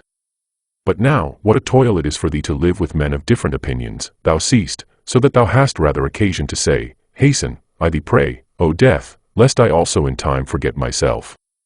For, he that sinneth, sinneth unto himself. He that is unjust, hurts himself, in that he makes himself worse than he was before. Not he only that committeth, but he also that omitteth something, is oftentimes unjust. 5. If my present apprehension of the object be right, and my present action charitable, and this, towards whatsoever doth proceed from God, be my present disposition, to be well pleased with it, it sufficeth. 6. To wipe away fancy, to use deliberation, to quench concupiscence, to keep the mind free to herself. 7. Of all unreasonable creatures, there is but one unreasonable soul, and of all that are reasonable, but one reasonable soul, divided betwixt them all. As of all earthly things there is but one earth, and but one light that we see by, and but one air that we breathe in, as many as either breathe or see. Now whatsoever partakes of some common thing, naturally affects and inclines unto that whereof it is part, being of one kind and nature with it. Whatsoever is earthly, presseth downwards to the common earth. Whatsoever is liquid, would flow together. And whatsoever is airy, would be together likewise. So that without some obstacle, and some kind of violence, they cannot well be kept asunder. Whatsoever is fiery, doth not only by reason of the elementary fire tend upwards, but here also is so ready to join, and to burn together, that whatsoever doth want sufficient moisture to make resistance, is easily set on fire. Whatsoever therefore is partaker of that reasonable common nature, naturally doth as much and more long after his own kind. For by how much in its own nature it excels all other things, by so much more is it desirous to be joined and united unto that, which is of its own nature. As for unreasonable creatures then, they had not long been, but presently begun among them swarms, and flocks, and broods of young ones, and a kind of mutual love and affection. For though but unreasonable, yet a kind of soul these had, and therefore was that natural desire of union more strong and intense in them, as in creatures of a more excellent nature, than either in plants, or stones, or trees. But among reasonable creatures begun commonwealths, friendships, families, public meetings, and even in their wars, conventions, and truces. Now among them that were yet of a more excellent nature, as the stars and planets, though by their nature far distant one from another, yet even among them began some mutual correspondency and unity. So proper is it to excellency in a high degree to effect unity, as that even in things so far distant, it could operate unto a mutual sympathy. But now behold, what is now come to pass. Those creatures that are reasonable, are now the only creatures that have forgotten their natural affection and inclination of one towards another. Among them alone of all other things that are of one kind, there is not to be found a general disposition to flow together. But though they fly from nature, yet are they stopped in their course, and apprehended. Do they what they can, nature doth prevail. And so shalt thou confess, if thou dost observe it.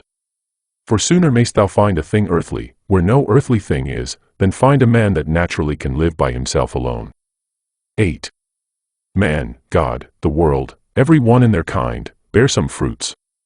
All things have their proper time to bear. Though by custom, the word itself is in a manner become proper unto the vine, and the like, yet is it so nevertheless, as we have said.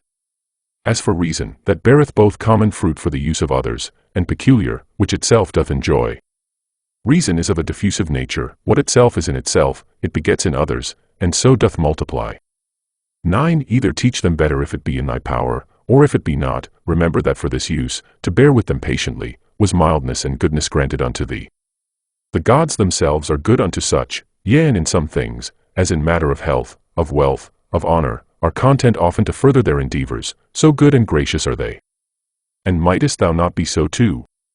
Or, tell me, what doth hinder thee? 10.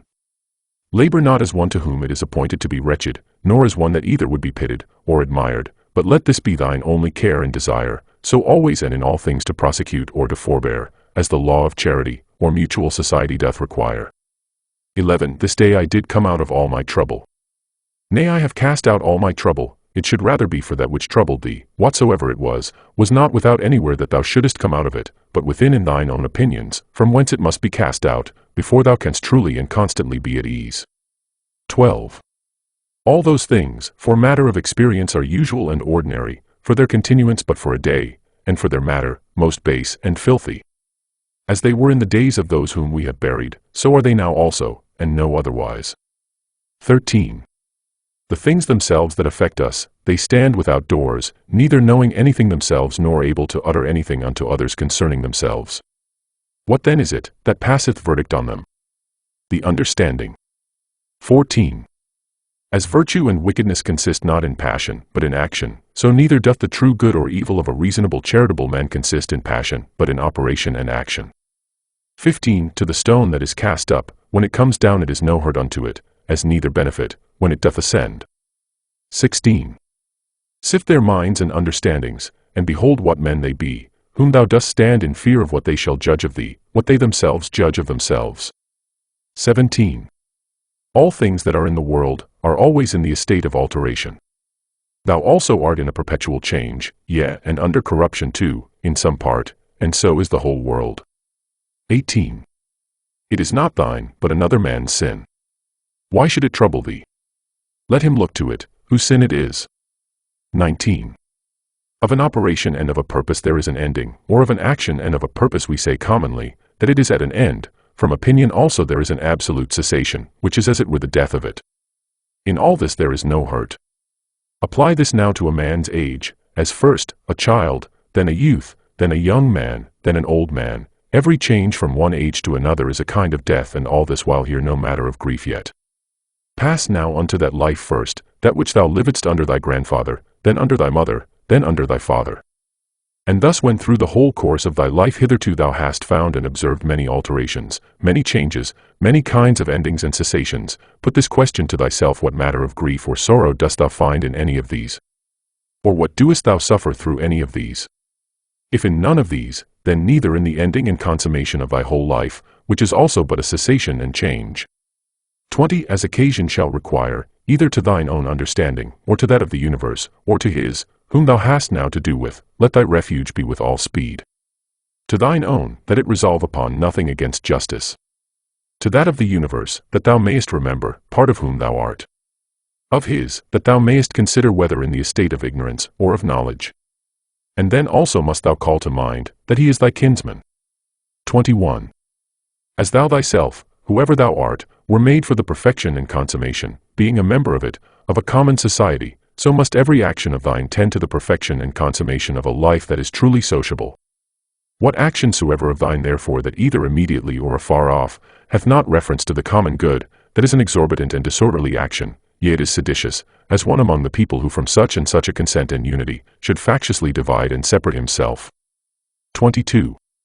Children's anger, mere babels, wretched souls bearing up dead bodies, that they may not have their fall so soon, even as it is in that common dirge song. 23. Go to the quality of the cause from which the effect doth proceed. Behold it by itself bare and naked, separated from all that is material. Then consider the utmost bounds of time that that cause, thus and thus qualified, can subsist and abide. 24. Infinite are the troubles and miseries that thou hast already been put to, by reason of this only, because that for all happiness it did not suffice thee, or, that thou didst not account it sufficient happiness, that thy understanding did operate according to its natural constitution. 25. When any shall either impeach thee with false accusations, or hatefully reproach thee, or shall use any such carriage towards thee, get thee presently to their minds and understandings, and look in them, and behold what manner of men they be. Thou shalt see, that there is no such occasion why it should trouble thee, what such as there think of thee. Yet must thou love them still, for by nature they are thy friends. And the gods themselves, in those things that they seek from them as matters of great moment, are well content, all manner of ways, as by dreams and oracles, to help them as well as others. 26. Up and down, from one age to another, go the ordinary things of the world, being still the same. And either of everything in particular before it come to pass, the mind of the universe doth consider with itself and deliberate, and if so, then submit for shame unto the determination of such an excellent understanding, or once for all it did resolve upon all things in general, and since that whatsoever happens, happens by a necessary consequence, and all things indivisibly in a manner and inseparably hold one of another. In sum, either there is a God, and then all is well, or if all things go by chance and fortune, yet mayest thou use thine own providence in those things that concern thee properly, and then art thou well. 27. Within a while the earth shall cover us all, and then she herself shall have her change. And then the course will be, from one period of eternity unto another, and so a perpetual eternity. Now can any man that shall consider with himself in his mind the several rollings or successions of so many changes and alterations, and the swiftness of all these rulings, can he otherwise but contemn in his heart and despise all worldly things? The cause of the universe is as it were a strong torrent, it carrieth all away. 28. And these your professed politicians, the only true practical philosophers of the world, as they think of themselves, so full of affected gravity, or such professed lovers of virtue and honesty, what wretches be they in very deed, how vile and contemptible in themselves! O man! What ado doest thou keep? Do what thy nature doth now require. Resolve upon it, if thou mayest, and take no thought, whether anybody shall know it or no. Yea, but sayest thou, I must not expect a Plato's commonwealth. If they profit though never so little, I must be content, and think much even of that little progress. Doth then any of them forsake their former false opinions that I should think they profit? For without a change of opinions, alas! What is all that ostentation, but mere wretchedness of slavish minds, that groan privately, and yet would make a show of obedience to reason and truth? Go to now and tell me of Alexander and Philippus, and Demetrius Phalerius. Whether they understood what the common nature requireth, and could rule themselves or no, they know best themselves. But if they kept a life, and swaggered, I, God be thanked, am not bound to imitate them. The effect of true philosophy is, unaffected simplicity and modesty. Persuade me not to ostentation and vainglory. 29. From some high place as it were to look down, and to behold here flocks, and their sacrifices, without number, and all kind of navigation, some in a rough and stormy sea, and some in a calm, the general differences, or different estates of things, some, that are now first upon being, the several and mutual relations of those things that are together, and some other things that are at their last. Their lives also, who were long ago, and theirs who shall be hereafter, and the present estate and life of those many nations of barbarians that are now in the world, thou must likewise consider in thy mind. And how many there be, who never so much as heard of thy name, how many that will soon forget it, how many who but even now did commend thee, within a very little while perchance will speak ill of thee. So that neither fame, nor honor, nor anything else that this world doth afford, is worth the while. The sum then of all, whatsoever doth happen unto thee, whereof God is the cause, to accept it contentedly, whatsoever thou doest, whereof thou thyself art the cause, to do it justly, which will be, if both in thy resolution and in thy action thou have no further end, than to do good unto others, as being that, which by thy natural constitution, as a man, thou art bound unto. 30. Many of those things that trouble and straiten thee, it is in thy power to cut off, as wholly depending from mere conceit and opinion, and then thou shalt have room enough. 31. To comprehend the whole world together in thy mind, and the whole course of this present age to represent it unto thyself, and to fix thy thoughts upon the sudden change of every particular object. How short the time is from the generation of anything, unto the dissolution of the same, but how immense and infinite both that which was before the generation, and that which after the generation of it shall be. All things that thou seest, will soon be perished, and they that see their corruptions, will soon vanish away themselves. He that dieth 100 years old, and he that dieth young, shall come all to one. 32. What are their minds and understandings, and what the things that they apply themselves unto, what do they love, and what do they hate for? Fancy to thyself the estate of their souls openly to be seen. When they think they hurt them shrewdly, whom they speak ill of, and when they think they do them a very good turn, whom they commend and extol, oh how full are they then of conceit and opinion. 33. Loss and corruption is in very deed nothing else but change and alteration, and that is it, which the nature of the universe doth most delight in, by which, and according to which, whatsoever is done, is well done. For that was the estate of worldly things from the beginning, and so shall it ever be. Or wouldest thou rather say, that all things in the world have gone ill from the beginning for so many ages, and shall ever go ill? And then among so many deities, could no divine power be found all this while, that could rectify the things of the world? Or is the world, to incessant woes and miseries, for ever condemned? 34. How base and putrid every common matter is! Water, dust, and from the mixture of these bones, and all that loathsome stuff that our bodies do consist of, so subject to be infected, and corrupted. And again those other things that are so much prized and admired, as marble stones, what are they, but as it were the kernels of the earth? Gold and silver, what are they, but as the more gross feces of the earth? Thy most royal apparel, for matter, it is but as it were the hair of a silly sheep, and for color, the very blood of a shellfish. Of this nature are all other things. Thy life itself is some such thing too, a mere exhalation of blood, and it also, apt to be changed into some other common thing. 35. Will this querulousness, this murmuring, this complaining and dissembling never be at an end? What then is it, that troubleth thee? Doth any new thing happen unto thee? What doest thou so wonder at? At the cause, or the matter? Behold, either by itself, is either of that weight and moment indeed. And besides these, there is not anything.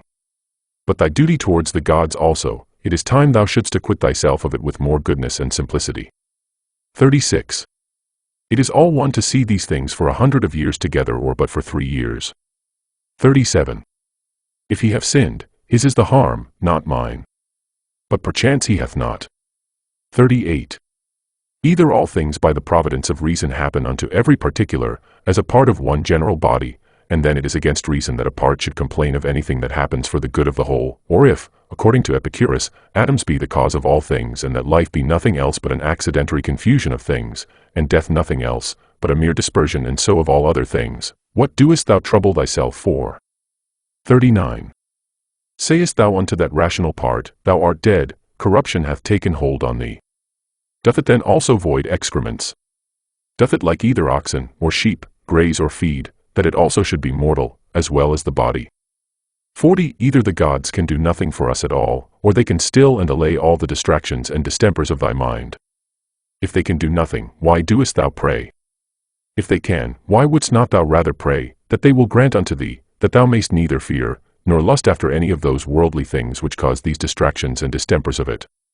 Why not rather, that thou mayst not at either their absence or presence, be grieved and discontented, than either that thou mayst obtain them, or that thou mayst avoid them? For certainly it must needs be, that if the gods can help us in anything, they may in this kind also. But thou wilt say perchance, in those things the gods have given me my liberty, and it is in mine own power to do what I will. But if thou mayst use this liberty, rather to set thy mind at true liberty, than wilfully with baseness and servility of mind to effect those things, which either to compass or to avoid is not in thy power, wert not thou better? And as for the gods, who hath told thee, that they may not help us up even in those things that they have put in our own power? Whether it be so or no, thou shalt soon perceive, if thou wilt but try thyself and pray. One prith that he may compass his desire, to lie with such or such a one, pray thou that thou mayst not lust to lie with her. Another how he may be rid of such a one, pray thou that thou mayst so patiently bear with him, as that thou have no such need to be rid of him. Another, that he may not lose his child. Pray thou that thou mayst not fear to lose him. To this end and purpose, let all thy prayer be, and see what will be the event. 41.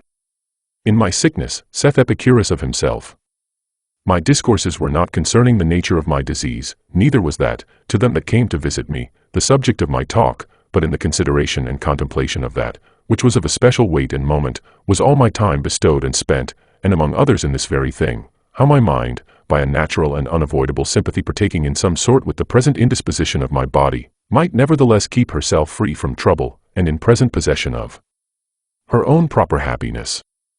Neither did I leave the ordering of my body to the physicians altogether to do with me what they would, as though I expected any great matter from them, or as though I thought it a matter of such great consequence, by their means to recover my health, for my present estate, methought, liked me very well, and gave me good content. Whether therefore in sickness, if thou chance to sicken, or in what other kind of extremity soever, endeavor thou also to be in thy mind so affected, as he doth report of himself, not to depart from thy philosophy for anything that can befall thee, nor to give ear to the discourses of silly people, and mere naturalists. 42. It is common to all trades and professions to mind and intend that only, which now they are about, and the instrument whereby they work. 43. When at any time thou art offended with any one's impudency, put presently this question to thyself, what? Is it then possible that there should not be any impudent men in the world? Certainly it is not possible. Desire not then that which is impossible. For this one, thou must think, whosoever he be, is one of those impudent ones, that the world cannot be without. So of the subtle and crafty, so of the perfidious, so of every one that offendeth, must thou ever be ready to reason with thyself. For whilst in general thou dost thus reason with thyself, that the kind of them must needs be in the world, thou wilt be the better able to use meekness towards every particular. This also thou shalt find of very good use, upon every such occasion, presently to consider with thyself, what proper virtue nature hath furnished man with, against such a vice, or to encounter with a disposition vicious in this kind. As for example, against the unthankful, it hath given goodness and meekness, as an antidote, and so against another vicious in another kind some other peculiar faculty. And generally, is it not in thy power to instruct him better, that is in an error? For whosoever sinneth, doth in that decline from his purposed end, and is certainly deceived, and again, what art thou the worse for his sin? For thou shalt not find that any one of these, against whom thou art incensed, hath in very deed done anything whereby thy mind, the only true subject of thy hurt and evil, can be made worse than it was. And what a matter of either grief or wonder is this, if he that is unlearned, do the deeds of one that is unlearned?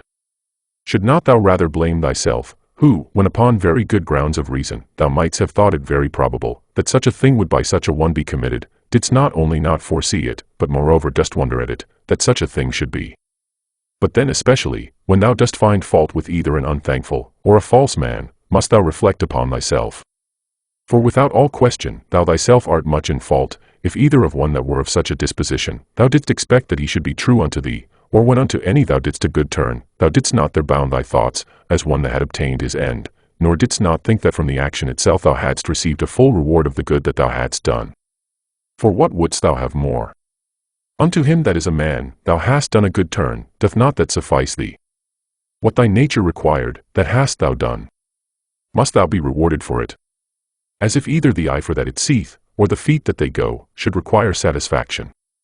For as these being by nature appointed for such an use, can challenge no more, than that they may work according to their natural constitution, so man being born to do good unto others whensoever he doth a real good unto any by helping them out of error, or though but in middle things, as in matter of wealth, life, preferment, and the like, doth help to further their desires, he doth that for which he was made, and therefore can require no more. The 10th Book. 1.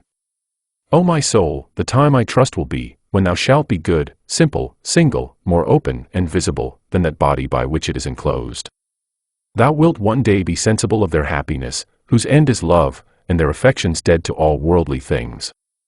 Thou shalt one day be full, and in want of no external thing, not seeking pleasure from anything, either living or insensible, that this world can afford, neither wanting time for the continuation of thy pleasure, nor place and opportunity, nor the favor either of the weather or of men. When thou shalt have content in thy present estate, and all things present shall add to thy content, when thou shalt persuade thyself that thou hast all things, all for thy good, and all by the providence of the gods, and of things future also shalt be as confident that all will do well, as tending to the maintenance and preservation in some sort, of his perfect welfare and happiness, who is perfection of life, of goodness, and beauty, who begets all things, and containeth all things in himself, and in himself doth recollect all things from all places that are dissolved, that of them he may beget others again like unto them. Such one day shall be thy disposition, that thou shalt be able, both in regard of the gods, and in regard of men, so to fit and order thy conversation, as neither to complain of them at any time, for anything that they do, nor to do anything thyself, for which thou mayest justly be condemned. 2. As one who is altogether governed by nature, let it be thy care to observe what it is that thy nature in general doth require. That done, if thou find not that thy nature, as thou art a living sensible creature, will be the worse for it, thou mayest proceed. Next then thou must examine what thy nature as thou art a living sensible creature, doth require.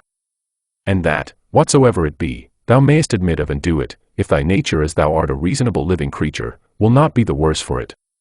Now whatsoever is reasonable, is also sociable, keep thyself to these rules, and trouble not thyself about idle things. 3.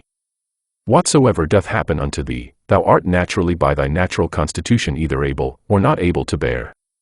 If thou beest able, be not offended, but bear it according to thy natural constitution, or as nature hath enabled thee. If thou beest not able, be not offended. For it will soon make an end of thee, and itself, whatsoever it be, at the same time end with thee.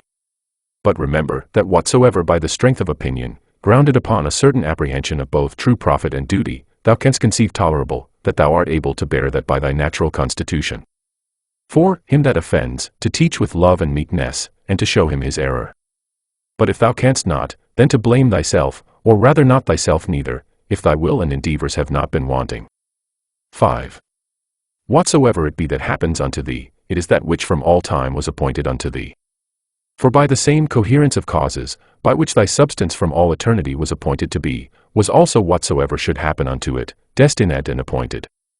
6. Either with Epicurus, we must fondly imagine the atoms to be the cause of all things, or we must needs grant a nature. Let this then be thy first ground, that thou art part of that universe, which is governed by nature. Then secondly, that to those parts that are of the same kind and nature as thou art, thou hast relation of kindred. For of these, if I shall always be mindful, first as I am a part, I shall never be displeased with anything that falls to my particular share of the common chances of the world. For nothing that is behoveful unto the whole, can be truly hurtful to that which is part of it.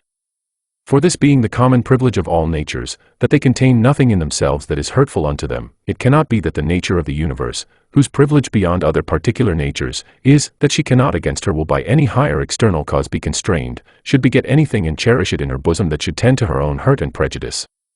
As then I bear in mind that I am a part of such an universe, I shall not be displeased with anything that happens. And as I have relation of kindred to those parts that are of the same kind and nature that I am, so I shall be careful to do nothing that is prejudicial to the community, but in all my deliberations shall they that are of my kind ever be, and the common good, that, which all my intentions and resolutions shall drive unto, as that which is contrary unto it, I shall by all means endeavor to prevent and avoid. These things once so fixed and concluded, as thou wouldst think him a happy citizen, whose constant study and practice were for the good and benefit of his fellow citizens, and the carriage of the city such towards him, that he were well pleased with it, so must it needs be with thee, that thou shalt live a happy life. 7. All parts of the world, all things I mean that are contained within the whole world, must of necessity at some time or other come to corruption. Alteration I should say, to speak truly and properly, but that I may be the better understood, I am content at this time to use that more common word. Now say I, if so be that this be both hurtful unto them, and yet unavoidable, would not, thinkest thou, the whole itself be in a sweet case, all the parts of it being subject to alteration, yea, and by their making itself fitted for corruption, as consisting of things different and contrary? And did nature then either of herself thus project and purpose the affliction and misery of her parts, and therefore of purpose so made them, not only that haply they might, but of necessity that they should fall into evil, or did not she know what she did, when she made them? For either of these two to say, is equally absurd. But to let pass nature in general, and to reason of things particular according to their own particular natures, how absurd and ridiculous is it, first to say that all parts of the whole are, by their proper natural constitution, subject to alteration, and then when any such thing doth happen, as when one doth fall sick and dieth, to take on and wonder as though some strange thing had happened. Though this besides might move not so grievously to take on when any such thing doth happen, that whatsoever is dissolved, it is dissolved into those things, whereof it was compounded. For every dissolution is either a mere dispersion of the elements into those elements again whereof everything did consist, or a change of that which is more solid into earth, and of that which is pure and subtle or spiritual, into air. So that by this means nothing is lost, but all resumed again into those rational generative seeds of the universe, and this universe, either after a certain period of time to lie consumed by fire, or by continual changes to be renewed, and so forever to endure. Now that solid and spiritual that we speak of, thou must not conceive it to be that very same, which at first was, when thou wert born. For alas! All this that now thou art in either kind, either for matter of substance, or of life, hath but 2 or 3 days ago partly from meats eaten, and partly from air breathed in, received all its influx, being the same then in no other respect, than a running river, maintained by the perpetual influx and new supply of waters, is the same. That therefore which thou hast since received, not that which came from thy mother, is that which comes to change and corruption. But suppose that for the general substance, and more solid part of it, should still cleave unto thee never so close, yet what is that to the proper qualities and affections of it, by which persons are distinguished, which certainly are quite different? 8. Now that thou hast taken these names upon thee of good, modest, true, of Emphron, Symphron, Epiphron, take heed lest at any times by doing anything that is contrary, thou be but improperly so called, and lose thy right to these appellations. Or if thou do, return unto them again with all possible speed. And remember, that the word Emphron notes unto thee an intent and intelligent consideration of every object that presents itself unto thee, without distraction. And the word Symphron, a ready and contented acceptation of whatsoever by the appointment of the common nature, happens unto thee. And the word Epiphron, a superextension, or a transcendent, an outreaching disposition of thy mind, whereby it passeth by all bodily pains and pleasures, honor and credit, death and whatsoever is of the same nature, as matters of absolute indifferency, and in no wise to be stood upon by a wise man. These then if inviolably thou shalt observe, and shalt not be ambitious to be so called by others, both thou thyself shalt become a new man, and thou shalt begin a new life. For to continue such as hitherto thou hast been, to undergo those distractions and distempers as thou must needs for such a life as hitherto thou hast lived, is the part of one that is very foolish, and is overfond of his life. Whom a man might compare to one of those half-eaten wretches, matched in the amphitheatre with wild beasts, who as full as they are all the body over with wounds and blood, desire for a great favor, that they may be reserved till the next day, then also, and in the same estate to be exposed to the same nails and teeth as before. Away therefore, ship thyself, and from the troubles and distractions of thy former life convey thyself as it were unto these few names, and if thou canst abide in them, or be constant in the practice and possession of them, continue there as glad and joyful as one that were translated unto some such place of bliss and happiness as that which by Hesiod and Plato is called the Islands of the Blessed, by others called the Elysian Fields. And whensoever thou findest thyself, that thou art in danger of a relapse, and that thou art not able to master and overcome those difficulties and temptations that present themselves in thy present station, get thee into any private corner, where thou mayst be better able. Or if that will not serve, forsake even thy life rather. But so that it be not in passion but in a plain voluntary modest way, this being the only commendable action of thy whole life that thus thou art departed, or this having been the main work and business of thy whole life, that thou mightest thus depart. Now for the better remembrance of those names that we have spoken of, thou shalt find it a very good help, to remember the gods as often as may be, and that, the thing which they require in our hands of as many of us, as are by nature reasonable creation is not that with fair words, and outward show of piety and devotion we should flatter them, but that we should become like unto them, and that as all other natural creatures, the fig tree for example, the dog the bee, both do, all of them, and apply themselves unto that which by their natural constitution is proper unto them, so man likewise should do that, which by his nature, as he is a man, belongs unto him. 9. Toys and fooleries at home, wars abroad, sometimes terror, sometimes torpor, or stupid sloth, this is thy daily slavery. By little and little, if thou doest not better look to it, those sacred dogmata will be blotted out of thy mind. How many things be there, which when as a mere naturalist, thou hast barely considered of according to their nature, thou doest let pass without any further use. Whereas thou shouldst in all things so join action and contemplation, that thou mightest both at the same time attend all present occasions, to perform everything duly and carefully, and yet so intend the contemplative part too, that no part of that delight and pleasure, which the contemplative knowledge of everything according to its true nature doth of itself afford, might be lost. Or, that the true and contemplative knowledge of everything according to its own nature, might of itself, action being subject to many lets and impediments, afford unto thee sufficient pleasure and happiness. Not apparent indeed, but not concealed. And when shalt thou attain to the happiness of true simplicity, and unaffected gravity? When shalt thou rejoice in the certain knowledge of every particular object according to its true nature, as what the matter and substance of it is, what use it is for in the world, how long it can subsist, what things it doth consist of, who they be that are capable of it, and who they that can give it, and take it away. 10. As the spider, when it hath caught the fly that it hunted after, is not little proud, nor meanly conceited of herself, as he likewise that hath caught an hare, or hath taken a fish with his net, as another for the taking of a boar, and another of a bear, so may they be proud, and applaud themselves for their valiant acts against the Sarmatii, or northern nations lately defeated. For these also, these famous soldiers and warlike men, if thou dost look into their minds and opinions, what do they for the most part but hunt after prey? 11. To find out, and set to thyself some certain way and method of contemplation, whereby thou mayest clearly discern and represent unto thyself the mutual change of all things, the one into the other. Bear it in thy mind evermore, and see that thou be thoroughly well exercised in this particular. For there is not anything more effectual to beget true magnanimity. 12. He hath got loose from the bonds of his body, and perceiving that within a very little while he must of necessity bid the world farewell, and leave all these things behind him, he wholly applied himself, as to righteousness in all his actions, so to the common nature in all things that should happen unto him. And contenting himself with these two things, to do all things justly, and whatsoever God doth send to like well of it, what others shall either say or think of him, or shall do against him, he doth not so much as trouble his thoughts with it. To go on straight, whither right and reason directed him, and by so doing to follow God, was the only thing that he did mind, that, his only business and occupation. 13. What use is there of suspicion at all? Or, why should thoughts of mistrust, and suspicion concerning that which is future, trouble thy mind at all? What now is to be done, if thou mayest search and inquiry into that, what needs thou care for more? And if thou art well able to perceive it alone, let no man divert thee from it. But if alone thou doest not so well perceive it, suspend thine action, and take advice from the best.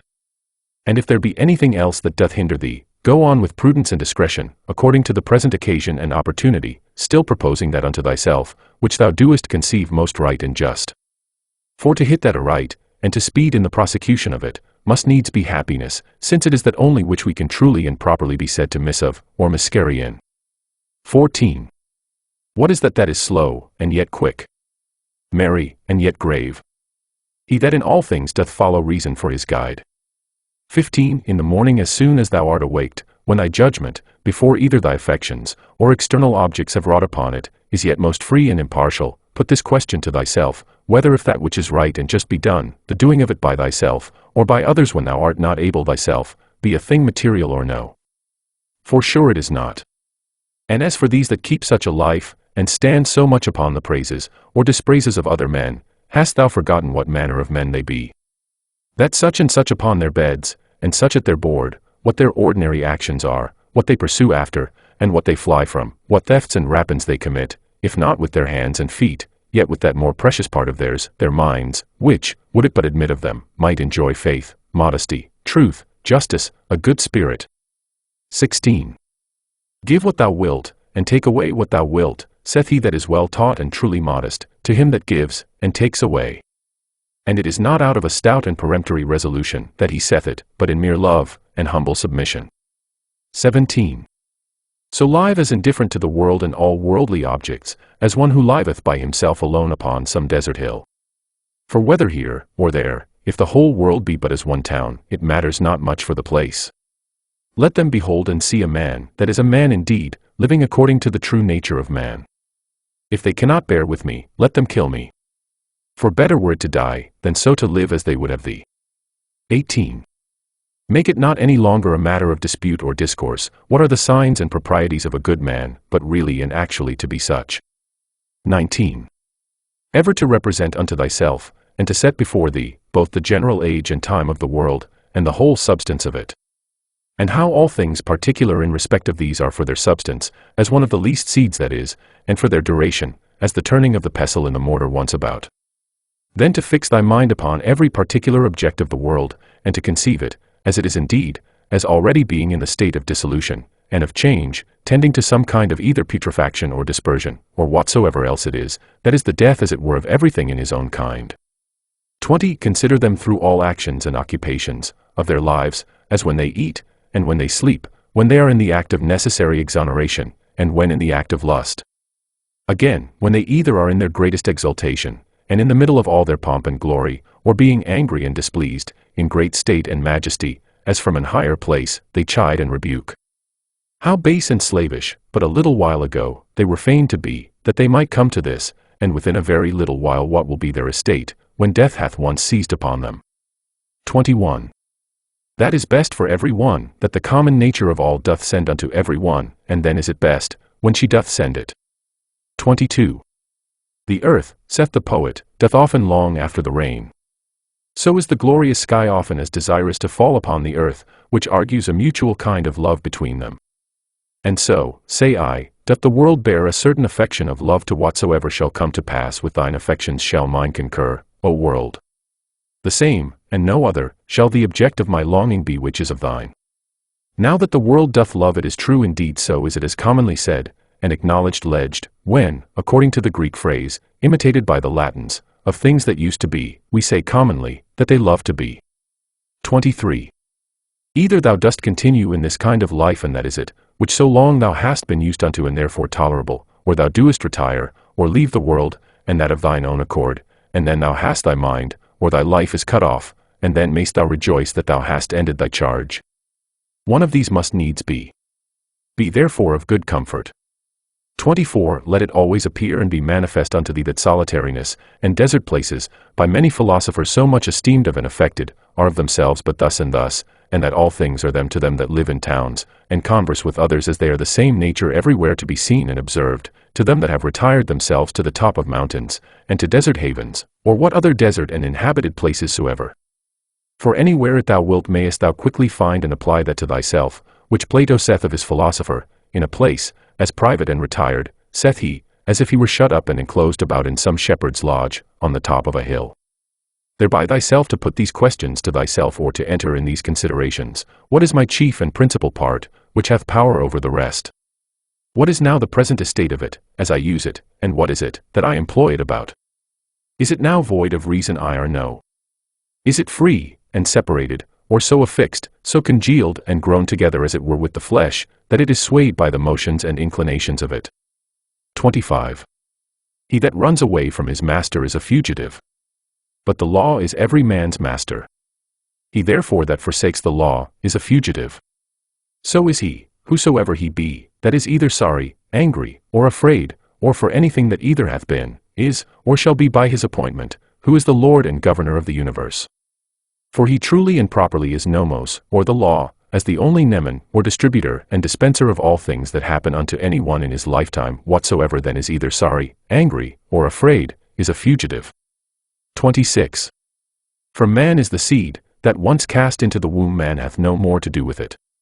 Another cause succeedeth, and undertakes the work, and in time brings a child, that wonderful effect from such a beginning, to perfection. Again, man lets food down through his throat, and that once down, he hath no more to do with it. Another cause succeedeth and distribute this food into the senses, and the affections, into life, and into strength, and doth with it those other many and marvelous things, that belong unto man. These things therefore that are so secretly and invisibly wrought and brought to pass, thou must use to behold and contemplate, and not the things themselves only, but the power also by which they are effected, that thou mayst behold it, though not with the eyes of the body, yet as plainly and visibly as thou canst see and discern the outward efficient cause of the depression and elevation of anything. 27. Ever to mind and consider with thyself, how all things that now are, have been heretofore much after the same sort, and after the same fashion that now they are, and so to think of those things which shall be hereafter also. Moreover, whole dramata, and uniform scenes, or scenes that comprehend the lives and actions of men of one calling and profession, as many as either in thine own experience thou hast known, or by reading of ancient histories, as the whole court of Adrianus, the whole court of Antoninus Pius, the whole court of Philippus, that of Alexander, that of Croesus, to set them all before thine eyes. For thou shalt find that they are all but after one sort and fashion, only that the actors were others. 28. As a pig that cries and flings when his throat is cut, fancy to thyself every one to be, that grieves for any worldly thing and takes on. Such a one is he also, who upon his bed alone, doth bewail the miseries of this our mortal life. And remember this, that unto reasonable creatures only it is granted that they may willingly and freely submit unto providence, but absolutely to submit, is a necessity imposed upon all creatures equally. 29. Whatsoever it is that thou goest about, consider of it by thyself, and ask thyself, what? Because I shall do this no more when I am dead, should therefore death seem grievous unto me. 30. When thou art offended with any man's transgression, presently reflect upon thyself, and consider what thou thyself art guilty of in the same kind. As that thou also perchance dost think it a happiness either to be rich, or to live in pleasure, or to be praised and commended, and so of the rest in particular. For this if thou shalt call to mind, thou shalt soon forget thine anger, especially when at the same time this also shall concur in thy thoughts, that he was constrained by his error and ignorance so to do, for how can he choose as long as he is of that opinion? Do thou therefore, if thou canst, take away that from him, that forceth him to do as he doth. 31. When thou seest Satiro, think of Socraticus and Eutyx, or Hymen, and when Euphrates, think of Eutychio, and Silvanus, when Alciphron, of Tropiophorus, when Xenophon, of Crito, or Severus. And when thou doest look upon thyself, fancy unto thyself some one or other of the Caesars, and so for every one, some one or other that hath been for estate and profession answerable unto him. Then let this come to thy mind at the same time, and where now are they all? Nowhere or anywhere. For so shalt thou at all time be able to perceive how all worldly things are but as the smoke, that vanisheth away, or, indeed, mere nothing. Especially when thou shalt call to mind this also, that whatsoever is once changed, shall never be again as long as the world endureth. And thou then, how long shalt thou endure? And why doth it not suffice thee, if virtuously, and as becometh thee, thou mayest pass that portion of time, how little soever it be, that is allotted unto thee? 32. What a subject, and what a course of life is it, that thou doest so much desire to be rid of? For all these things, what are they, but fit objects for an understanding, that beholdeth everything according to its true nature, to exercise itself upon? Be patient, therefore, until that, as a strong stomach that turns all things into his own nature, and as a great fire that turneth in flame and light, whatsoever thou doest cast into it, thou have made these things also familiar, and as it were natural unto thee. 33. Let it not be in any man's power, to say truly of thee, that thou art not truly simple, or sincere, and open, or not good. Let him be deceived whosoever he be that shall have any such opinion of thee. For all this doth depend of thee. For who is it that should hinder thee from being either truly simple or good? Do thou only resolve rather not to live, than not to be such. For indeed neither doth it stand with reason that he should live that is not such. What then is it that may upon this present occasion according to best reason and discretion, either be said or done? For whatsoever it be, it is in thy power either to do it, or to say it, and therefore seek not any pretenses, as though thou wert hindered. Thou wilt never cease groaning and complaining, until such time as that, what pleasure is unto the voluptuous, be unto thee, to do in everything that presents itself, whatsoever may be done conformably and agreeably to the proper constitution of man, or, to man as he is a man. For thou must account that pleasure, whatsoever it be, that thou mayest do according to thine own nature. And to do this, every place will fit thee. Unto the cylindrous, or roller, it is not granted to move everywhere according to its own proper motion, as neither unto the water, nor unto the fire, nor unto any other thing, that either is merely natural, or natural and sensitive, but not rational, for many things there be that can hinder their operations. But of the mind and understanding this is the proper privilege, that according to its own nature, and as it will itself, it can pass through every obstacle that it finds, and keep straight on forwards. Setting therefore before thine eyes this happiness and felicity of thy mind, whereby it is able to pass through all things, and is capable of all motions, whether as the fire, upwards, or as the stone downwards, or as the cylindrous through that which is sloping, content thyself with it, and seek not after any other thing. For all other kind of hindrances that are not hindrances of thy mind, either they are proper to the body, or merely proceed from the opinion, reason not making that resistance that it should, but basely, and cowardly suffering itself to be foiled, and of themselves can neither wound, nor do any hurt at all. Else must he of necessity, whosoever he be that meets with any of them, become worse than he was before. For so is it in all other subjects, that is thought hurtful unto them, whereby they are made worse. But here contrariwise, man, if he make that good use of them that he should, is rather the better and the more praiseworthy for any of those kind of hindrances, than otherwise. But generally remember that nothing can hurt a natural citizen, that is not hurtful unto the city itself, nor anything hurt the city, that is not hurtful unto the law itself. But none of these casualties, or external hindrances, do hurt the law itself, or are contrary to that course of justice and equity, by which public societies are maintained, neither therefore do they hurt either city or citizen. 34. As he that is bitten by a mad dog, is afraid of everything almost that he seeth, so unto him, whom the dogmata have once bitten, or in whom true knowledge hath made an impression, everything almost that he sees or reads, be it never so short or ordinary, doth afford a good memento, to put him out of all grief and fear, as that of the poet, the winds blow upon the trees, and their leaves fall upon the ground. Then do the trees begin to bud again, and by the springtime they put forth new branches. So is the generation of men, some come into the world, and others go out of it. Of these leaves then thy children are. And they also that applaud thee so gravely, or, that applaud thy speeches, with that their usual acclamation, Axiopistos, O wisely spoken I and speak well of thee, as on the other side, they that stick not to curse thee, they that privately and secretly dispraise and deride thee, they also are but leaves.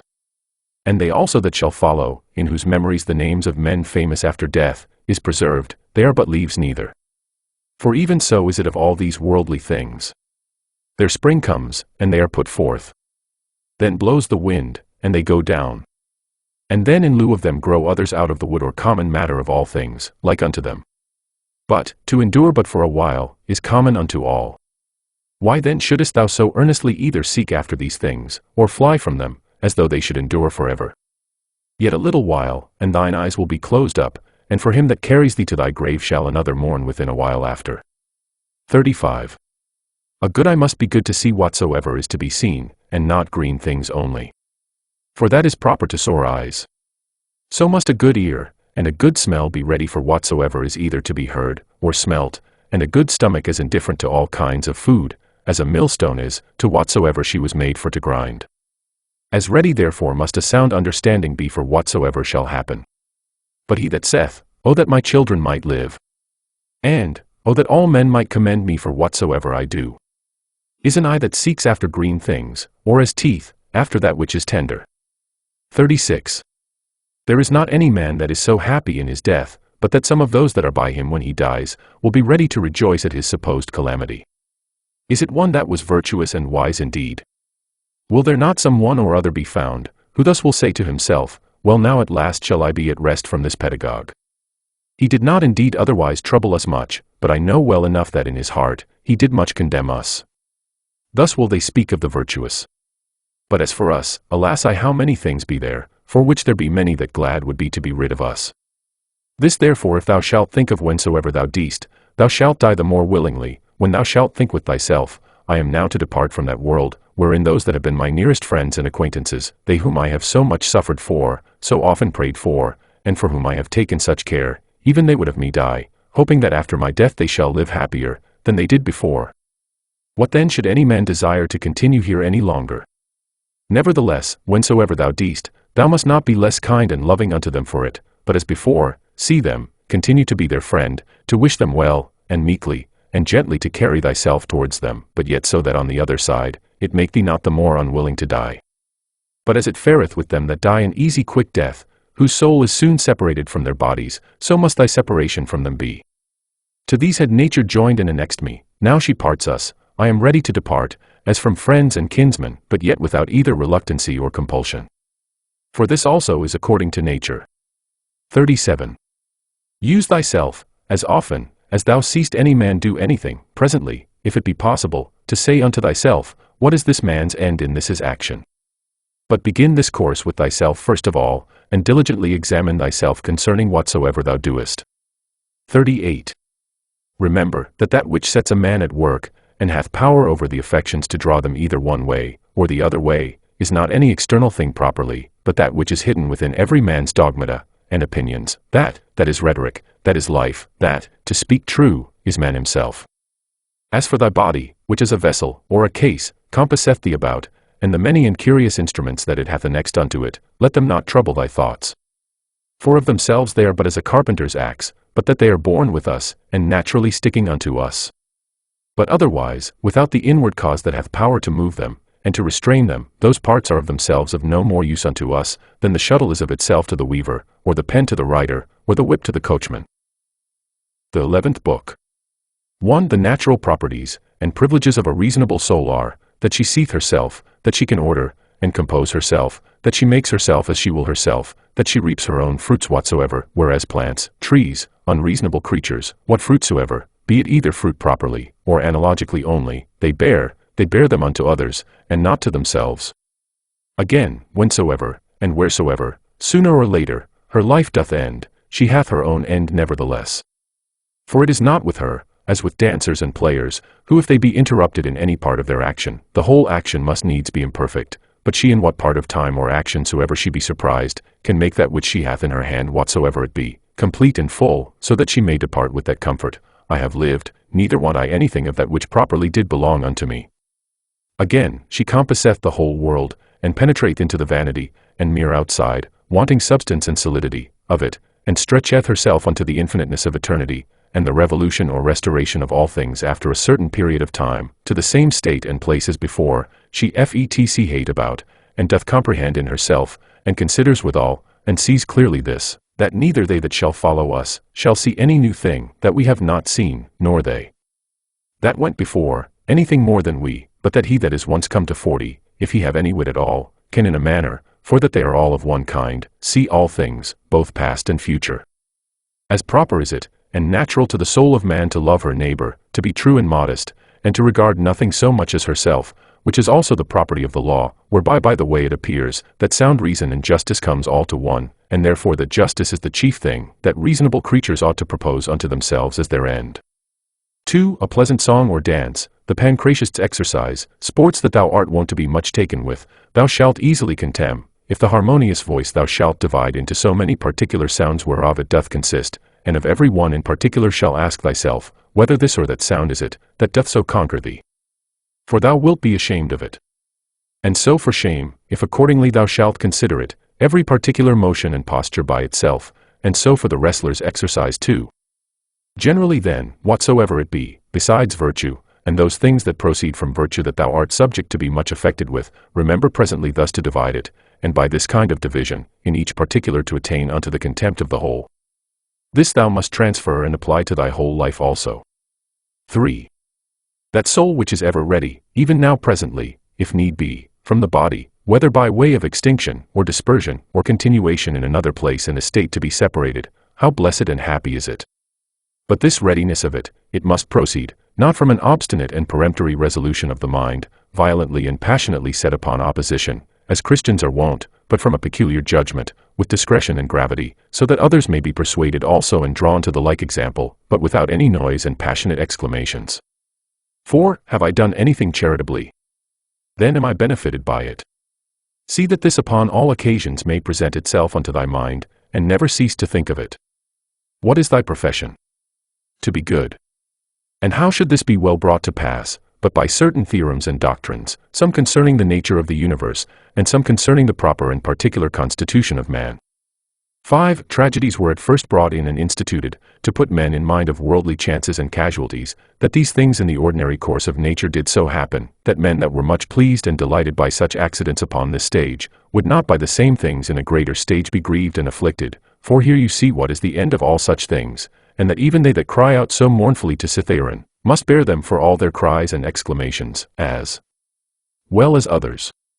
And in very truth many good things are spoken by these poets, as that, for example, is an excellent passage, but if so be that I and my 2 children be neglected by the gods, they have some reason even for that, and see.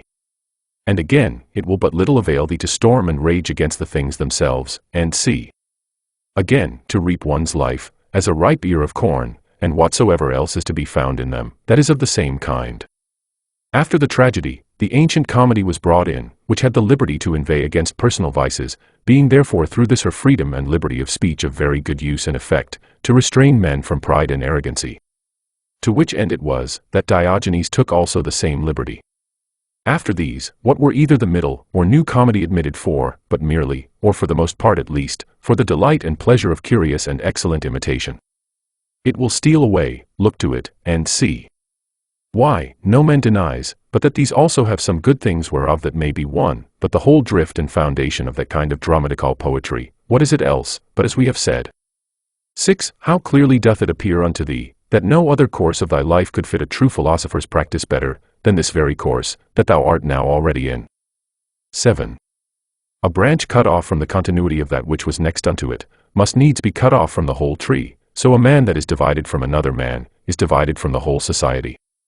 A branch is cut off by another, but he that hates and is averse, cuts himself off from his neighbor, and knows not that at the same time he divides himself from the whole body, or corporation.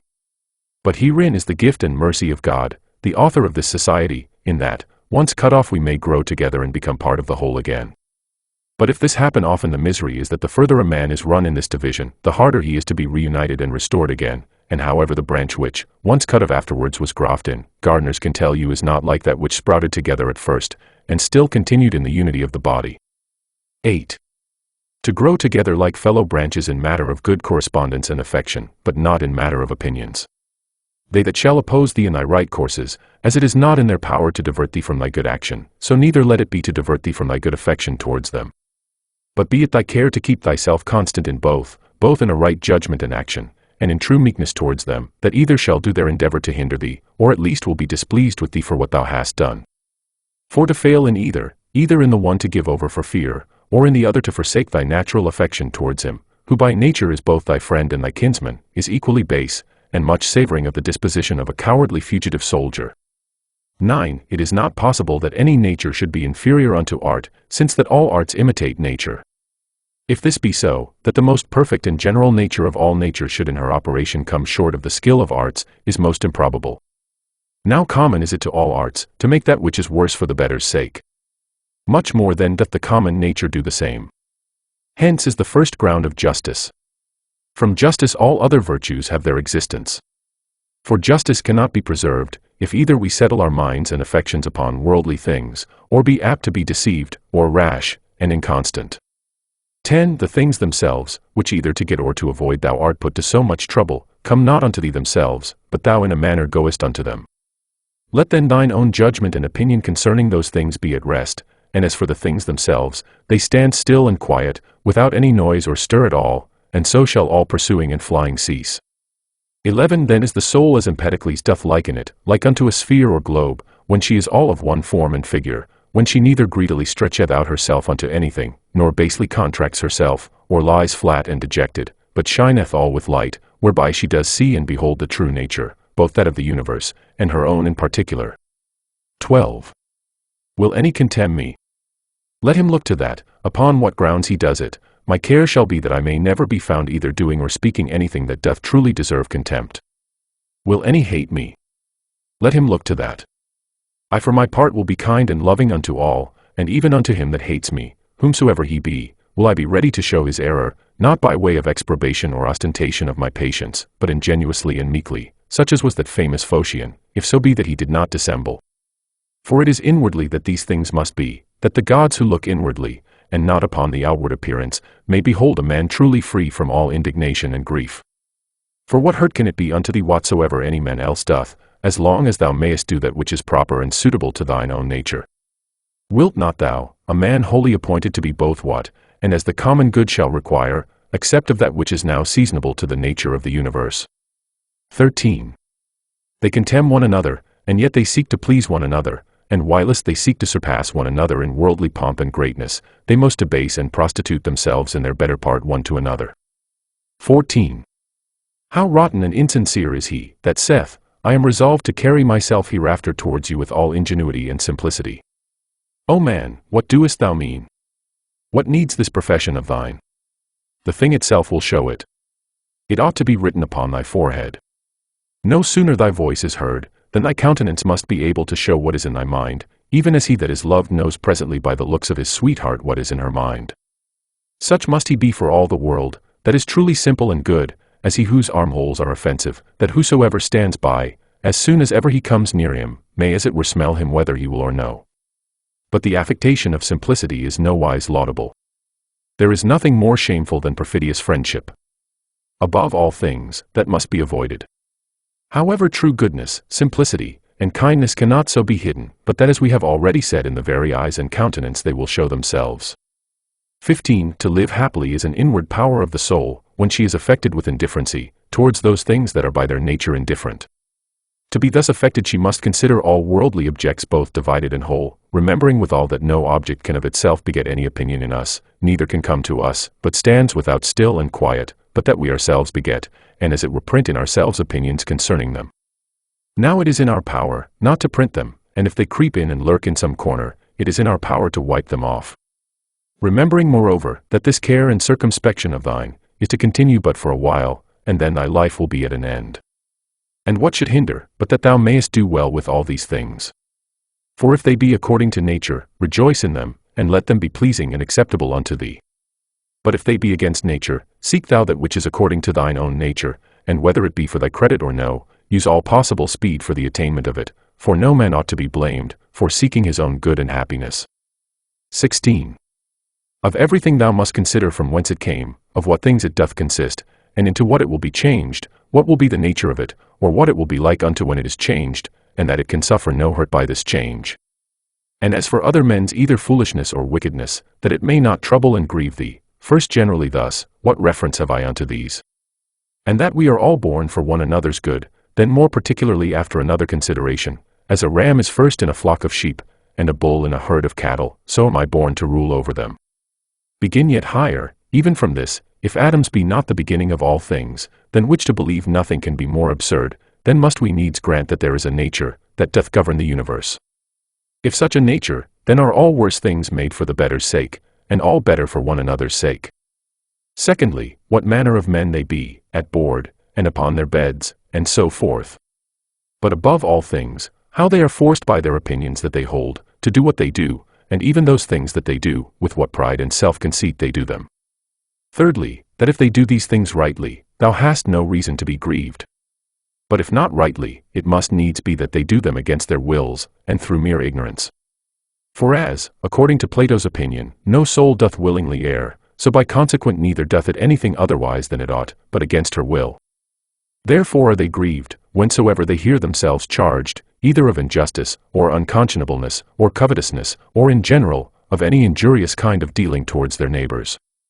Fourthly, that thou thyself doest transgress in many things, and art even such another as they are.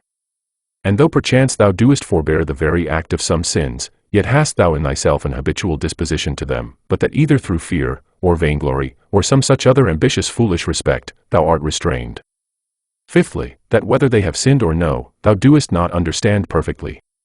For many things are done by way of discreet policy, and generally a man must know many things first, before he be able truly and judiciously to judge of another man's action. Sixthly, that whensoever thou doest take on grievously, or makest great woe, little doest thou remember then that a man's life is but for a moment of time, and that within a while we shall all be in our graves. Seventhly, that it is not the sins and transgressions themselves that trouble us properly, for they have their existence in their minds and understandings only, that commit them, but our own opinions concerning those sins.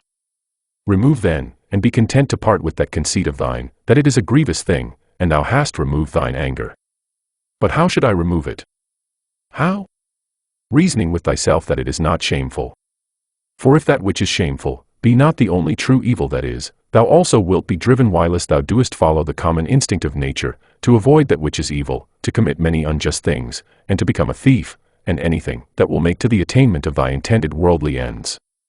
Eighthly, how many things may and do oftentimes follow upon such fits of anger and grief, far more grievous in themselves, than those very things which we are so grieved or angry for. Ninthly, that meekness is a thing unconquerable, if it be true and natural, and not affected or hypocritical. For how shall even the most fierce and malicious that thou shalt conceive, be able to hold on against thee, if thou shalt still continue meek and loving unto him, and that even at that time, when he is about to do thee wrong, thou shalt be well disposed, and in good temper, with all meekness to teach him, and to instruct him better. As for example, my son, we were not born for this, to hurt and annoy one another, it will be thy hurt not mine, my son, and so to show him forcibly and fully, that it is so in very deed, and that neither bees do it one to another, nor any other creatures that are naturally sociable. But this thou must do, not scoffingly, not by way of exprobation, but tenderly without any harshness of words. Neither must thou do it by way of exercise, or ostentation, that they that are by and hear thee, may admire thee, but so always that nobody be privy to it, but himself alone, yea, though there be more present at the same time. These 9 particular heads, as so many gifts from the Muses, see that thou remember well, and begin one day, whilst thou art yet alive, to be a man indeed. But on the other side thou must take heed, as much to flatter them, as to be angry with them, for both are equally uncharitable, and equally hurtful. And in thy passions, take it presently to thy consideration, that to be angry is not the part of a man, but that to be meek and gentle, as it savours of more humanity, so of more manhood. That in this, there is strength and nerves, or vigour and fortitude, whereof anger and indignation is altogether void. For the nearer everything is unto unpassionateness, the nearer it is unto power. And as grief doth proceed from weakness, so doth anger. For both he that is angry and that grieveth, have received a wound, and cowardly have as it were yielded themselves unto their affections. If thou wilt have a 10th also, receive this 10th gift from Hercules the guide and leader of the Muses, that is a madman's part, to look that there should be no wicked men in the world, because it is impossible. Now for a man to brook well enough, that there should be wicked men in the world, but not to endure that any should transgress against himself, is against all equity, and indeed tyrannical. 17. For several dispositions or inclinations there be of the mind and understanding, which to be aware of, thou must carefully observe, and whensoever thou doest discover them, thou must rectify them, saying to thyself concerning every one of them, this imagination is not necessary, this is uncharitable, this thou shalt speak as another man's slave, or instrument, than which nothing can be more senseless and absurd. For the 4th, thou shalt sharply check and upbraid thyself, for that thou doest suffer that more divine part in thee, to become subject and obnoxious to that more ignoble part of thy body, and the gross lusts and concupiscences thereof. 18. What portion soever, either of air or fire there be in thee, although by nature it tend upwards, submitting nevertheless to the ordinance of the universe, it abides here below in this mixed body. So whatsoever is in thee, either earthy, or humid, although by nature it tend downwards, yet is it against its nature both raised upwards, and standing, or consistent. So obedient are even the elements themselves to the universe, abiding patiently wheresoever, though against their nature, they are placed, until the sound as it were of their retreat, and separation. Is it not a grievous thing then, that thy reasonable part only should be disobedient, and should not endure to keep its place, yea though it be nothing enjoined that is contrary unto it, but that only which is according to its nature?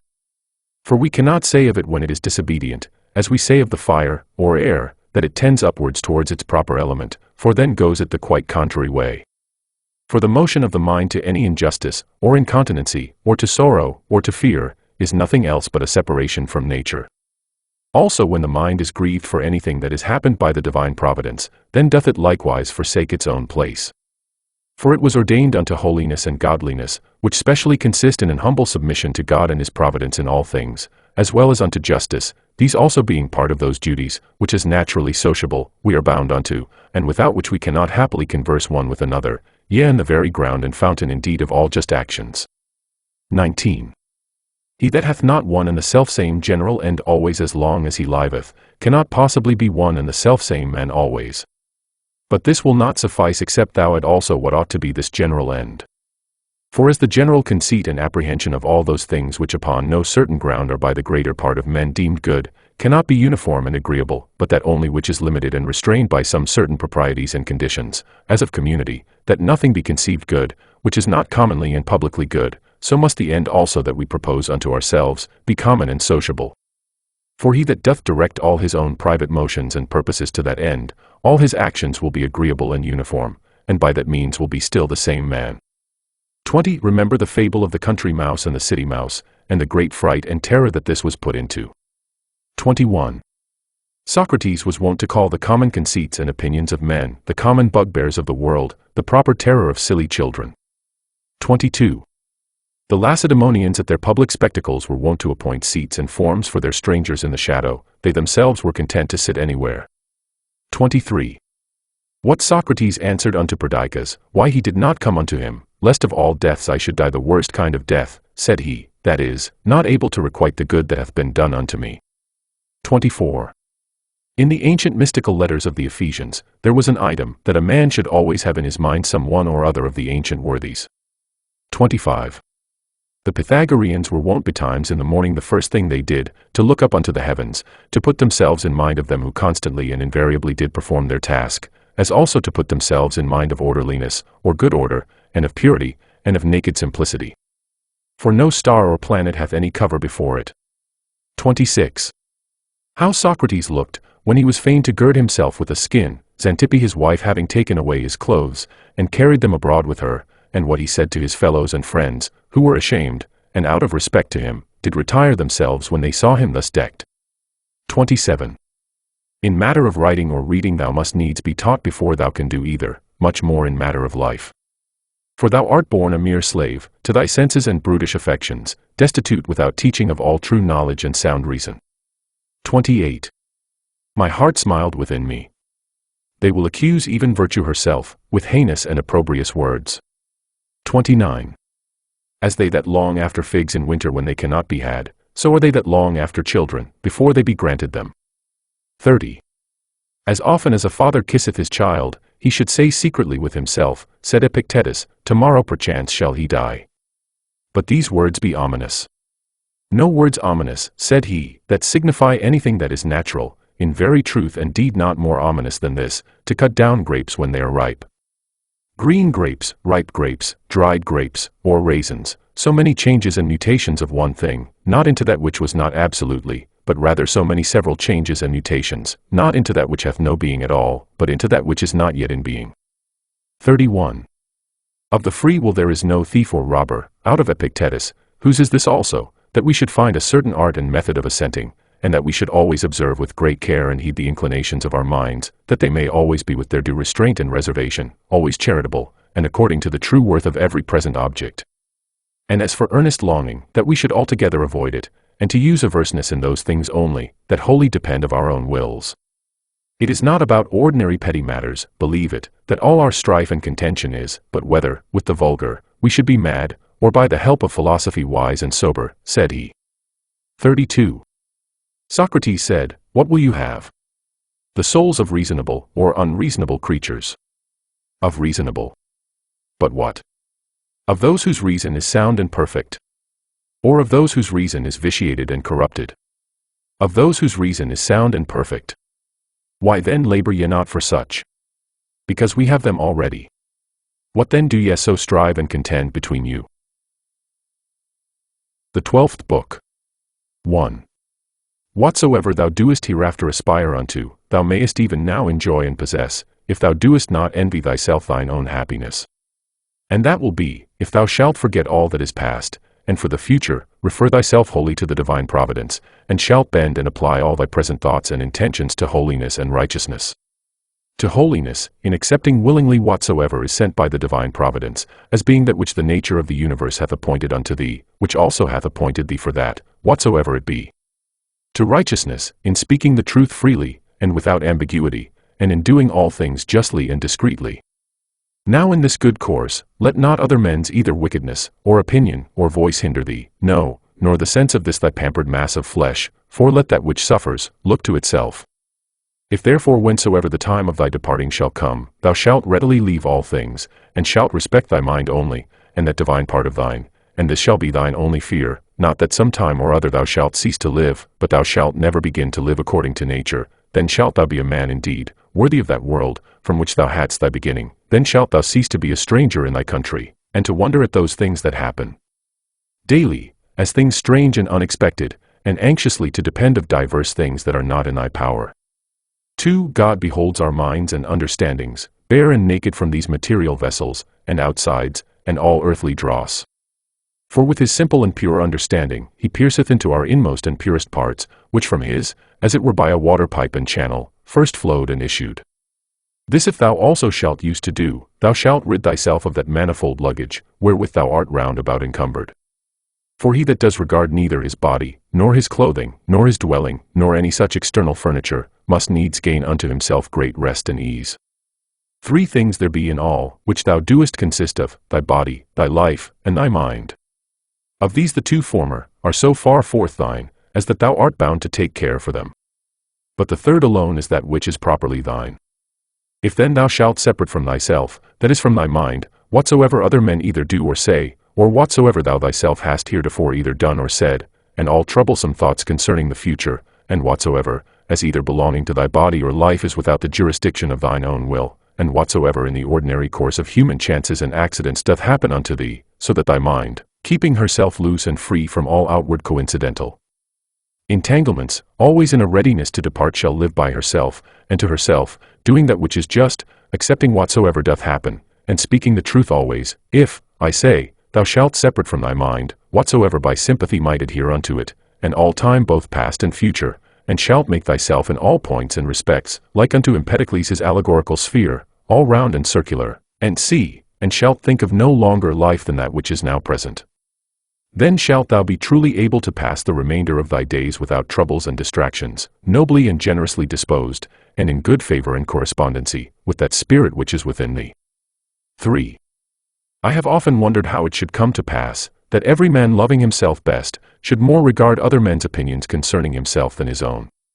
For if any god or grave master standing by, should command any of us to think nothing by himself but what he should presently speak out, no man were able to endure it, though but for one day. Thus do we fear more what our neighbors will think of us, than what we ourselves. For, how come it to pass that the gods, having ordered all other things so well and so lovingly, should be overseen in this one only thing, that whereas then hath been some very good men that have made many covenants as it were with God, and by many holy actions and outward services contracted a kind of familiarity with him, that these men, when once they are dead, should never be restored to life, but be extinct forever? But this thou mayest be sure of, that this, if it be so indeed, would never have been so ordered by the gods, had it been fit otherwise. For certainly it was possible, had it been more just so, and had it been according to nature, the nature of the universe would easily have borne it. But now because it is not so, if so be that it be not so indeed, be therefore confident that it was not fit it should be so, for thou seest thyself, that now seeking after this matter, how freely thou doest argue and contest with God. But were not the gods both just and good in the highest degree, thou durst not thus reason with them. Now if just and good, it could not be that in the creation of the world, they should either unjustly or unreasonably oversee anything. 5. Use thyself even unto those things that thou doest at first despair of. For the left hand we see, which for the most part lieth idle because not used, yet doth it hold the bridle with more strength than the right, because it hath been used unto it. 6. Let these be the objects of thy ordinary meditation, to consider, what manner of men both for soul and body we ought to be, whensoever death shall surprise us, the shortness of this our mortal life, the immense vastness of the time that hath been before, and will he after us, the frailty of every worldly material object, all these things to consider, and behold clearly in themselves, all disguisement of external outside being removed and taken away.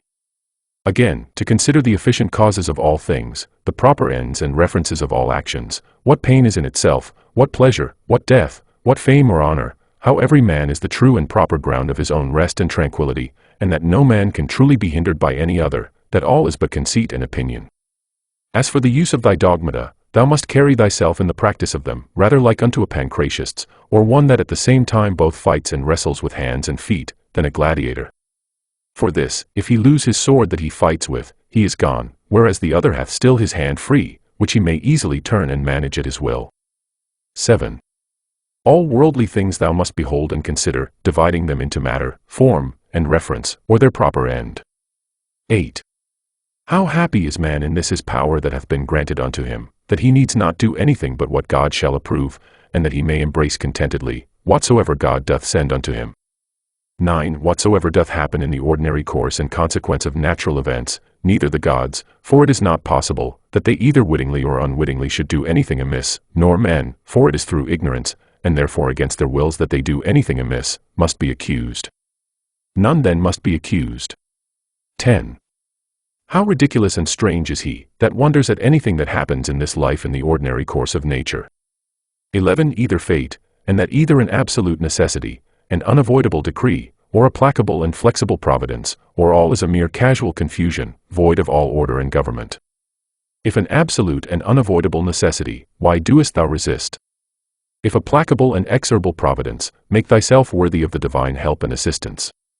If all be a mere confusion without any moderator, or governor, then hast thou reason to congratulate thyself, that in such a general flood of confusion thou thyself hast obtained a reasonable faculty, whereby thou mayest govern thine own life and actions. But if thou beest carried away with the flood, it must be thy body perchance, or thy life, or some other thing that belongs unto them that is carried away, thy mind and understanding cannot. Or should it be so, that the light of a candle indeed is still bright and lightsome until it be put out, and should truth, and righteousness, and temperance cease to shine in thee whilst thou thyself hast any being? 12. At the conceit and apprehension that such and such a one hath sinned, thus reason with thyself, what do I know whether this be a sin indeed, as it seems to be? But if it be, what do I know but that he himself hath already condemned himself for it? And that is all one as if a man should scratch and tear his own face, an object of compassion rather than of anger. Again, that he that would not have a vicious man to sin, is like unto him that would not have moisture in the fig, nor children to whelp nor a horse to neigh, nor anything else that in the course of nature is necessary. For what shall he do that hath such an habit? If thou therefore beest powerful and eloquent, remedy it if thou canst. 13. If it be not fitting, do it not. If it be not true, speak it not. Ever maintain thine own purpose and resolution free from all compulsion and necessity. 14. Of everything that presents itself unto thee, to consider what the true nature of it is, and to unfold it, as it were, by dividing it into that which is formal, that which is material, the true use or end of it, and the just time that it is appointed to last. 15. It is high time for thee, to understand that there is somewhat in thee, better and more divine than either thy passions, or thy sensual appetites and affections. What is now the object of my mind? Is it fear, or suspicion, or lust, or any such thing? To do nothing rashly without some certain end, let that be thy first care. The next, to have no other end than the common good. For, alas! Yet a little while, and thou art no more will any, either of those things that now thou seest, or of those men that now are living, be any more. For all things are by nature appointed soon to be changed, turned, and corrupted, that other things might succeed in their room. 16. Remember that all is but opinion, and all opinion depends of the mind. Take thine opinion away, and then as a ship that hath stricken in within the arms and mouth of the harbor, a present calm, all things safe and steady, a bay, not capable of any storms and tempests, as the poet hath it. 17. No operation whatsoever at he, ceasing for a while, can be truly said to suffer any evil, because it is at an end. Neither can he that is the author of that operation, for this very respect, because his operation is at an end, be said to suffer any evil. Likewise then, neither can the whole body of all our actions, which is our life, if in time it cease, be said to suffer any evil for this very reason, because it is at an end, nor he truly be said to have been ill affected, that did put a period to this series of actions. Now this time or certain period, depends of the determination of nature, sometimes of particular nature, as when a man dieth old, but of nature in general, however, the parts whereof thus changing one after another, the whole world still continues fresh and new. Now that is ever best and most seasonable, which is for the good of the whole. Thus it appears that death of itself can neither be hurtful to any in particular, because it is not a shameful thing, for neither is it a thing that depends of our own will, nor of itself contrary to the common good, and generally, as it is both expedient and seasonable to the whole, that in that respect it must needs be good. It is that also, which is brought unto us by the order and appointment of the divine providence, so that he whose will and mind in these things runs along with the divine ordinance, and by this concurrence of his will and mind with the divine providence, is led and driven along, as it were by God himself, may truly be termed and esteemed the Theophoritos or divinely led and inspired. 18. These three things thou must have always in a readiness, first concerning thine own actions, whether thou doest nothing either idly, or otherwise, than justice and equity do require, and concerning those things that happen unto thee externally, that either they happen unto thee by chance, or by providence, of which two to accuse either, is equally against reason. Secondly, what like unto our bodies are whilst yet rude and imperfect, until they be animated, and from their animation, until their expiration, of what things they are compounded, and into what things they shall be dissolved. Thirdly, how vain all things will appear unto thee when, from on high as it were, looking down thou shalt contemplate all things upon earth, and the wonderful mutability, that they are subject unto, considering withal, the infinite both greatness and variety of things aerial and things celestial that are round about it. And that as often as thou shalt behold them, thou shalt still see the same, as the same things, so the same shortness of continuance of all those things. And, behold, these be the things that we are so proud and puffed up for. 19. Cast away from the opinion, and thou art safe. And what is it that hinders thee from casting of it away? When thou art grieved at anything, hast thou forgotten that all things happen according to the nature of the universe, and that him only it concerns, who is in fault, and moreover, that what is now done, is that which from ever hath been done in the world, and will ever be done, and is now done everywhere, how nearly all men are allied one to another by a kindred not of blood, nor of seed, but of the same mind. Thou hast also forgotten that every man's mind partakes of the deity, and issueth from thence, and that no man can properly call anything his own, no, not his son, nor his body, nor his life, for that they all proceed from that one who is the giver of all things, that all things are but opinion, that no man lives properly, but that very instant of time which is now present. And therefore that no man whensoever he dieth can properly be said to lose any more than an instant of time.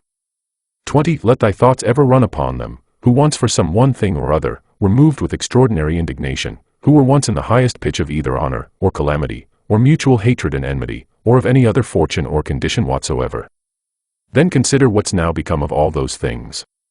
All is turned to smoke, all to ashes, and a mere fable, and perchance not so much as a fable. As also whatsoever is of this nature, as Fabius Catilinus in the field, Lucius Lupus, and Stertinius, at Bea Tiberius at Caprii and Velius Rufus, and all such examples of vehement prosecution in worldly matters, let these also run in thy mind at the same time, and how vile every object of such earnest and vehement prosecution is, and how much more agreeable to true philosophy it is, for a man to carry himself in every matter that offers itself, justly, and moderately, as one that followeth the gods with all simplicity. 4. For a man to be proud and high-conceited, that he is not proud and high-conceited, is of all kind of pride and presumption, the most intolerable.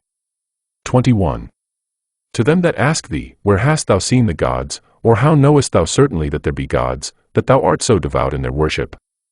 I answer first of all, that even to the very eye, they are in some manner visible and apparent. Secondly, neither have I ever seen mine own soul, and yet I respect and honor it. So then for the gods, by the daily experience that I have of their power and providence towards myself and others, I know certainly that they are, and therefore worship them. 22. Herein doth consist happiness of life, for a man to know thoroughly the true nature of everything, what is the matter, and what is the form of it, with all his heart and soul, ever to do that which is just, and to speak the truth. What then remaineth but to enjoy thy life in a course and coherence of good actions, one upon another immediately succeeding, and never interrupted, though for never so little a while. 23. There is but one light of the sun, though it be intercepted by walls and mountains, and other thousand objects. There is but one common substance of the whole world, though it be concluded and restrained into several different bodies, in number infinite. There is but one common soul, though divided into innumerable particular essences and natures. So is there but one common intellectual soul, though it seem to be divided. And as for all other parts of those generals which we have mentioned, as either sensitive souls or subjects, these of themselves, as naturally irrational, have no common mutual reference one unto another, though many of them contain a mind, or reasonable faculty in them, whereby they are ruled and governed. But of every reasonable mind, this the particular nature, that it hath reference to whatsoever is of her own kind, and desireth to be united, neither can this common affection, or mutual unity and correspondency, be here intercepted or divided, or confined to particulars as those other common things are. 24. What doest thou desire? To live long. What?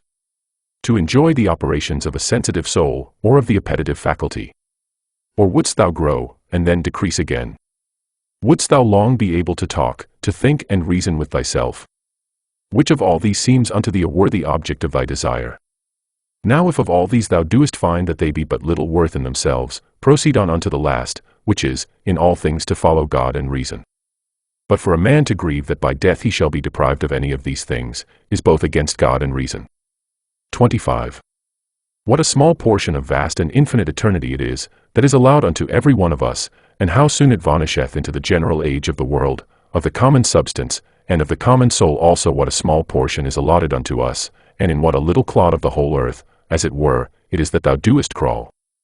After thou shalt rightly have considered these things with thyself, fancy not anything else in the world any more to be of any weight and moment but this, to do that only which thine own nature doth require, and to conform thyself to that which the common nature doth afford. 26. What is the present estate of my understanding? For herein lieth all indeed. As for all other things, they are without the compass of mine own will, and if without the compass of my will, then are they as dead things unto me, and as it were mere smoke. 27. To stir up a man to the contempt of death, this among other things, is of good power and efficacy, that even they who esteemed pleasure to be happiness, and pain misery, did nevertheless many of them contemn death as much as any. And can death be terrible to him, to whom that only seems good, which in the ordinary course of nature is seasonable? To him, to whom, whether his actions be many or few, so they be all good, is all one, and who whether he behold the things of the world being always the same either for many years, or for few years only, is altogether indifferent. O man! As a citizen thou hast lived, and conversed in this great city the world. Whether just for so many years, or no, what is it unto thee? Thou hast lived, thou mayest be sure, as long as the laws and orders of the city required, which may be the common comfort of all. Why then should it be grievous unto thee, if, not a tyrant, nor an unjust judge, but the same nature that brought thee in, doth now send thee out of the world? As if the praetor should fairly dismiss him from the stage, whom he had taken into act a while. Oh, but the play is not yet at an end, there are but 3 acts yet acted of it. Thou hast well said, for in matter of life, 3 acts is the whole play. Now to set a certain time to every man's acting, belongs unto him only, who as first he was of thy composition, so is now the cause of thy dissolution. As for thyself, thou hast to do with neither. Go thy ways then well pleased and contented, for so is he that dismissed thee. Thanks for listening to Meditations by Marcus Aurelius. Please like and subscribe to help us make the classics available to everyone.